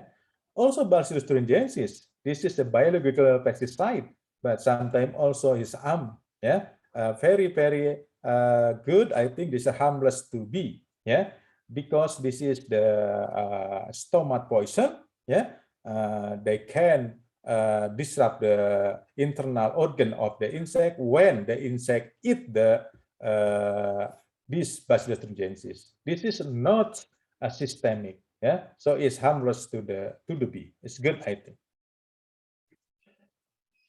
So this is one we take from the reference. We can classify it here when the bees less than 100 bees per day kill per hive. Yeah, this is they can say the normal die. Yeah, normal day. The low kill is red at 200 until 400, yeah, bees per day, and moderate kill 500 to I don't know, maybe beekeeper will not be agree with me, yeah, because this is from the reference, so we can say this is good or not, depend on our perspective, yeah. Pesticide damage of honeybee is not an issue, yeah, it's not a recent issue, I mean, yeah, but is a long-standing issue, yeah, because we know the pesticide is the poison, chemical poison, so maybe they can be they can affect to the other organism when we spray, when we use in the field like that, yeah. Nowadays, neonicotinoid pesticides are worried about their effect, and some people point out of the main cause of honeybee shortage. Yeah, now this is because one of our worry is CCD, yeah, colony collapse disorder. Yeah, one of our target is this compound neonicotinoid. One of the member of neonicotinoid is the imidacloprid. Yeah, I think that Europe and some of the other countries very worry about this imidacloprid for the bees. Yeah, for the bees. But very important, kinds, degree, and pathway of damage which honeybee receive from pesticide are not yet clarified. Yeah. The next. Yeah. Many pesticides are neurotoxic. Yeah. So the neurotoxic pesticide blamed not only for bee collapse, also butterfly, worm, fish, and bird.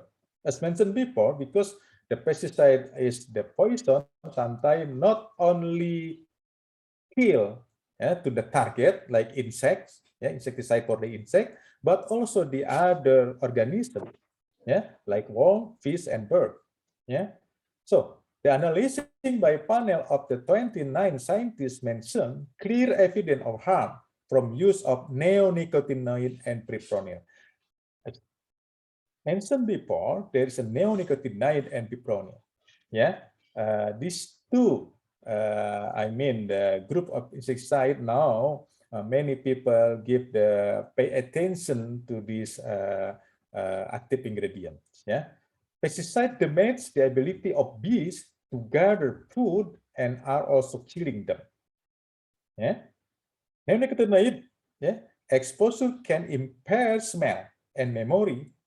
Yeah, and memory is CCD, yeah, colony collapse disorder, forage less, life difficulties, produce fewer offspring, increase disease susceptibility.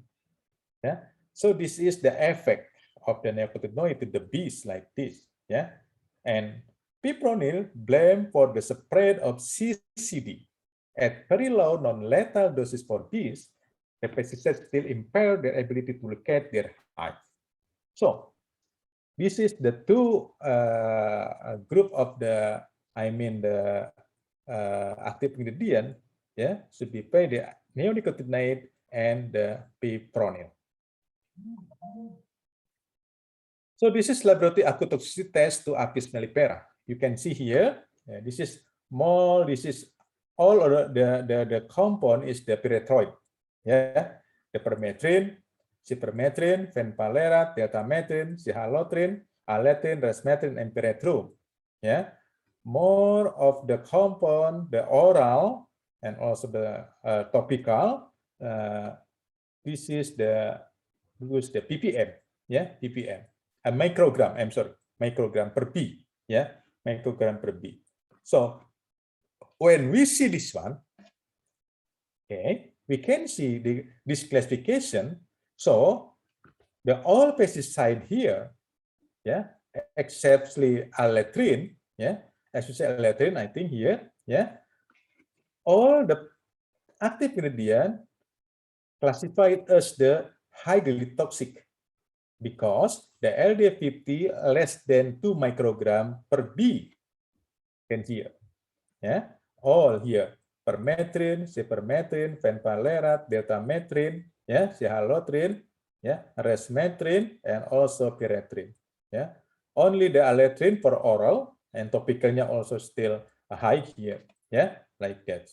That's mean, yeah, that all active ingredient show the highly toxic to the bee. Yeah, because the LD50 for the highly toxic is the less than 2 microgram per B. Yeah, if the LD50 more than 2 microgram and less than 11 microgram per B, this is classified as the moderate toxic. And if the LD50 more than 100 microgram per B, we classify it as the non-toxic. This is very important for us in Indonesia because since this year, I think we will adopt the new requirement for the registration of pesticide. Yeah, that's the bee toxicity should be one of the requirement for the registration of pesticide. We still search for the like the research institute who will conduct the test or conduct the bioassay of the I mean the for getting the data, yeah, for that data. Yeah, this is, yeah, I think insecticide highly toxic for bees. We can see acepat, this is organophosphate, chlorpyrifos, organophosphate, diazinon, organophosphate, dimethylate, organophosphate, methylparathione, also organophosphate, yeah, comapos and dichlorpos, dichromophosphate. Carbofuran, metomyl, carbaryl, this is the carbamat, yeah. Also spinosad, yeah, spinosine, for pyrethroid, permethrin, cypermethrin, fenvalerat, yeah. Neonicotinoid, including the imidacloprid, thiamethoxam, and clothianidin. And also there is indoxacarb, lindan, and fipronil. Yeah, in Indonesia we ban some of this active ingredient like the lindan. We ban. Yeah, we cannot use again, and also I think the methylparathione. Yeah, methylparathione. But the other we still use. So be careful when we spray this insecticide where the plant also, I mean, the bee come to the plant to pollinate the flowers, something like that. So the next, honeybee is the insect, and many insecticides show lethal effect to it. Yeah, bee is the insect. So when we say the insecticide, of course, the bee is one of the target of the insecticide. Yeah, so this is a very important terminology, I think. Yeah. Honeybee is the domestic animal and is moved by the man. Yeah, therefore, there are few cases that honeybees are always exposed to same pesticide. But there is a possibility that honeybee are moved near to the place where the pesticide applied. Yeah, in Indonesia, I think many beekeeper bring to the hive to the other like rambutan, like longgam and other, and also on the horticulture cultivation over there. So be careful with the pesticide application. Yeah. Honeybee collect nectar and pollen from flower and does not visit plant if they have no flower. This is very important. I think I know very well here. This is my, I'm sorry, this is my study. Yeah, this is, we compare, this is the figure A, yeah, insecticide A, yeah, A is cypermethrin and B is spinosad. We use the Y-tube olfactometer, yeah, to evaluate the preference of the bees to the insecticide. We compare the insecticide A and B, and also insecticide A per honey, insecticide B per honey. We compare to the honey. And the data show the bee is prefer come to the honey, not to insecticide A or B or with the honey. Yeah, that's mean like not of avoidance, but just not prepared to come to the insecticide A. That's mean maybe in the field they cannot come to the flower. Not all the bee can come to the flower. Yeah, with the when the containing the cypermethrin and spinosad. Yeah. Also in the similar data, when we compare to the aqueous water, yeah, before we use honey and the next with water, yeah, and when we compare the insecticide A with honey and insecticide with honey, yeah, almost data almost similar, but the spinosad prefer to come here, yeah. But it's A and like this, A and B also spinosad, more bees come here, yeah, to insect bee. That means the spinosad is more preferred by bee to come to this insecticide like this, yeah. Several reports state that Spinotarum and Siponosim have a high specific target, especially to lepidopteran insect. Yeah. While non-target insects such as Diptera, Coleoptera, and Hymenoptera have safe level.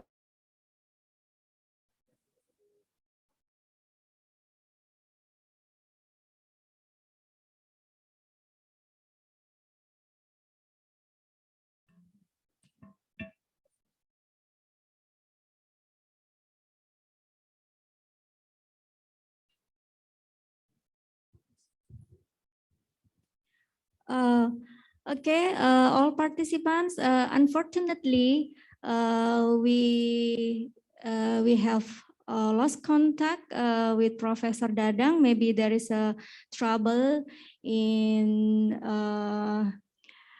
the his Zoom something. So it's very interesting presentation because Prof. Dadang will inform us about that the pesticide is not only kill or giving a negative effect on unwanted organism, but also useful organism as bee as well. So maybe if you have any question while we are waiting for Professor Dadang, you can just type your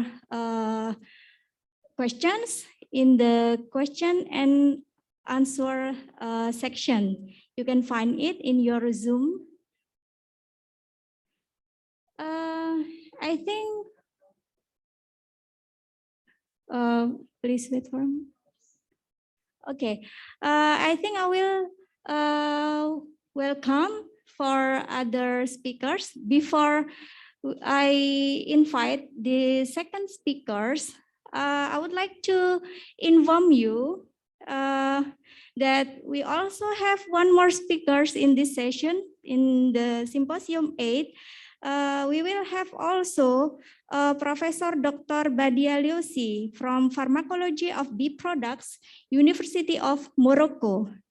The topic will be importance of bee products in the prevention and treatment of pathologies.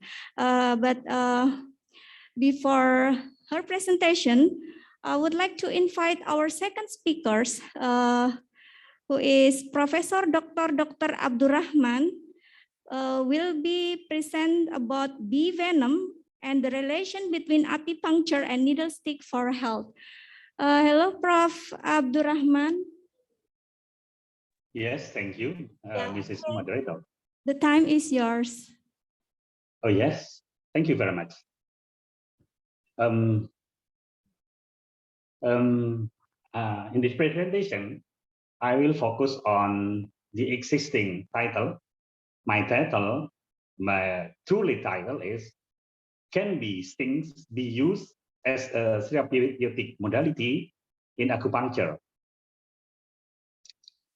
This presentation will be delivered in theory as well as an empirical evidence base in the form of a case report. The case is new, September, a few weeks ago. From the appearance of this case, I hope that anyone who participates in this conference can enjoy real evidence as well as a strong understanding of acupuncture. After presenting the theory-based evidence, I will invite all of you to apply it according to the theme of our international conference of this time, namely the use of honeybees and bee sting as a modality to treat diseases. So, to do this, I do not need too much time, just at about 5 till 10 minutes. So we can use the remaining time to discuss what I have presented. May I please share my screen? Yes, Prof. Thank you.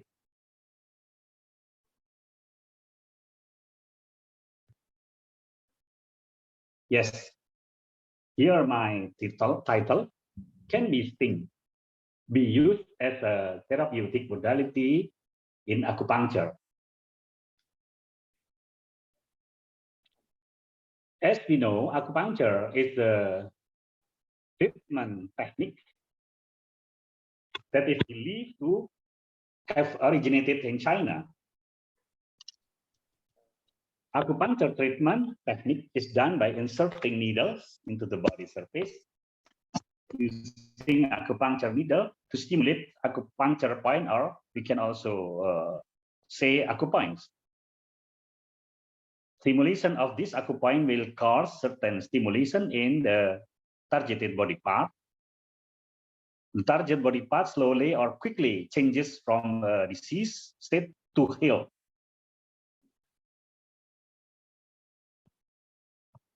Okay. Here my case report. Please give attention.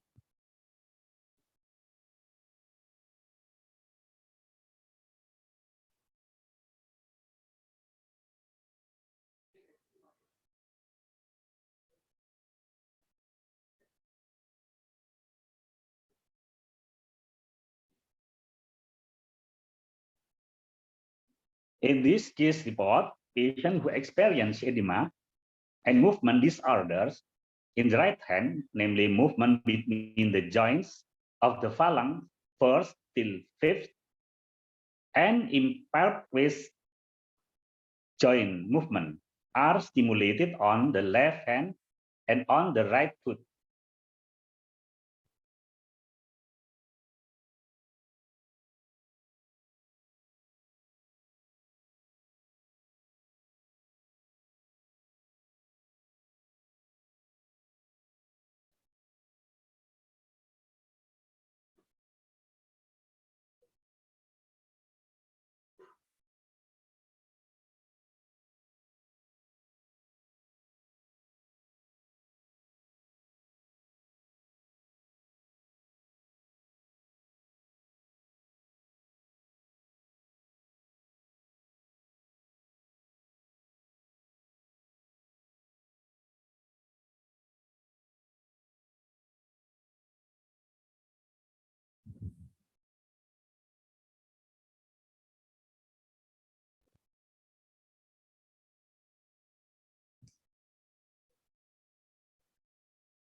Here we can see that a patient can move his phalanx easily.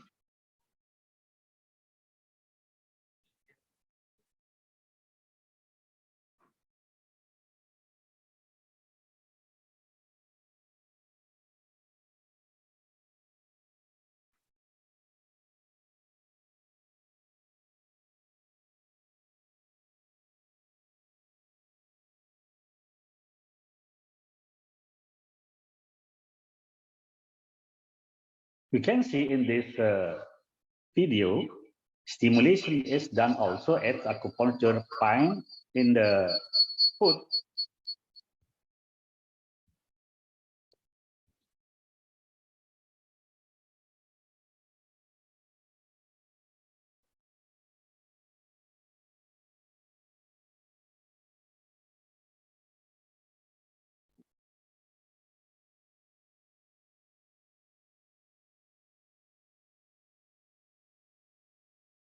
Okay. Okay. And I would like to tell you that the location of acupoint varies greatly. Some are near the surface of the body, such as the face, in the face and at head area. Some are deep below the surface of the body, as in the gluteal region.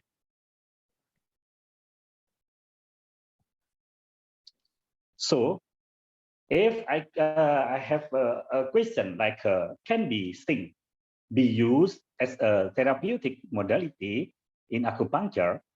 The answer depends on whether the bee sting can stimulate the acupoint, as is the stimulation produced by the acupuncture needle.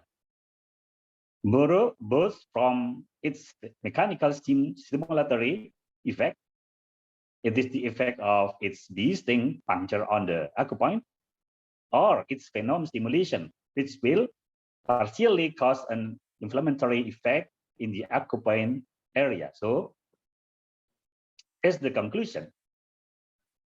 Because the bee sting is not too long, and the stimulatory effect of the body's inflammatory response to the bee venom has not been able to penetrate deep acupoints.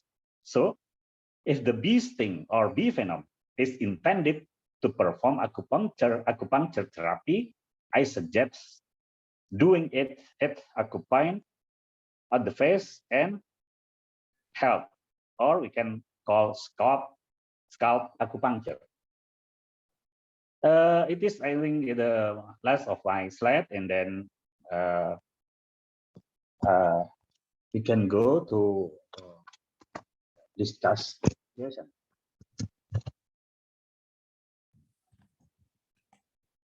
Thank you, Mrs. Moderator. Okay, thank you, Professor Dr. Abdurrahman, for your great presentation. So for me, it's the first time I know about the acupuncture, that how to do the acupuncture using a sting bee. So it's very interesting topic in this seminar. So ladies and gentlemen, all participants, we will. Good afternoon, Mr. Stephen Pangichal. Nice to meet you in this conference. Yes, pleased to meet you too, Professor. Very Thank interesting you. presentation, a short one. I'm sure you could have told us more. The acupuncture is a very, very, very important part of apitherapy. And you are right that the venom sometimes cannot go so deeply. Yes, of course. Yeah, one method is to inject the venom with syringes. It's also possible, like a venom solution. Yes. Another method, I know one lady from United States, she puts the needle, acupuncture needle, into bee venom solution. Yes. And then inject on the point. So first, like in the solution. The other method is to put a drop of bee venom solution, just a drop. Yes. And then you take the needle and you go through the droplet. Yes. Good idea, I think. Yes. And when we do in the practice bee venom therapy, usually we start with the lower back, not so much with the hands, the feet, or the head, the scalp. Here is the venom can enter easier, but because there is the bone immediately under the skin. Yes, of course. The venom destroys more cells, local cells. So the inflammation is bigger. Yes. So if you make the stings on the hands, like with Apis mellifera, which is stronger, then it's big swelling. If this sting is on the feet, huge swelling. So you need to build up the immune system, the antibodies first, a couple of months, by stinging mainly on the lower back, on the back, which is more powerful. And then gradually you come to these areas. But on these areas, you can come like you showed with that device, or you can use micro bee stings, very short, like this, short, very short, like you put the bee stings, and then get out immediately the sting, the stinger. Immediately, Yes, micro stings. And, or you can use bee venom creams or other soft methods. But anyway, the acupuncture is a huge tool for us in the healing of the patients. So you are right, and please continue what you do. Together with Mr. Jim, I have ever do this acupuncture of bee sting puncture to our patient, and then I think Mr. Jim also still remember that we have do this together. Okay, thank you, Mr. Stangichal. Thank you too. Thank you, Professor Dr. Abdurrahman and Dr. Stefan for the valuable discussion. So all of us learn, all participants, I believe they are learning something new in your both discussion. Okay, thank you very much, Professor Dr. Abdurrahman and Dr. Stefan. Yeah. Thank you, Professor Steve Stangichal. Thank you very much. Thank you so much. Okay, then all participants, we will have the third speakers that will be Professor Dr. Badia Lucy from Pharmacology of Bee Products, University of Morocco. Hello, Prof. Dr. Badia. Hello, salam alaikum. Waalaikumsalam warahmatullah. Okay, Prof. I'm invite you to give your lecture. Time is yours.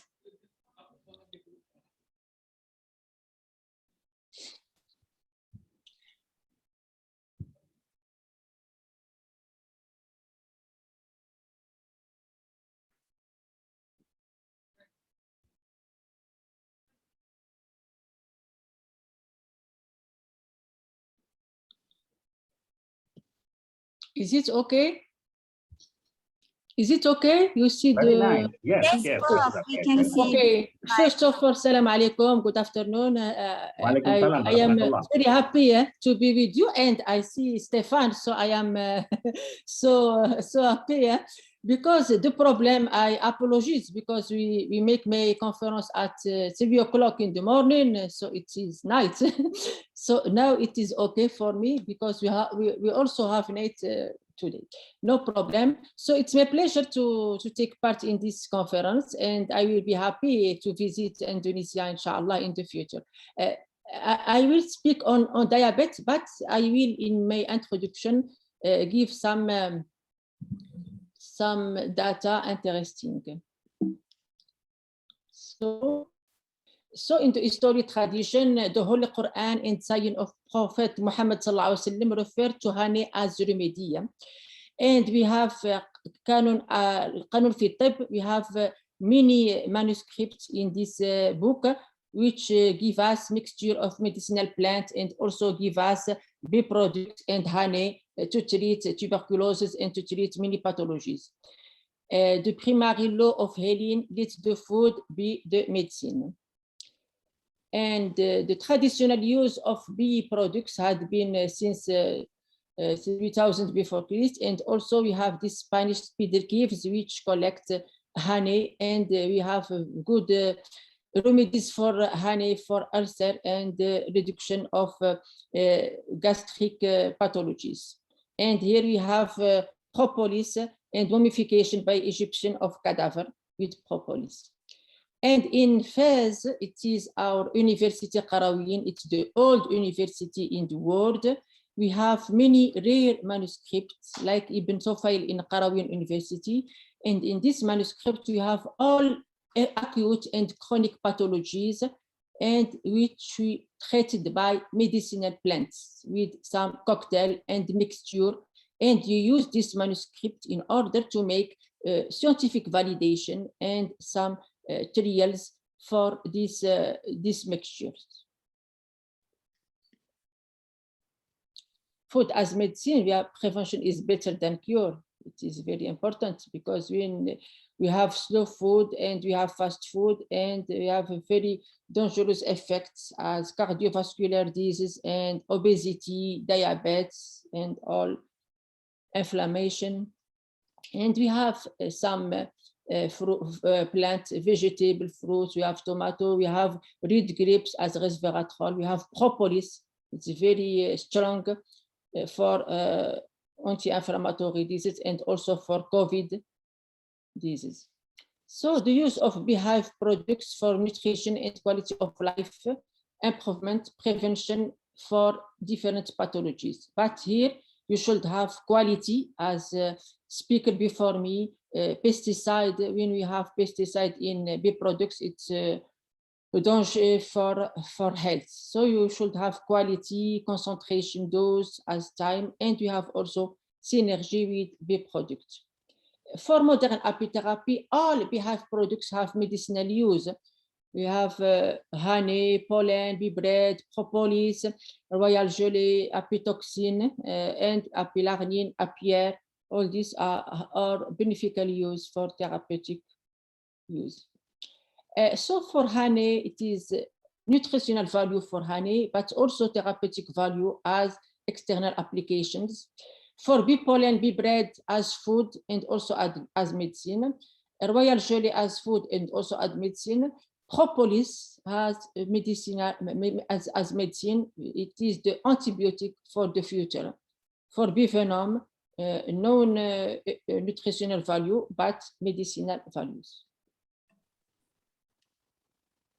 When you look at honey nutrition facts, we have a very good effect. You have a little amount of sodium, potassium, but you have 27% of total carbohydrate, and you have vitamin C, calcium, and iron. For bee pollen nutrition, we have potassium, total carbohydrate, we have proteins and vitamins, and the calorie value is 381 kilocalorie by 100 grams. For royal jelly, we have in royal jelly proteins, no fat, carbohydrate, 82 gram, and we have the RDE, it's more than 12%, 304 calories. So when you look at diabetes, I give only this example, but I will speak on about also COVID for some minerals and relationship between COVID-19. So diabetes type 2 is no insulin-dependent diabetes mellitus, is a chronic progressive disease characterized by chronic fasting hyperglycemia and defective insulin action. This pathology is most often linked to lifestyle changes, obesity, physical inactivity, and family antecedents. Currently, its incidence is increasing exponentially and affects more than 350 million people worldwide, estimated, or that it will grow to about 642 million people by 2040. And this prevalence is higher, and we have some complications, micro and macrovascular complications like nephropathy, and risk factors. You have obesity, increase in age, insulin resistance, and all this give us diabetes factor risk like hypertension, high blood pressure, high fat cholesterol levels, overweight, obesity, sedentarity life. And we have all this give us dyslipidemia, lung disease, cardiac alterations, cancer, metabolic syndrome, diabetes, hypertension. All these are cofactors of risk factors of diabetes. And we have macrovascular complication like coronary artery disease, cerebrovascular accident, and arteriopathy. We have microvascular complication, nephropathy, retinopathy, and neuropathy. And we could have some markers for diabetes like hemoglobin AC and fasting plasma glucose and oral glucose test, which give us a very good indicator and marker to manage diabetes with medication, with products, and also with some medications. So when we look at honey, it's very rich in minerals, calcium, iron, magnesium, potassium, zinc. And I will speak on zinc because zinc is very important for prevention and also for treatment of COVID-19. And we have made very good data with bee plants and also for propolis, royal jelly, and honey. And we found some honey very rich in zinc and also propolis. So it had been very interesting to make some mixture in order to have a diet very rich in zinc. We have fructose, glucose, but it is interesting when honey is rich in fructose. It gives us a very good relationships between honey with low index and with high level of fructose. We have polyphenols in honey, flavonoids like quercetin, cresine, galactine, and we have also phenolic acid like caffeic acid, benzoic acid, vanillic acid. And this ORAC activity, which is very important depending of honey, salvia, we have nigella, euphorbia, lavender, ziziphus, which have a very good antioxidant capacity. Or we have to make some evidence-based apitherapy, and here we have all articles based on honey, physicochemical characterization, and also antioxidant activity of honey, antibacterial activity, and also determination by HPLC of phenolic acid and flavonoid contents. In Morocco, we have this Bichlorum spinosum honey, which is very rich in phenolic acid and flavonoids, and to treat hepatitis B, anti-diabetics, and also anti-inflammatory disease, and also good for COVID-19. We have Euphorbia resinifera, which is a very good honey in Morocco and have a very good effect on anti-inflammation. Sisyphus lotus have a sedative effect, and data has a very good effect on allergic rhinitis, asthma, and diabetes. And also for COVID, it's good to have some oral ingestion and mixture with essential oils. Arbutus unido is also a good honey and good for diabetics. We have some trials with Arbutus unido, which give us a good equilibration for glycemia and hemoglobin AC. So some advantage of honey compared to sugar, we have sweetening power of honey is very high, calorie content is low, and we have glycemic index is very low. It's very interesting. Honey with glycemic index very low is good for diabetics. For practical use of honey, it is massage therapy, ingestion, nebulization, inhalation, intravenous, as Professor Abdurrahman from Egypt used, ophthalmic and auricular eye drops. And here it is very important because we have making assay of apalbumin E, which is a protein in honey and in royal jelly. And this protein is good for immunostimulation. It's for COVID, it's very good. And we have found that honey from Amivisnaga, from Buplerum spinosum, Seratonica silica is high in this apalbumins, and it gives us a very good effect because it's antibiotic activity, immunostimulation, antihypertensive activity, and suppression of allergic reaction. So honey ingestion, when we give 1.2 gram per kilo body weight dissolved in 250 milliliters of water during 2 weeks, it gives us a very good amount of antioxidants by 47%, vitamin C, carotene, and also glutathione reductase by 7%. And when we give honey by oral ingestion in healthy patients, we have a very good decrease in serum creatinine and fasting glucose. So it is good for our kidney to make detoxification of all access in our body. And we have intravenous honey, which is good also, and it gives a very good effect on pharmacodynamic of administration of honey. Also nebulization gives us, it's safe, and it gives us a very good effect to decrease glucose blood and normal and diabetic subjects.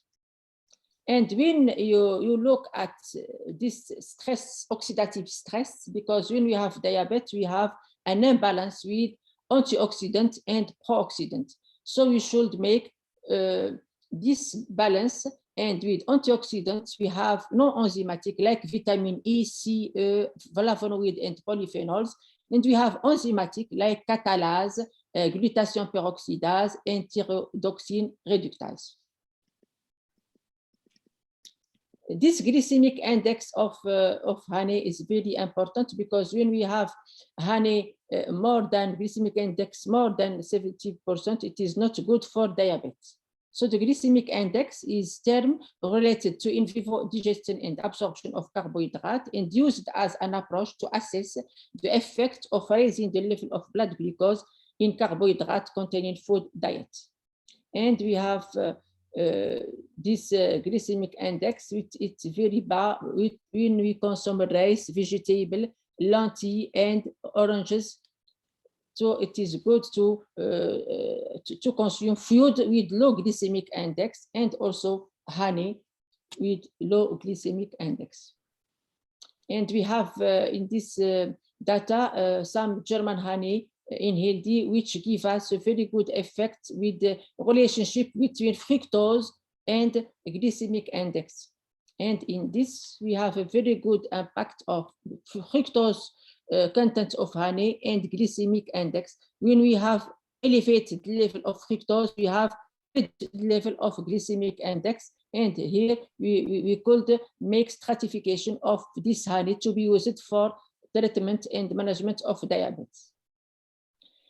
For diabetes, as I mentioned before, we have this honey, the content of fructose should be more important. And here, when you assay C-peptide, which is marker of glycemic index, give us a very good impact, which honey will be beneficial for diabetics. We have cedar honey, citrus honey, oregano honey, and here we have a very good effect during 8 weeks when we eat by oral ingestion honey. We have a decrease in body weight and a decrease in plasma glucose concentration.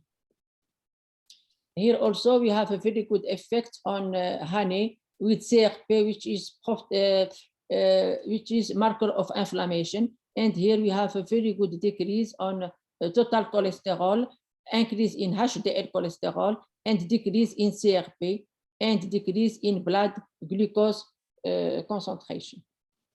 When we make this glucose by honey inhalation in diabetics, we have a very good effect on diabetes with the tolerance test, and we have decrease in glycemia when we compare it with dextrose or with glucose only. But when we make oral ingestion of honey and inhalation, we have a very good effect on this glucose tolerance test values.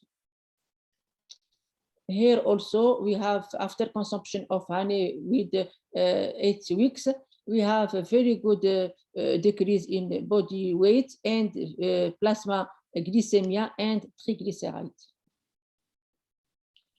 Here also you have natural honey and cardiovascular risk factors, and here we have a good effect with honey compared with sucrose. In diabetics, when we give dextrose or natural honey, we have a very good effect, decrease in glycemia after 2 hours, and we have this increase when we apply dextrose. Effect of honey inhalation on systolic blood pressure, diastolic blood pressure, and heart rate in hypertensive patient.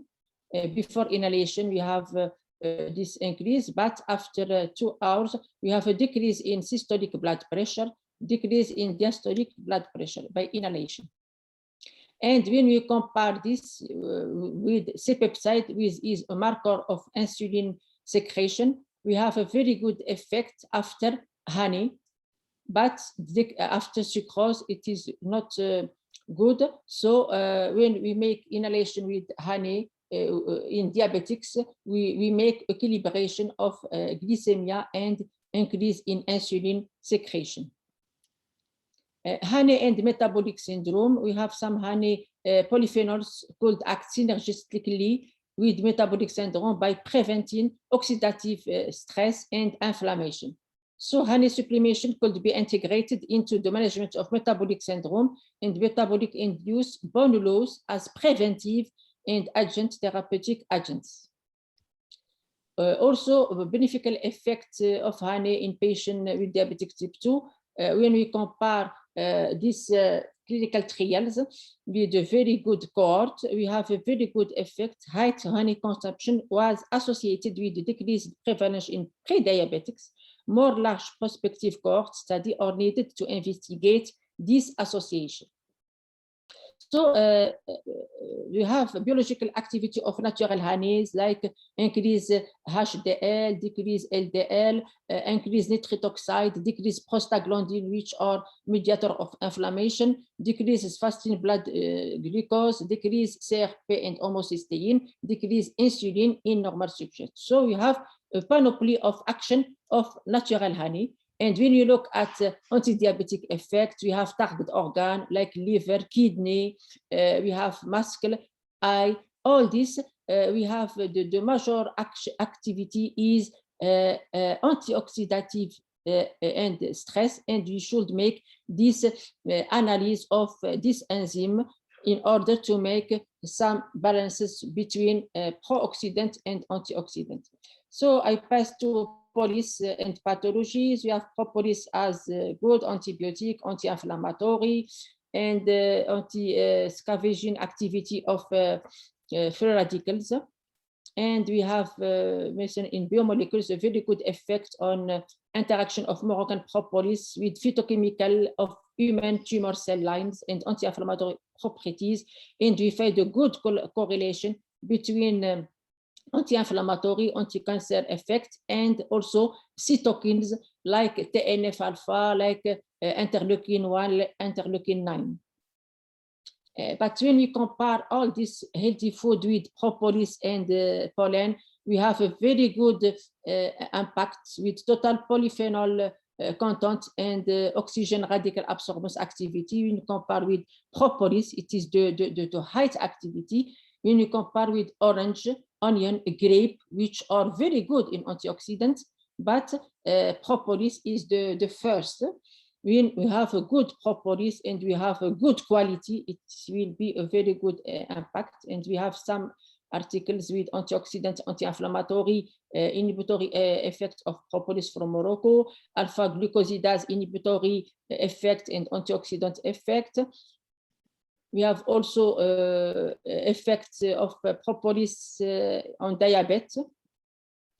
And we have this good article for antioxidant rich propolis and bee pollen. When we apply these bee products together in diabetic rates, diabetic type 2, we have a very good impact because in diabetic type 2, we don't have the mechanism of action of insulin, and we have insulin resistance and insulinopathy. And when we give this propolis with pollen in diabetic rates, with the concentration 100 milligram by kilo and concentration of 200 milligram by kilo, we have a very good effect.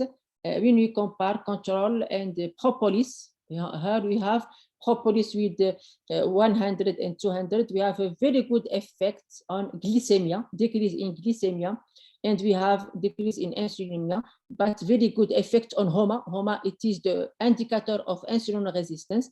When we give 100 milligram by kilo, we have a very good decrease compared to control and diabetic rate. But when we give 2 milligram by kilo body weight, we have a very good decrease in HOMA index. And also, after 12 weeks glucose feeding combined with propolis, we have a very good effect on creatinine, a very good decrease, which is marker of kidney function. Some clinical studies with Brazilian green propolis. Here we have diabetic type patient, and we give orally 900 milligram by day propolis. And we have a very good increase, as I mentioned, with GSH, which is antioxidant enzyme, increase in total polyphenol, and we have increase in interleukin-1, interleukin-6, but decrease in TNF-alpha, which as it is an pro-inflammatory markers. And here we have Brazilian propolis, and we give propolis for 8 weeks.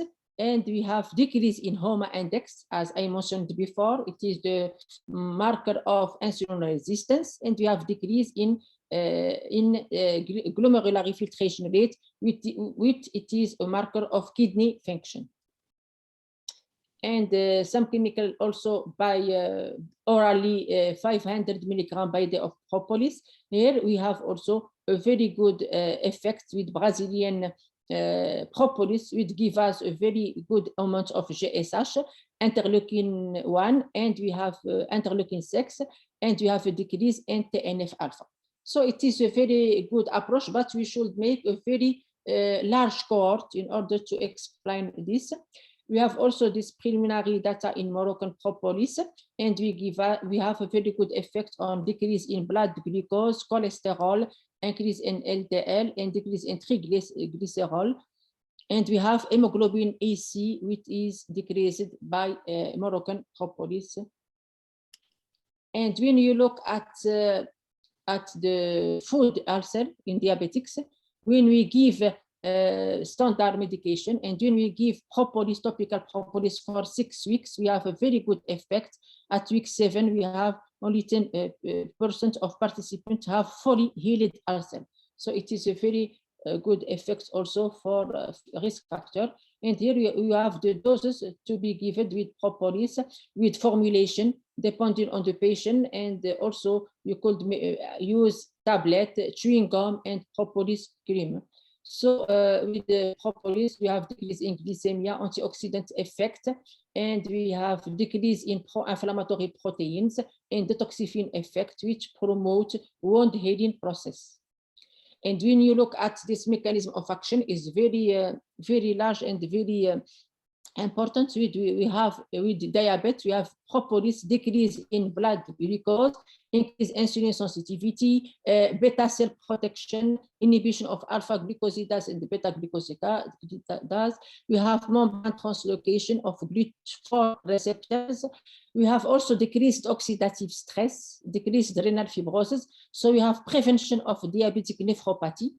And we have acceleration of wound healing, decrease in the bacterial load. We have prevention of wrong plantar perforator, and we have increased PPAR gamma receptors, and we have decreased total cholesterol, decreased triglyceride, and increased LDL concentration. So it is a mechanism of action of this propolis, but we have a molecule which is called FIS13, which promotes regeneration of insulin-producing beta cells and reverse diabetes type 1 and diabetes type 2. And this FIS13, it is in strawberry, in apple, in lotus, in onion, but also in kiwi, but in cucumber, it's also a very high level. And this FIS13, it's a good marker with propolis. We should make this analysis in order to add this marker as preventive and curative effects of diabetes type 1 and diabetes type 2. And here we have some correlation between diabetes, alpha amylase and alpha glucosidase, and polyphenols for diabetes. We have pollen, also it's very important. We have 7 minerals, zinc, manganese, copper, potassium, calcium, iron, and we have more than 12 physiological function and 35 health claims of pollen. And we have zinc, so fresh pollen is also good for COVID-19. And is good also for diabetes. It is an appetite suppression that make you feel full. It contains lecithin. It's lower the caloric intake, prevent the conversion of sugar and carbohydrate into fat, and reduce the fat deposition in the body. It immediately absorbs the fat from the dairy feed. For royal jelly, we have carbohydrate, fructose, glucose, sucrose, proteins, and we have 10 hydroxytransdecenoic acid as lipid, and we have vitamins and minerals, and we have zinc also in royal jelly. All these are beneficial chemical characterization of royal jelly samples from Mediterranean area. We have made all this analysis in order to make standardization for this, and we have chemical composition. When we look at royal jelly, antioxidant activity, immunomodulatory, so it is good also for COVID-19, antimicrobial property, anti-inflammatory, anti-diabetic, and anti-aging activities. And we have made in some analysis of Moroccan royal jelly with Portuguese and Spanish, and we find also that Moroccan it's good, rich in phenol, flavonoid, and in protein content in this hydroxydecenoic acid, very good level with royal jelly 1 and royal jelly 2. And when we give royal jelly to diabetic rabbits, with 100 milligram per kilo and 200 milligram per kilo, we have a very good decrease in glycemia. And when we give that for acute treatment, we have a very good effect after 1 hour, after 16 minutes, we have a very good decrease. And this royal jelly improved insulinogenic index. When we give drinks containing 3 grams of royal jelly, we have placebo, and royal jelly, we have a very good insulinogenic index and very good effect on decreasing plasma glucose. And we have these clinical trials with royal jelly. When we give royal jelly for 8 weeks, we have a very good decrease in glycemia, in hemoglobin EC, and in serum insulin increased. The results suggest that royal jelly supplementation may be beneficial in controlling diabetes outcome. And when you look at the effect of royal jelly, we don't have relevant clinical studies, but a few clinical studies which give us good effect with blood pressure, menopause syndrome, glycemia, dyslipidemia, muscular tissue damage, cancer disease called immunity. And so we have a very good effect, decrease of C-reactive protein with royal jelly group when we give it to control. So in conclusion, in a world where we use more and more synthetic products to deal with health issues, it is of great importance to meet with a medical community that caters to natural solutions. Ancient traditions have demonstrated the therapeutic value of drugs created by living organisms, whose first example is represented by bee products and medicinal plants. They are not subject to patents insofar as we respect their tears to life, and this gives hope to humanity. The widespread acceptance of HIV products and medicinal plants as recognized medicinal treatment will depend on scientific evaluation. There is a need for placebo-controlled randomized clinical trials of bee products and standardization of the quality and doses. And thank you very much for your attention.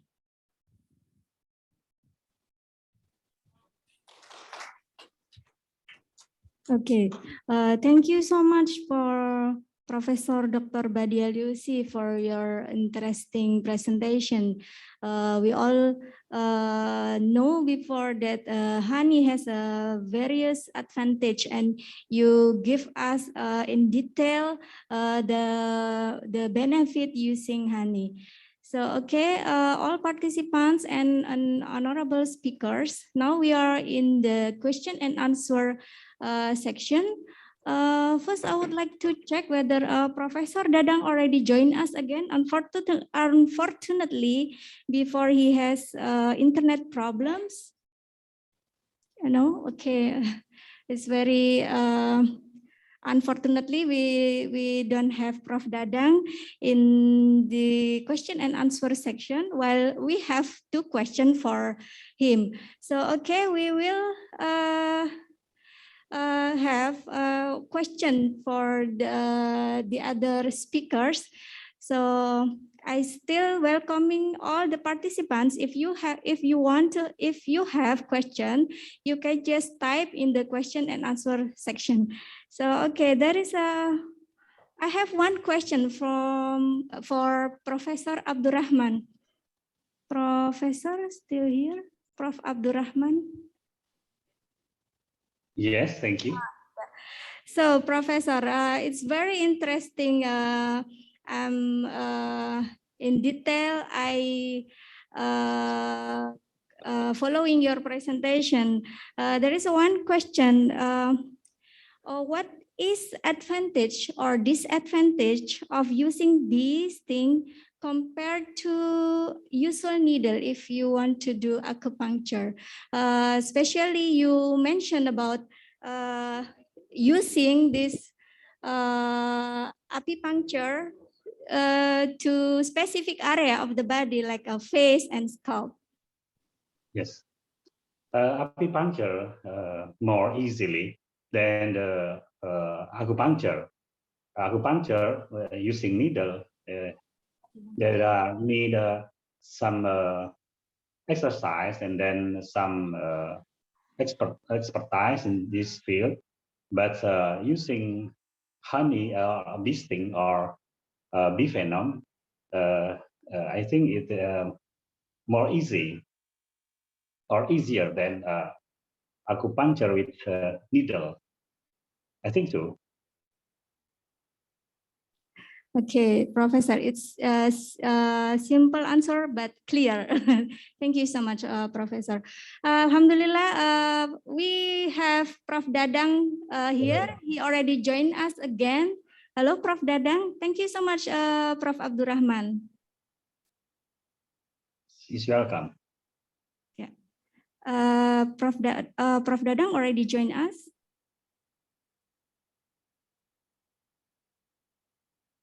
Okay, maybe there is still internet connection. Okay, we will continue. For Professor Dr. Badia Lucy, so I have a question.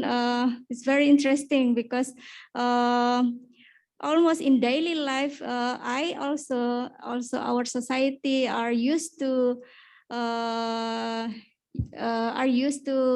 usage of the honey, and we know there are many good properties of this honey. As you mentioned about the diabetic therapy of using honey, so I wonder. You mentioned about some plants, some specific honey from specific plants that can be used to cure diabetic. While honey have you mentioned also about honey for practical use and also for other specific use. So what do you think? Is there any specific honey, or for example in Indonesia we have many plants that, of course, many specific honey that bee are collected from different kind of flower. So do you think this kind of honey also possible to use or treating diabetic as the one you show using Moroccan honey? Yes, thank you. Yes, you have in the first step you should have dark honey. Dark honey is very rich in antioxidants. So it is the first when you don't make any analysis, but you have a quality of honey. When we have dark honey, it's good. It is very good. And I don't know the flora of Indonesia. I don't know if you have citrus. You have citrus in Indonesia. Citrus, orantium. No? We plant, we have citrus. No, we don't like have lemon. Lavender. Lavender. Yes, we have lavender. It's No. not originally from Indonesia, but we plant it. Yeah. But when we have dark honey, it's good. And we should make some analysis, not very in animals. Example, I make by oral ingestion of honey in animals, 1 gram by kilo body weight. We have glycemia before, and after we give honey, we measure glycemia. When we have a decrease in this glycemia, it gives us a good marker in order to use honey.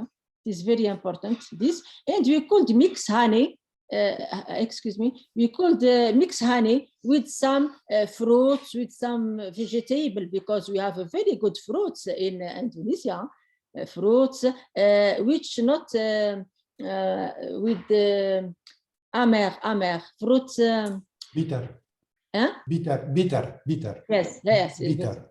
Bitter. Yes, fruit bitter, and we mix it with honey. It gives us a very good effect. But the first is dark honey.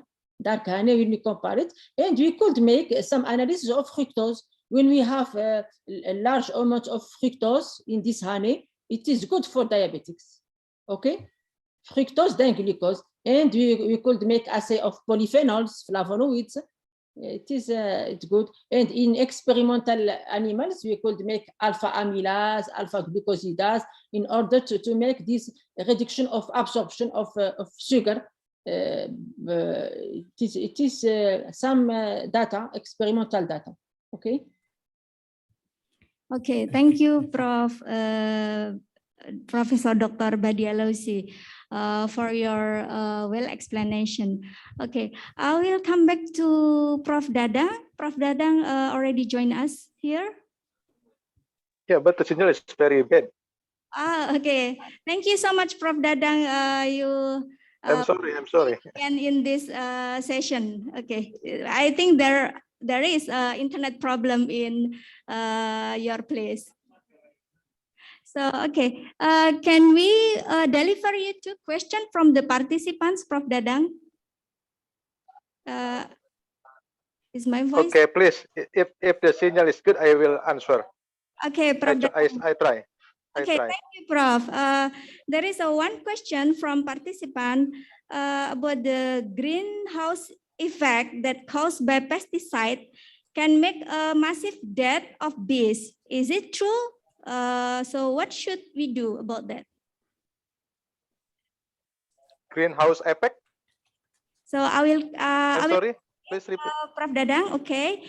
So is greenhouse effect that caused by pesticide can make a massive death of bees? Is it true? So if that's true, what should we do about that?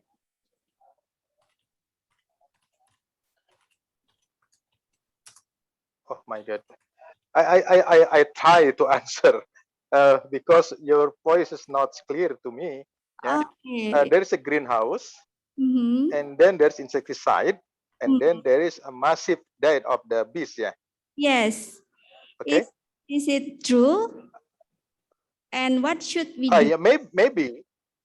Yeah, maybe because if you use you spray the pesticide, of course the contaminated plant will be affected to the honey to bees. Yeah, of course. Yeah, but maybe also the greenhouse, because the too hot of the temperature maybe also will affect the bee activities in the greenhouse.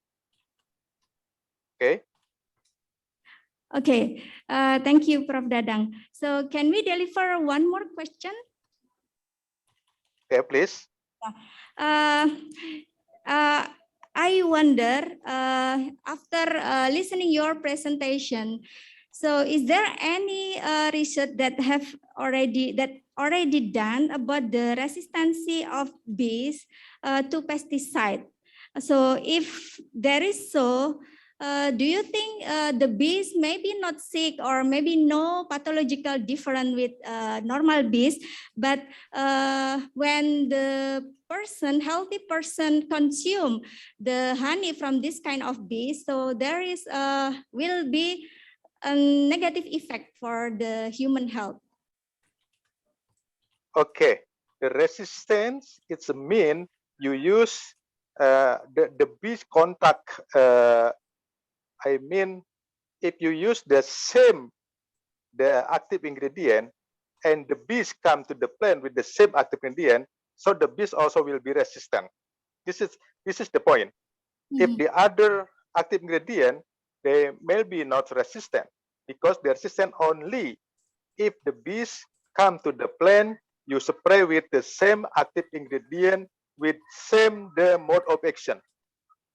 Yeah. If frequently you use the same pesticide with the active mode of action, so this is maybe will be resistant with the bees. I think this is the important thing, I think, for the resistance. Okay. Thank you, Prof. Dadang. Okay. Thank you so much for all our honorable speakers today. We have Professor Dr. Insinyur Dadang, also Professor Dr. Abdurrahman, and Professor Dr. Badialosi for the great presentation. I'm sure all participants already obtain new knowledge about bees and bees product that already presented today. So thank you so much, and I will give back the time to MC.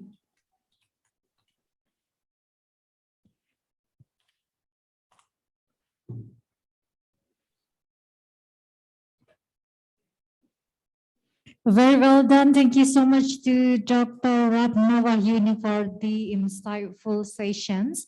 And we would like to give appreciation to all of the speakers. And we already prepared the certificate of appreciation. Okay. So we would like to proceed to our next agenda. We will have the paper presentations. For this session, we are welcoming back our previous moderator today, to hand over the sessions. So ladies and gentlemen, please welcome back again Dr. Ratna Wahyuni for the paper sessions.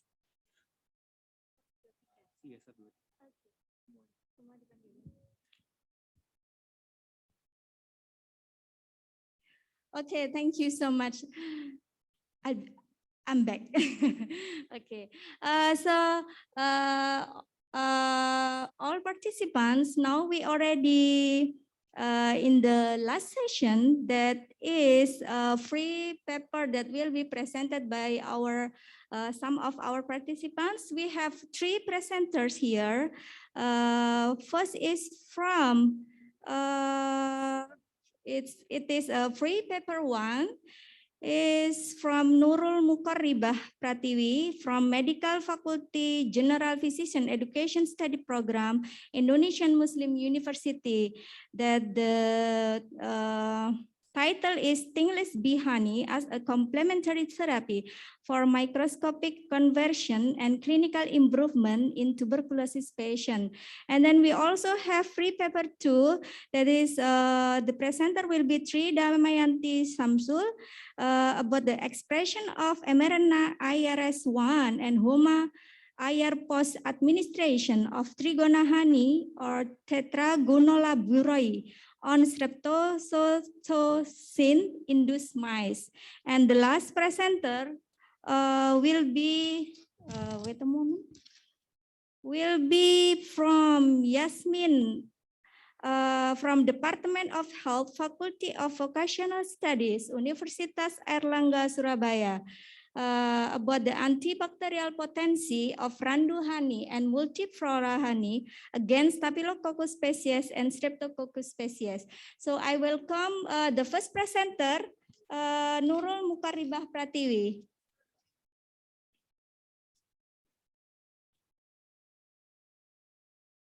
Okay, I think the first presenter already here, Nurul Mukarribah Pratiwi. Are you ready for your presentation? Yes, thank you very much. Yeah. Allow me to share my slides. Yeah.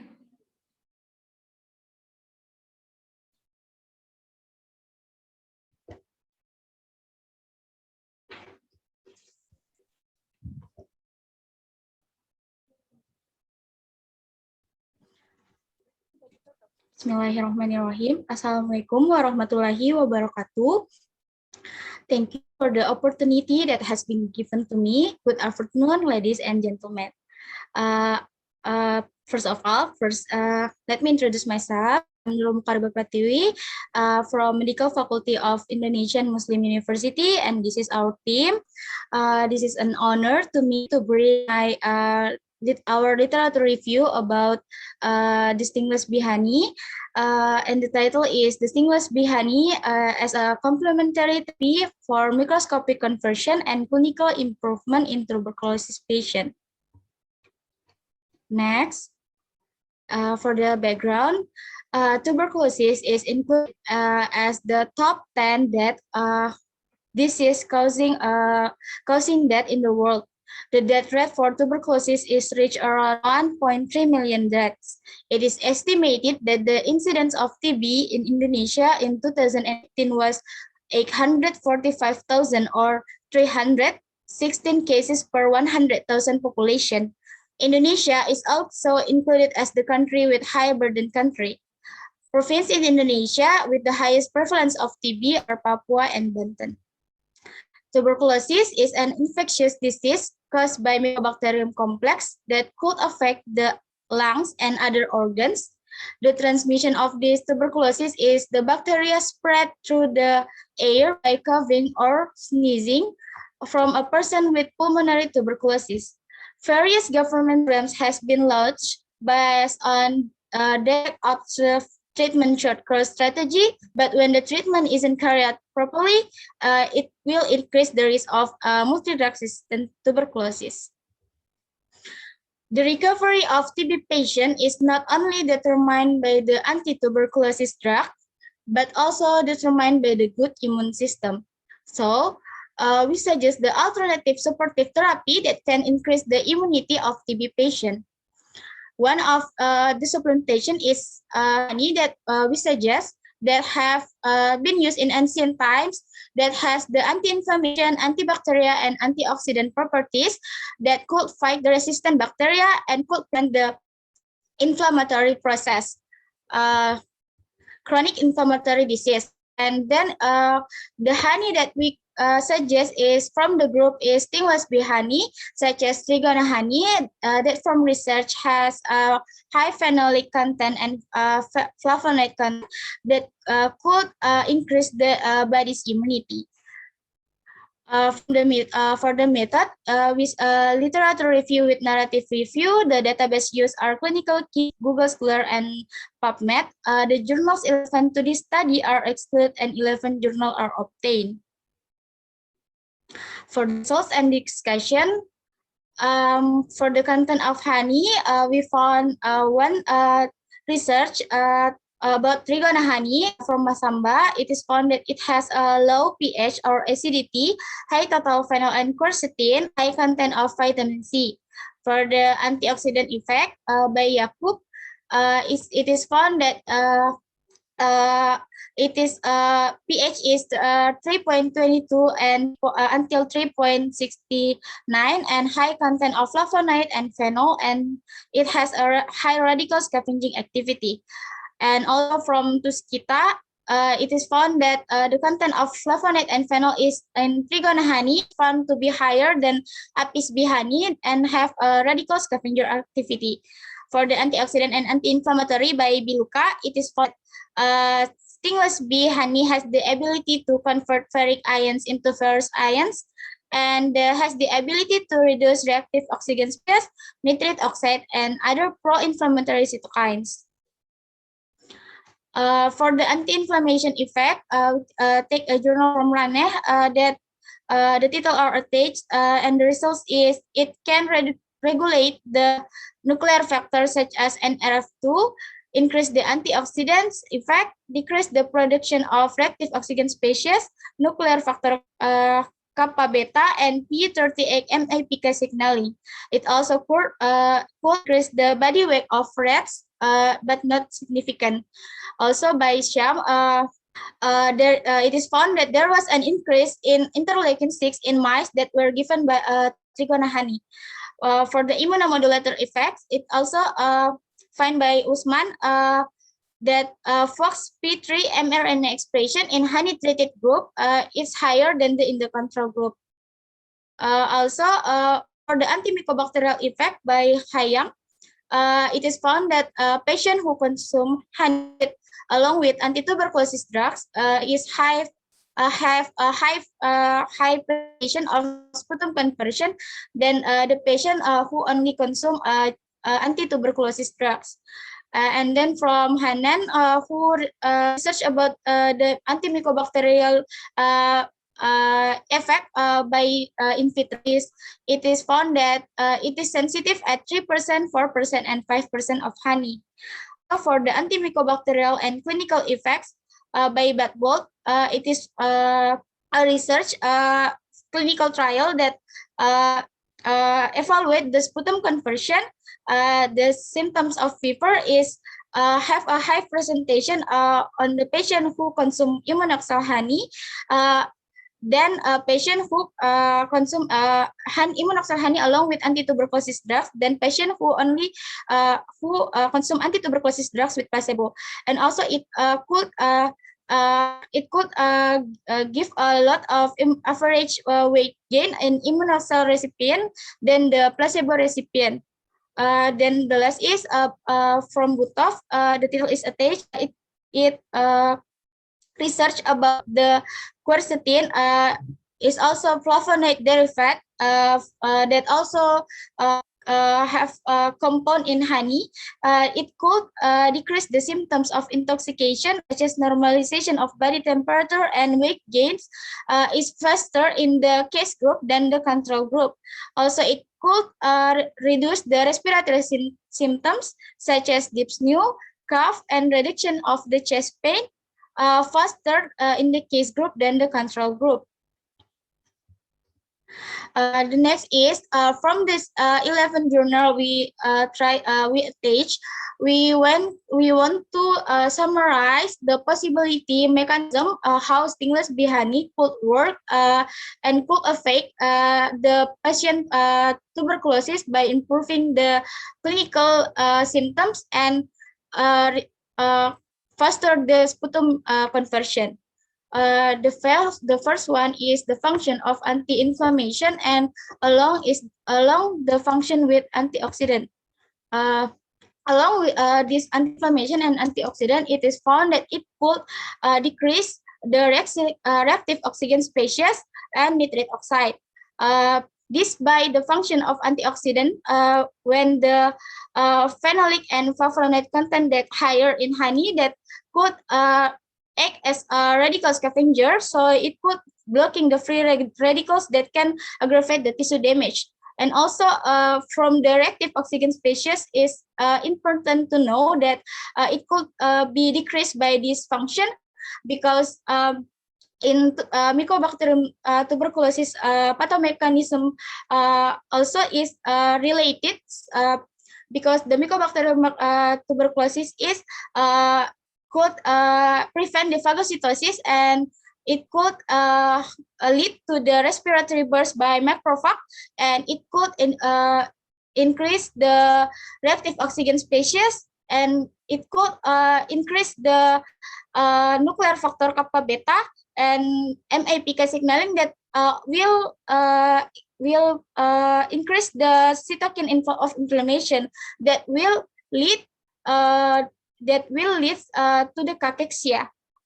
So when the anti-inflammation and antioxidant effects by the function of this radical scavenger, it could reduce the reactive oxygen species and nitrate oxide, and it could suppress the nuclear factor kappa beta and MAPK P38 signaling. Then it's also could lowering the cytokines of inflammation like interleukin 1, interleukin 6, tumor necrosis factor alpha, etc. And this will lead to the increase of appetite and body weight. And also we found the research that the reduction of this cytokine will decrease the night drenching symptoms. Also, it has an effect to increase the synthesis damage of extracellular matrix along with the function of along with the content of high content of vitamin C. It could induce the synthesis of damaged extracellular matrix that could lead to the repair lung tissue and reduce the cavity size. And by the research, we found that the reduce of cavity size could reduce the pulmonary symptoms such as the decrease of cough and dyspnea. And the next is for the antimycobacterial effects. It has several mechanisms such as it could from the flavonoid content such as quercetin, it could increase the permeability and membrane potential loss. Also, it could inhibit cell wall biosynthesis by inhibits the enzyme of glutamine synthetase that actually will work for peptidoglycan on Mycobacterium tuberculosis. So if the cell wall biosynthesis is inhibit, it will lead to the more opportunities to anti-tuberculosis drugs to killing the bacteria. Also, as the mycobactericidal effect, we found that vitamin C that also have a high compound in honey. It could increase the effectiveness of anti-tuberculosis drugs such as isoniazid, rifampicin, and pyrazinamide that also will increase the mycobactericidal effect. Then the vitamin C also have a role of the damage of bacterial DNA and induce the bacterial dormancy. By all this process, this will lead to the lowering the bacterial load, and the lowering bacterial load will also decrease the neck drenching symptoms and also will decrease the cough and dyspnea symptoms. The last is as an immunomodulator, it it is found that Trigona honey and from the group of Tingless bee honey could express the FOXP3 mRNA, that one of a marker of T regulation, T cell regulation, that have a role of homeostasis of immunopathology and immunosuppression that we know in infectious disease are important. So this is the potential mechanism we try to summarize. And the conclusion, there are possibility of microscopic and clinical improvement in pulmonary tuberculosis patient who consume stingless bee honey such as Trigona honey along with anti-tuberculosis drugs. Furthermore, it is necessary to conduct clinical trials to measure the speed of sputum conversion in TB patients who consume stingless bee honey such as Trigona honey along with anti-tuberculosis drugs, and to determine their better effect on improving clinical symptoms of pulmonary TB patients such as body mass index, fever, dyspnea, and cough, as well as the optimal dose that can be given to improve the clinical symptoms of pulmonary TB patients. That's all my presentation. Thank you. Okay, thank you, Ms. Nurul Mukaribah Pratiwi. It's very interesting presentation. I'm sure there are some questions maybe from all of you, from our honorable speakers, or also maybe from the participants. But please keep your question. We will ask this question later in the question and answer session. So I will continue to the second speakers, the free paper about the expression of mRNA IRS1 and HOMA-IR post-administration of Trigona honey or Tetragonula biroi on streptozotocin-induced mice. Tri Damayanti Syamsul from Nursing Academy Mapudang, Makassar, Indonesia. Are you ready? Miss Tri Damayanti Syamsul. Excuse me. Yes, I will represent Tri Damayanti because she has a problem. So I think I just want to prepare to deliver his her paper, I think her presentation. Okay, with Mr. Prof. Haji. Yeah. Okay. Okay. Thank you, Prof. Yes. The time is yours. Sorry for everybody. Actually, Tri is my student, and she has to be here actually, but as a problem, so I will represent to deliver her paper today. So can you see my paper, the slide? Yes, Prof. It's already seen from here. Okay. I think the paper is the study is very, it's been done in some places. It's using Trigona or stingless bee. Yeah, we call it Trigona here. But actually, the good of this study is we try to have new Trigona honey from other places other than Masamba or Luwuk that has been presented by some researcher. Look at this. When we compare the phenol content of some honey, yeah, especially from Trigona honey, and you will see the comparison Trigona Masamba and Trigona Bone. Trigona Bone is one district in South Sulawesi. It's closer from Makassar compared to Masamba. Masamba is like 9 hours from Makassar, but Bone is like 3 hours from Makassar. And you can see the difference. It's higher in Bone, but Trigona in Bone is not so popular compared to Masamba. That's, I think, what people always use. Now, sorry.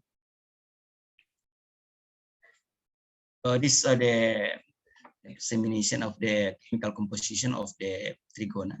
Hello? Sorry.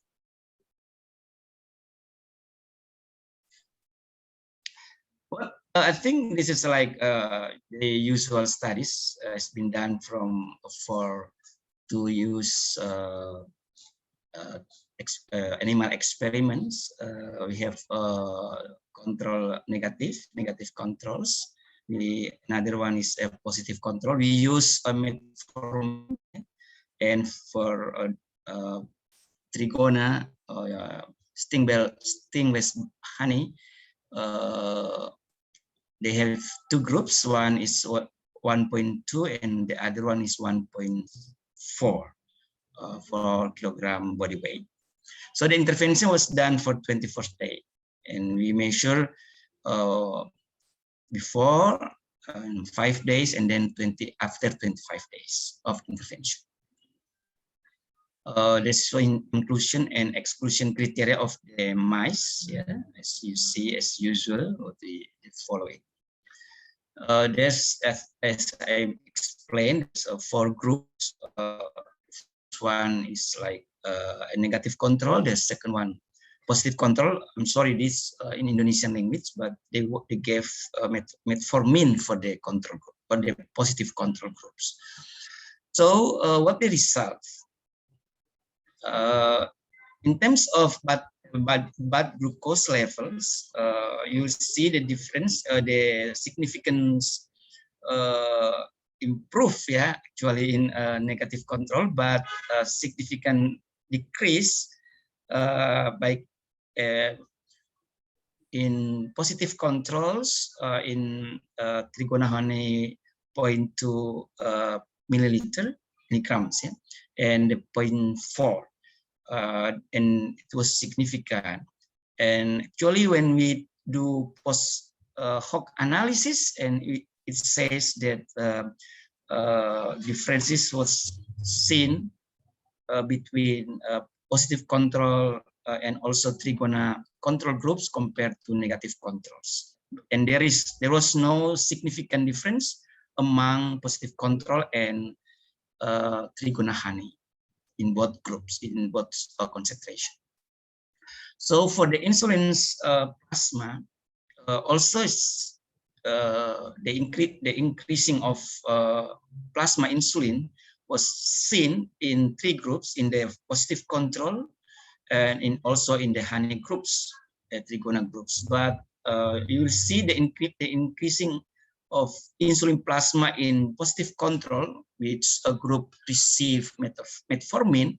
It was higher, twice, almost twice than in trigona groups. So I think it was also related to what Prof. Badia say, that trigona or stingless bee, low dose, low content of fructose, maybe also it's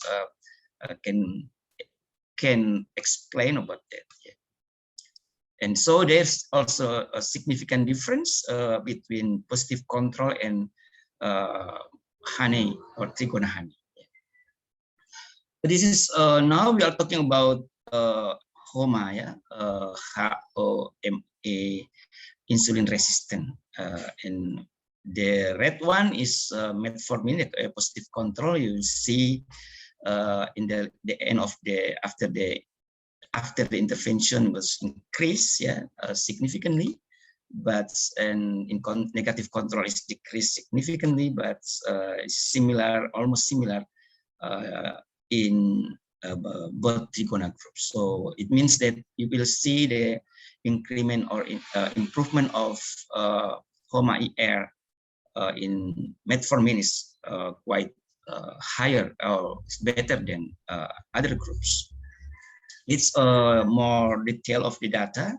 You will see in negative control from the HOMA-IR index, yeah, increment in the positive control and also in the trigona groups, in 2 groups. So it's saying that the improvement of HOMA-IR index 3 times higher than the both trigona groups. In terms of IRS gen MRA, So there is a significant improvement in positive control and also in both trigona groups. But the amount of improvement in positive control is higher, is like twice higher than in trigona groups, but still significant difference compared to the control or negative controls.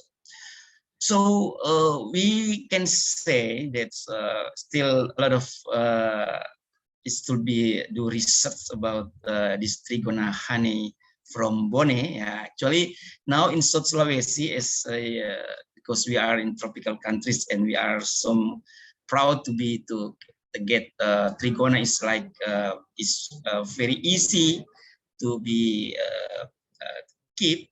So so many now beekeeper try to have trigona besides other kind of bee, because trigona is like it's easy to manage. That's what the keepers say. That you don't have to move to be worried about if there is rainy come and other things, because trigona is like has potential to keep themselves or to be easy to live, to keep live, to be healthy compared to other bees. So in conclusion, so you can conclude trigona honey can also increase plasma insulin levels, HOMA-IR index, and IRs and gene, but more studies to explore, especially the quality of single bees honey from Bone. Yeah, Bone is like a new district now to produce string of trigona honey. So I think the importance of these studies are to show to everybody that Sulawesi has the potential to have trigona other than now so far. I think that's all. Thank you for the chairman. Assalamualaikum.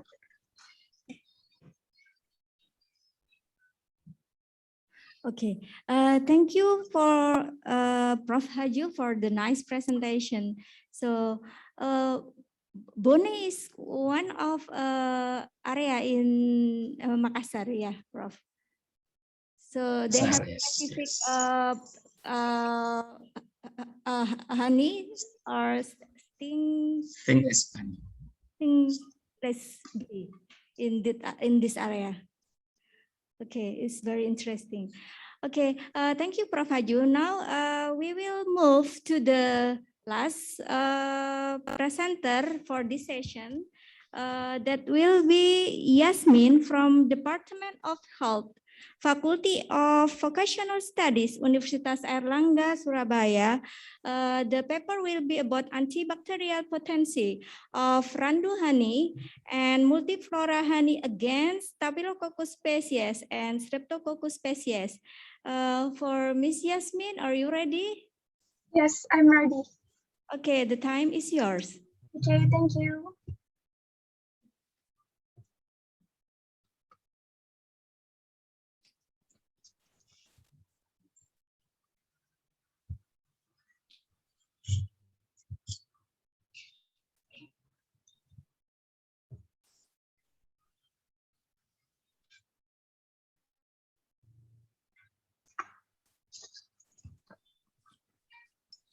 Okay, good afternoon, everyone. The honorable ladies and gentlemen, my name is Yasmin Aulia Hilmi from Medical Laboratory Technology of the Universitas Airlangga as the first author of this paper. And today I would like to present our work, which is titled Antibacterial Potency of the randu honey and multiflora honey against Staphylococcus species and Streptococcus species. So let's get started. As we all know, antimicrobials have an important role in lowering the global burden of the infectious diseases. However, when resistant organisms emerge and spread, the potency of the antibiotic deteriorates. Bacterial resistant to the antimicrobial agent pose a major threat to the public health and resistant to the all type of the antibiotic, including drug of the last resort, is on the rise around the world. As a result, Alternative antimicrobial techniques are urgently needed, prompting a re-evaluation of the therapeutic use of ancient medicines, including plants and plant products such as honey. Honey has a various aspects, including food, health, and beauty. In terms of health, honey can be used as medicine in ancient culture for alternative medicine branch known as apitherapy. Because of bioactive component found in honey can be act as an antibacterial for certain bacterial infection. When tested against pathogenic bacteria, oral bacteria, and food-spurious bacteria, numerous researchers have discovered that unheated honey has some broad spectrum to the antibacterial activity. Referring to the last resort, honey has antibacterial activity against a wide range of the gram-positive and gram-negative bacteria. As we all know, Indonesia is a tropical country with diversified of honeybee and honey population. Randu honey and multiflower honey are two native bee species that are often used to make honey. However, there's a little information known on both sides of this honey, which could be useful for therapeutic purpose. So, the objective of our study was to investigate the antimicrobial activity of this honey against Staphylococcus species and Streptococcus species. In this study, we used several methods and materials, starting with the preparation of the honey concentration and bacteria. After that, we do an antibacterial sensitivity test, and last but not least, we will process our data in the data analysis stage. In the preparation of the honey concentration, we will use some variation of the concentration, starting with 20 until 100 with perfume. We will also use two types of the control test, which is control positive with some commercial antibiotic, such as clindamycin, erythromycin, ampicillin, and tetracycline. In other side, in the control negative, we use a blind test. And in the bacteria we used to in this study are from species of the Staphylococcus, such as aureus, epidermidis, and saprophyticus. We are also use some species of the Streptococcus, such as Faecalis, Agalactis, and Pyogenes. On the bacterial sensitivity test, we use the diffusion method by making several wells in Muller-Hinton agar, and then 50 microliters of each treatment we are putting in several wells and incubate for 1 day in 37 degrees Celsius. The diameter of the inhibition zone seen in the Muller-Hinton when used to determine the diameter of the inhibition. And this is our result, as you can see in the table 1. Show that the minimum concentration of the Randu honey or a variable that could be used to inhibit the growth of Staphylococcus was 40 with perfume, and Randu honey and multiflower honey or B variable have the highest inhibitory effectiveness against Staphylococcus saprophyticus at 100 with perfume, with inhibition zone value 17 and 13 millimeters respectively. And this is table 2, as you can see, show that the minimum concentration of the Randu honey that could, that the minimum concentration of the multiflower honey that could be useful to inhibit the growth of the Streptococcus was 60 with perfume. Randu honey did not show any inhibition of the Streptococcus faecalis, and multiflower honey did not show any inhibition of the Streptococcus faecalis and Streptococcus pyogenes. Honey's antibacterial characteristics are influenced by the honey's metabolism, plant source, and environmental factor that make alter honey's physical and chemical component or properties. In addition, effectiveness is also influenced by the type of the bacteria being tasted. So, some kind of honey may exert a more significant effect on certain bacterial species. Based on our result, the conclusion is Randu honey has shown that the strongest antibacterial activity and can be considered as one of the alternative treatment for infection caused by Staphylococcus and Streptococcus. That's all that I can deliver to you. Thank you very much for your attention.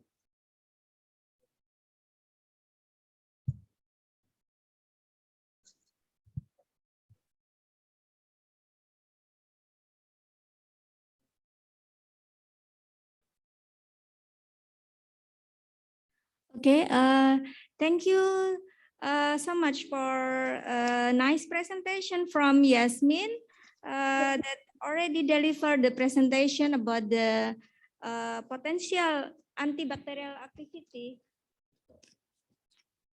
about the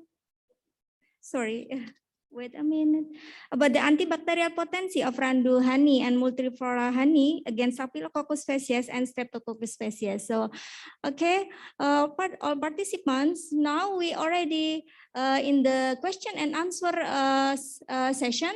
So, I welcome you to type your question for the three presenters that already delivered their presentation today. You can just type in the question and answer section and I will deliver it to them. And our appreciation to the speakers that until now still join us in the symposium.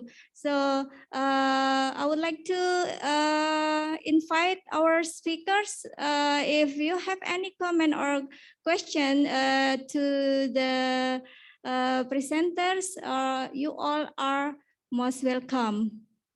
Okay, thank you. Thank you for the presentation and these ladies. Very good. I appreciate it. I would like for the first presentation review. It is good presentation, but it will be very interesting to make when we make anti-inflammatory, antibacterial, immunomodulatory effect of Trigona honey.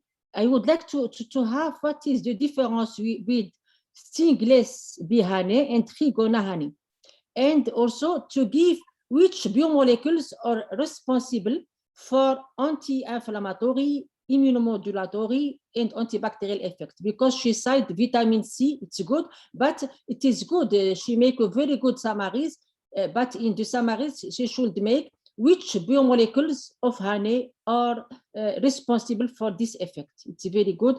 And also to give difference between Trigonella and Singlis. Good. For the paper of streptozotocin, because they make 0.2 milliliters, 0.4 milliliters, it is more evident to make gram by body weight, because maize, maize, it's 30 gram, 25 gram. So it is more interesting to give the concentration, not in milliliter, but gram by kilo body. It is more interesting to have this. And also, I am surprised that HOMA test is increased when we apply honey. So this honey, it is not good for diabetes, because when we have this insulin resistance very high, and also with metformin, it should be low, should be very low, not high. I don't understand this. And for the third, it is good, it is excellent, because it's Randu honey, but it will be interesting to give the pH of this honey, physicochemical characteristic of this honey, because it is honey from Indonesia, and for us it will be very interesting. But when we make also honey propolis, I don't understand this. Is it a mixture of honey with propolis in this Indonesian honey, or all it is honey? I don't understand. So congratulations for these presentations. Thank you. Thank you, Prof. Badia Lucy. So for all the presenters, maybe I will invite Nurul Mukoribah Pratiwi. Maybe you have a answer for Prof. Badia questions. Thank you very much for the question, Prof. Badia Lucy. For your question is about which is actually I suggest Trigona or stingless bee honey. From the research we found that actually is Trigona. We want to suggest the Trigona honey for the use of adjuvant therapy for tuberculosis patient. But from the literature research, it's lack of research before about the Trigona honey to the patient with tuberculosis. So we extend the extend the research about the stingless bee honey. Stingless bee honey. So the by the research, we want to make people research more about how could the trigona honey and other stingless bee how it improve the clinical symptoms and make a better sputum conversion in patient with tuberculosis. Maybe that's all. Thank you. Thank you. Thank you. It's very good. Thank you. Very good presentation and very good synthesis. Good. Okay, thank you Nurul Mukaribah Pratiwi and also Professor Badia for the question. So I will invite the second presenter. I think it's a kind of suggestion, yeah, Prof. Badia, that you suggest maybe it's better to use gram per kilogram body weight. So maybe is there any comment from the second presenter or any answer? Prof. Haju, I invite Prof. Haju to talk, to give a comment. Oh, okay. Yes, Dr. Stefan, do you want to add some question or comment? Yes, first of all, excellent presentations. Again, I am surprised to see so young researchers doing such a good work. And of course, there are small problems always, as Professor Badia Leusi, she saw here and there some problems. Of course, we can correct these problems in the time. I have only one proposal for Nurul. About the tuberculosis. In Russia, there is an old recipe of propolis extract in butter. So butter propolis extract, which is butter, it's a fat. And in propolis, we find also fats. And in this recipe, ancient recipe, the butter can extract the fat soluble components from propolis. And this in Russia gave very good results. So it was a mixture and it was 1:8, like 1 part was raw propolis in powder form and 8 parts was butter. Or it can be like in India, ghee, this special kind of butter, 1:8, and then it was heated to 55-60 degrees Celsius. Because with the temperature, the brown end movement is better and then the substance goes together better. And then cool down. And then you can add some honey for the taste. And then it was like 8 times per day, 1 teaspoon of this mixture. And the idea with the propolis, I think it's a good idea because the propolis has much more polyphenols than honey, any kind of honey. So we know this also in pollen, it's much more polyphenols, but honey is also fantastic as a solvent, as something which can englobe very well the propolis. So I would suggest that you'll try to do this kind of combinations with the propolis extracts. It can be butter propolis extract like in Russia, but also you can use oil extract of propolis, like vegetal oil. Good vegetal oil, cold pressed. And then in Lithuania, they do this, they heat up to 70 degrees Celsius for half an hour. And then they get also a lot of fat soluble substance from propolis. And for the tuberculosis patient, this is important because almost all of them, they are very skinny. They are very dry. They do not have fats in their body. So they lack fats. So to give them, for example, an alcoholic extract of propolis will be very bad because alcohol burns. But a fat extract of propolis brings some natural fats inside their body. So this helps also indirectly.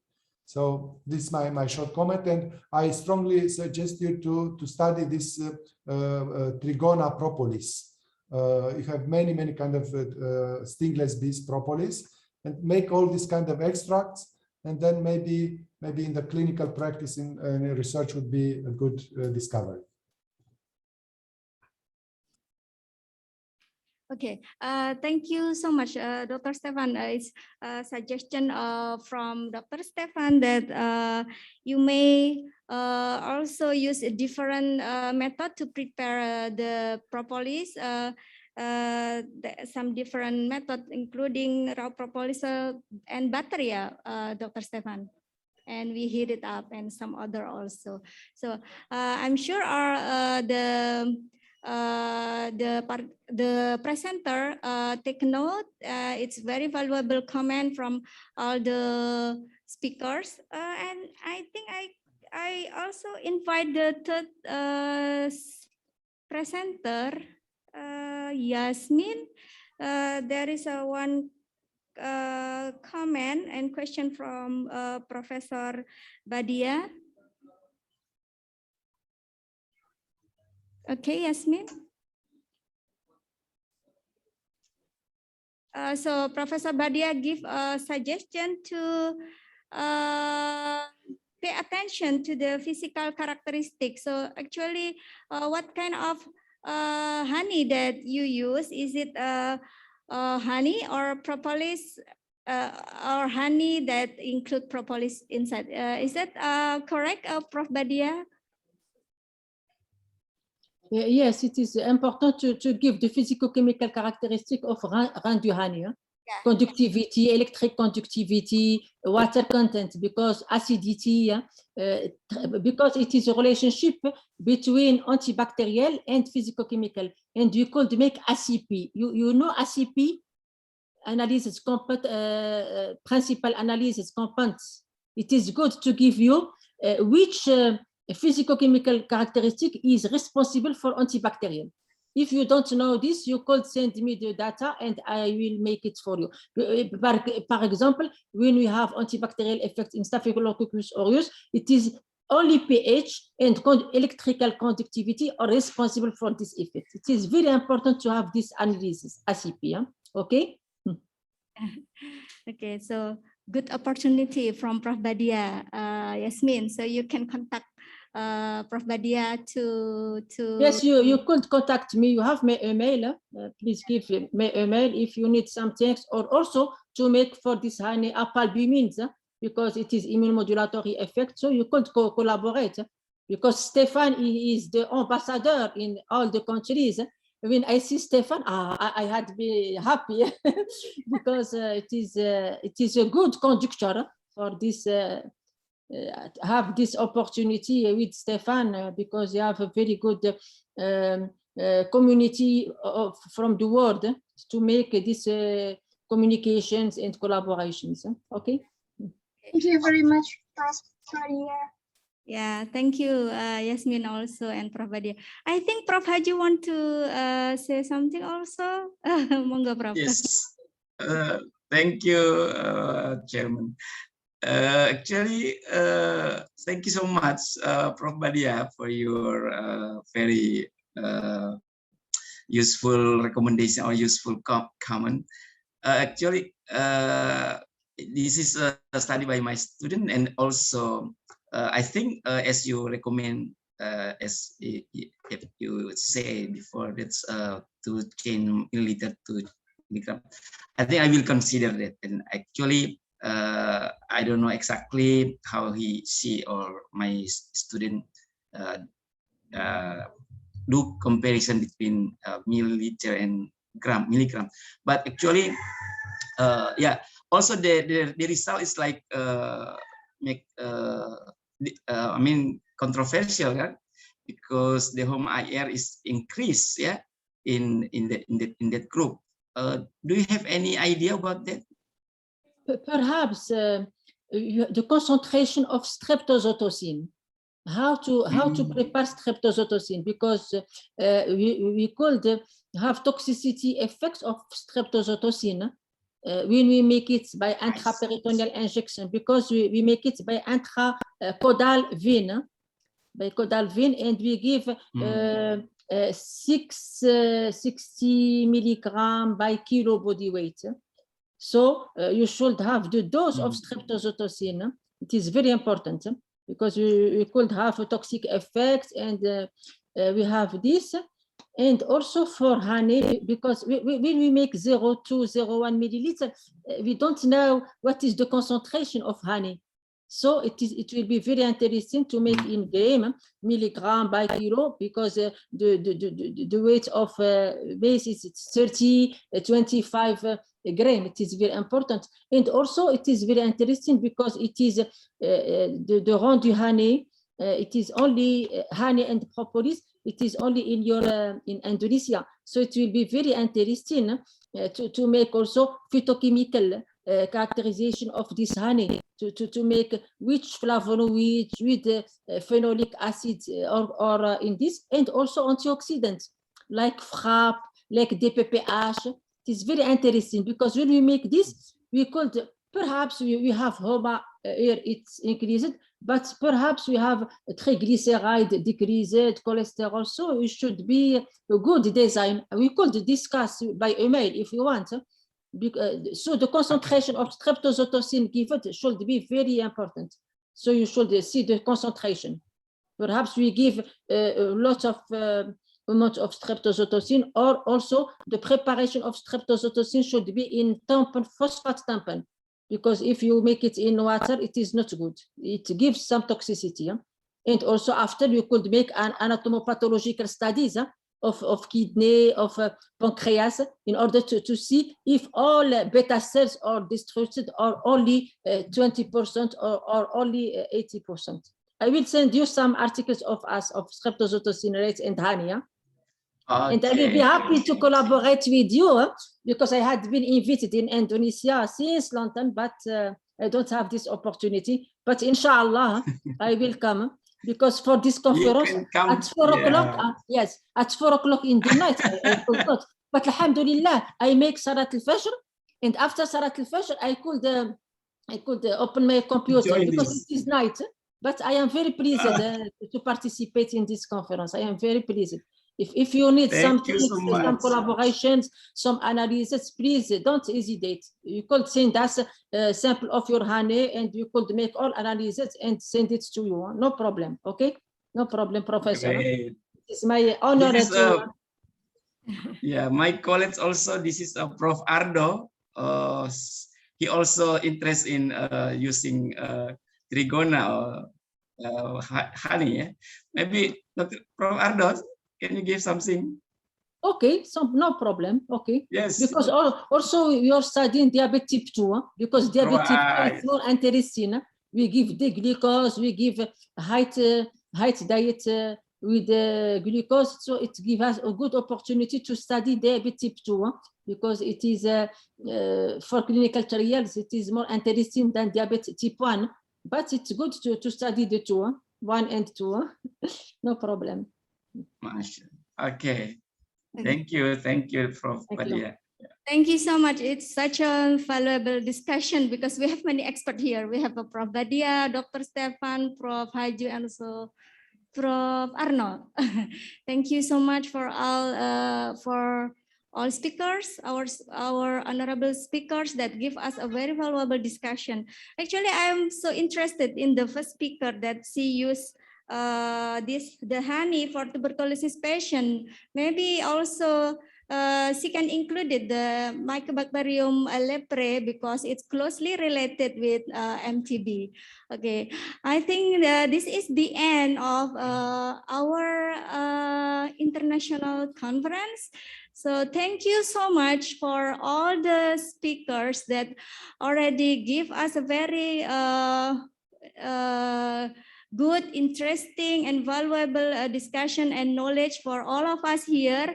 And also thank you for all the presenter that has been present their good research. Also for all participants that still join us until the end of this for today session. And I am Ratna Hayuni. Thank you, and I will give back the time to MC. Thank you so much. Very well. Big applause to our moderator, Dr. Ratna Hayuni. Thank you so much for the fruitful discussions. I do believe when all of the researcher is come together, join together. It will be bring more strength our collaborations, hopefully bring more beneficial among us. So ladies and gentlemen, before we close this international conference, we would like to give a certificate of appreciation to all of the speakers from day one till the last day of this international conference. For these things, I would like to give the honor to invite the chairperson of this international conference to deliver a certificate of appreciation. Ladies and gentlemen, please welcome Dr. Andes James Hutagalung.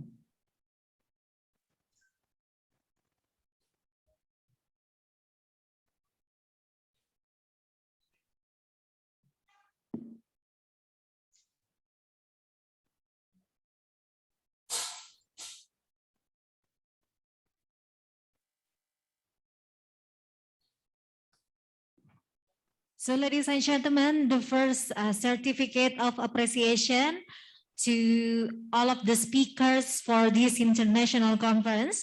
The first one we would like to give to Dr. Wirabrata. Thank you so much to Dr. Wirabrata for your insightful presentations.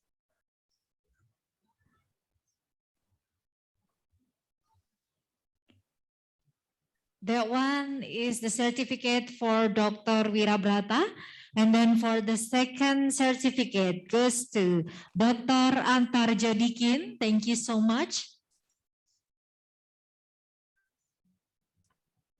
And then we would like to continue to give the certificate of appreciation as the speaker to Professor Dr. Cleophas Servancia.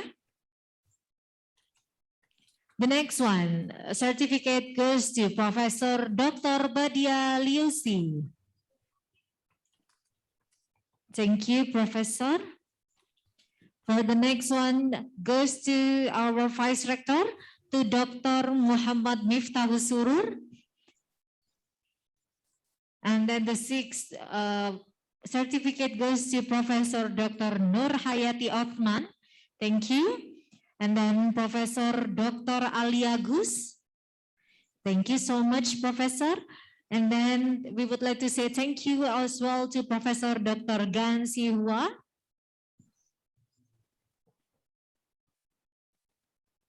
Last but not least, we have the ninth of Dr. Masliha Mafruhati. Thank you.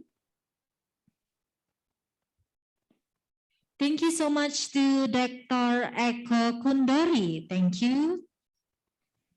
And also thank you to Dr. Erwin Astatriono.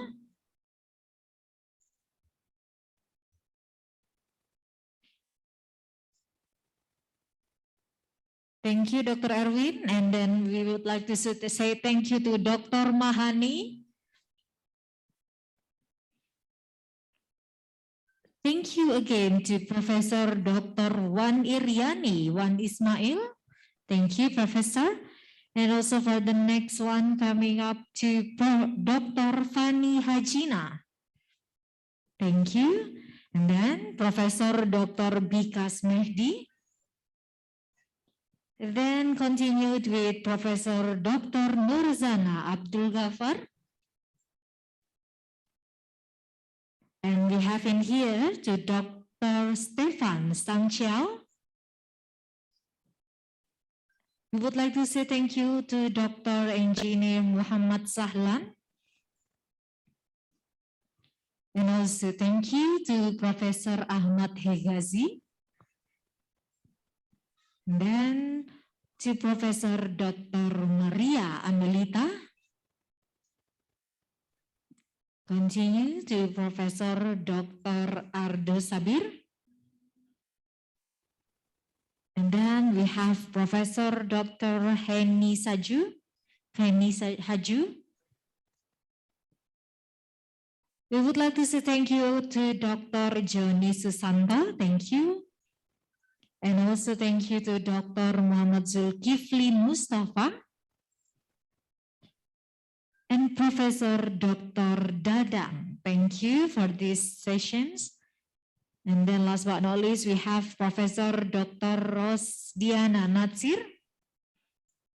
And the last one, thank you so much to Professor Dr. Abdurrahman. So ladies and gentlemen, please give a round of applause to all of the speakers for this international conference. We do really appreciate all of your time. Join us today, previous day and previous today in this international conference. Ladies and gentlemen, in this special occasion, we also would like to present you an initiative of collaboration, partnership in joint collaboration between Institute of Tropical Disease Universitas Airlangga, Indonesian Bee and Natural Materials Center of Study. We would like to have collaborate with our partners that already joined in this international conference. The first one from the University of Philippines, Professor Dr. Maria Amelita. So we would like to continue our collaborations. We would like to initiate a partnership with University of Philippines in Los Baños. And also we would like to say welcome to our collaboration with the Professor Wan Iryani Wan Ismail from University Malaysia Terengganu. Thank you. And then continue to Professor Nurzana Abdul Ghaffar from the University Kebangsaan Malaysia. And from the Morocco University, we asked to collaborate with Professor Dr. Badia Liosi. With great pleasure. Such a pleasure, Prof. Thank you. And to Professor Dr. Nur Hayati from University Science Malaysia. And also from the University Science Malaysia, we have Dr. Muhammad Zulkifli to have collaborate with us. And then continue with the Monash University Malaysia, we have Professor Dr. Gansiwa. And from Institute of Animal Science, Algo Dimitra, Niemaudiani from Greece, Dr. Fani Hajina. Thank you for welcoming our collaborations. And Professor Dr. Bikash Mehdi from Postgraduate Institute of Medical Education and Research, Chandigarh. And coming from Cairo University, we would like to collaborate with Professor Ahmad Hegazi. Thank you for joining us. And especially to our partner from Romanian Apitherapy University, Dr. Stefan Sangaciao. So for this, for Dr. Stefan, actually we send the regards from Professor Inge, the head of Institute of Tropical Disease Universitas Airlangga, to invite you to have the workshop with Institute of Tropical Disease Universitas Airlangga. Hopefully, thank you very much. Thank you. Hopefully you approve our invitation to join us in the near workshop. Thank you so much, Doctor. And then continue with the National Research Center of Daki from Egypt, Professor Ahmad Hegazi. And coming from Professor Dr. Cleofas from the University of Philippines. And last but not least, we also have Mr. Eric Jekwerin from St. John's University. In total, we open collaboration with 10 countries institution. So especially for Indonesian institution as well, we would like to invite our partner from Universitas Indonesia. Then we also would like to invite our partner from Universitas Hasanuddin. And last but not least, we would like to invite from the Universitas Pajajaran and from IPB, Institut Pertanian Bogor, and also from Gajah Mada University. So that's all our invitation to have collaboration with our institutions, with the Center of Bees and Material Naturals, Institute of Tropical Disease, Universitas Airlangga. So ladies and gentlemen, this is the end of our event. But before that, let me invite the chairperson of this event to have deliver his closing remarks. To Dr. Andes James Sutagalung, the floor is yours.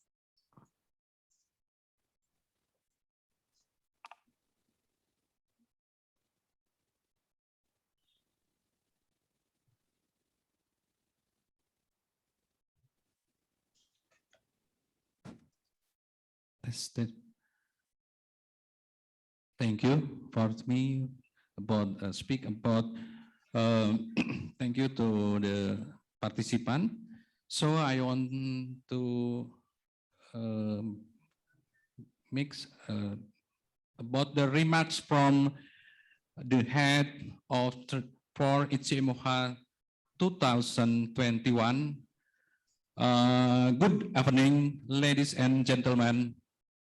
Thank you very much, speaker, commit, and participant who has support this event.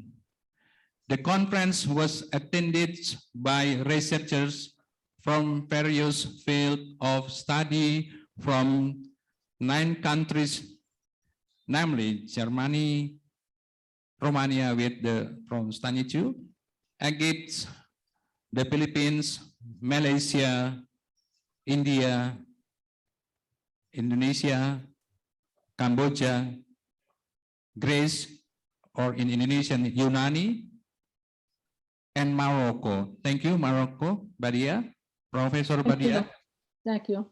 Yeah, who have discussed various fields of study in field of the beekeeping sustainable development in the form of economic, communication, and politics in order to provide this idea and solution to the strengthen Indonesia role in dealing with the global political economic COVID-19 pandemic. The topics include scientific base in also application of bee product. This conference highlighted several topics as follows, namely about COVID-19, the problem and its prevention from natural ingredients of honeybee, diabetes mellitus and diabetes food disorder, cancer and other malignant disease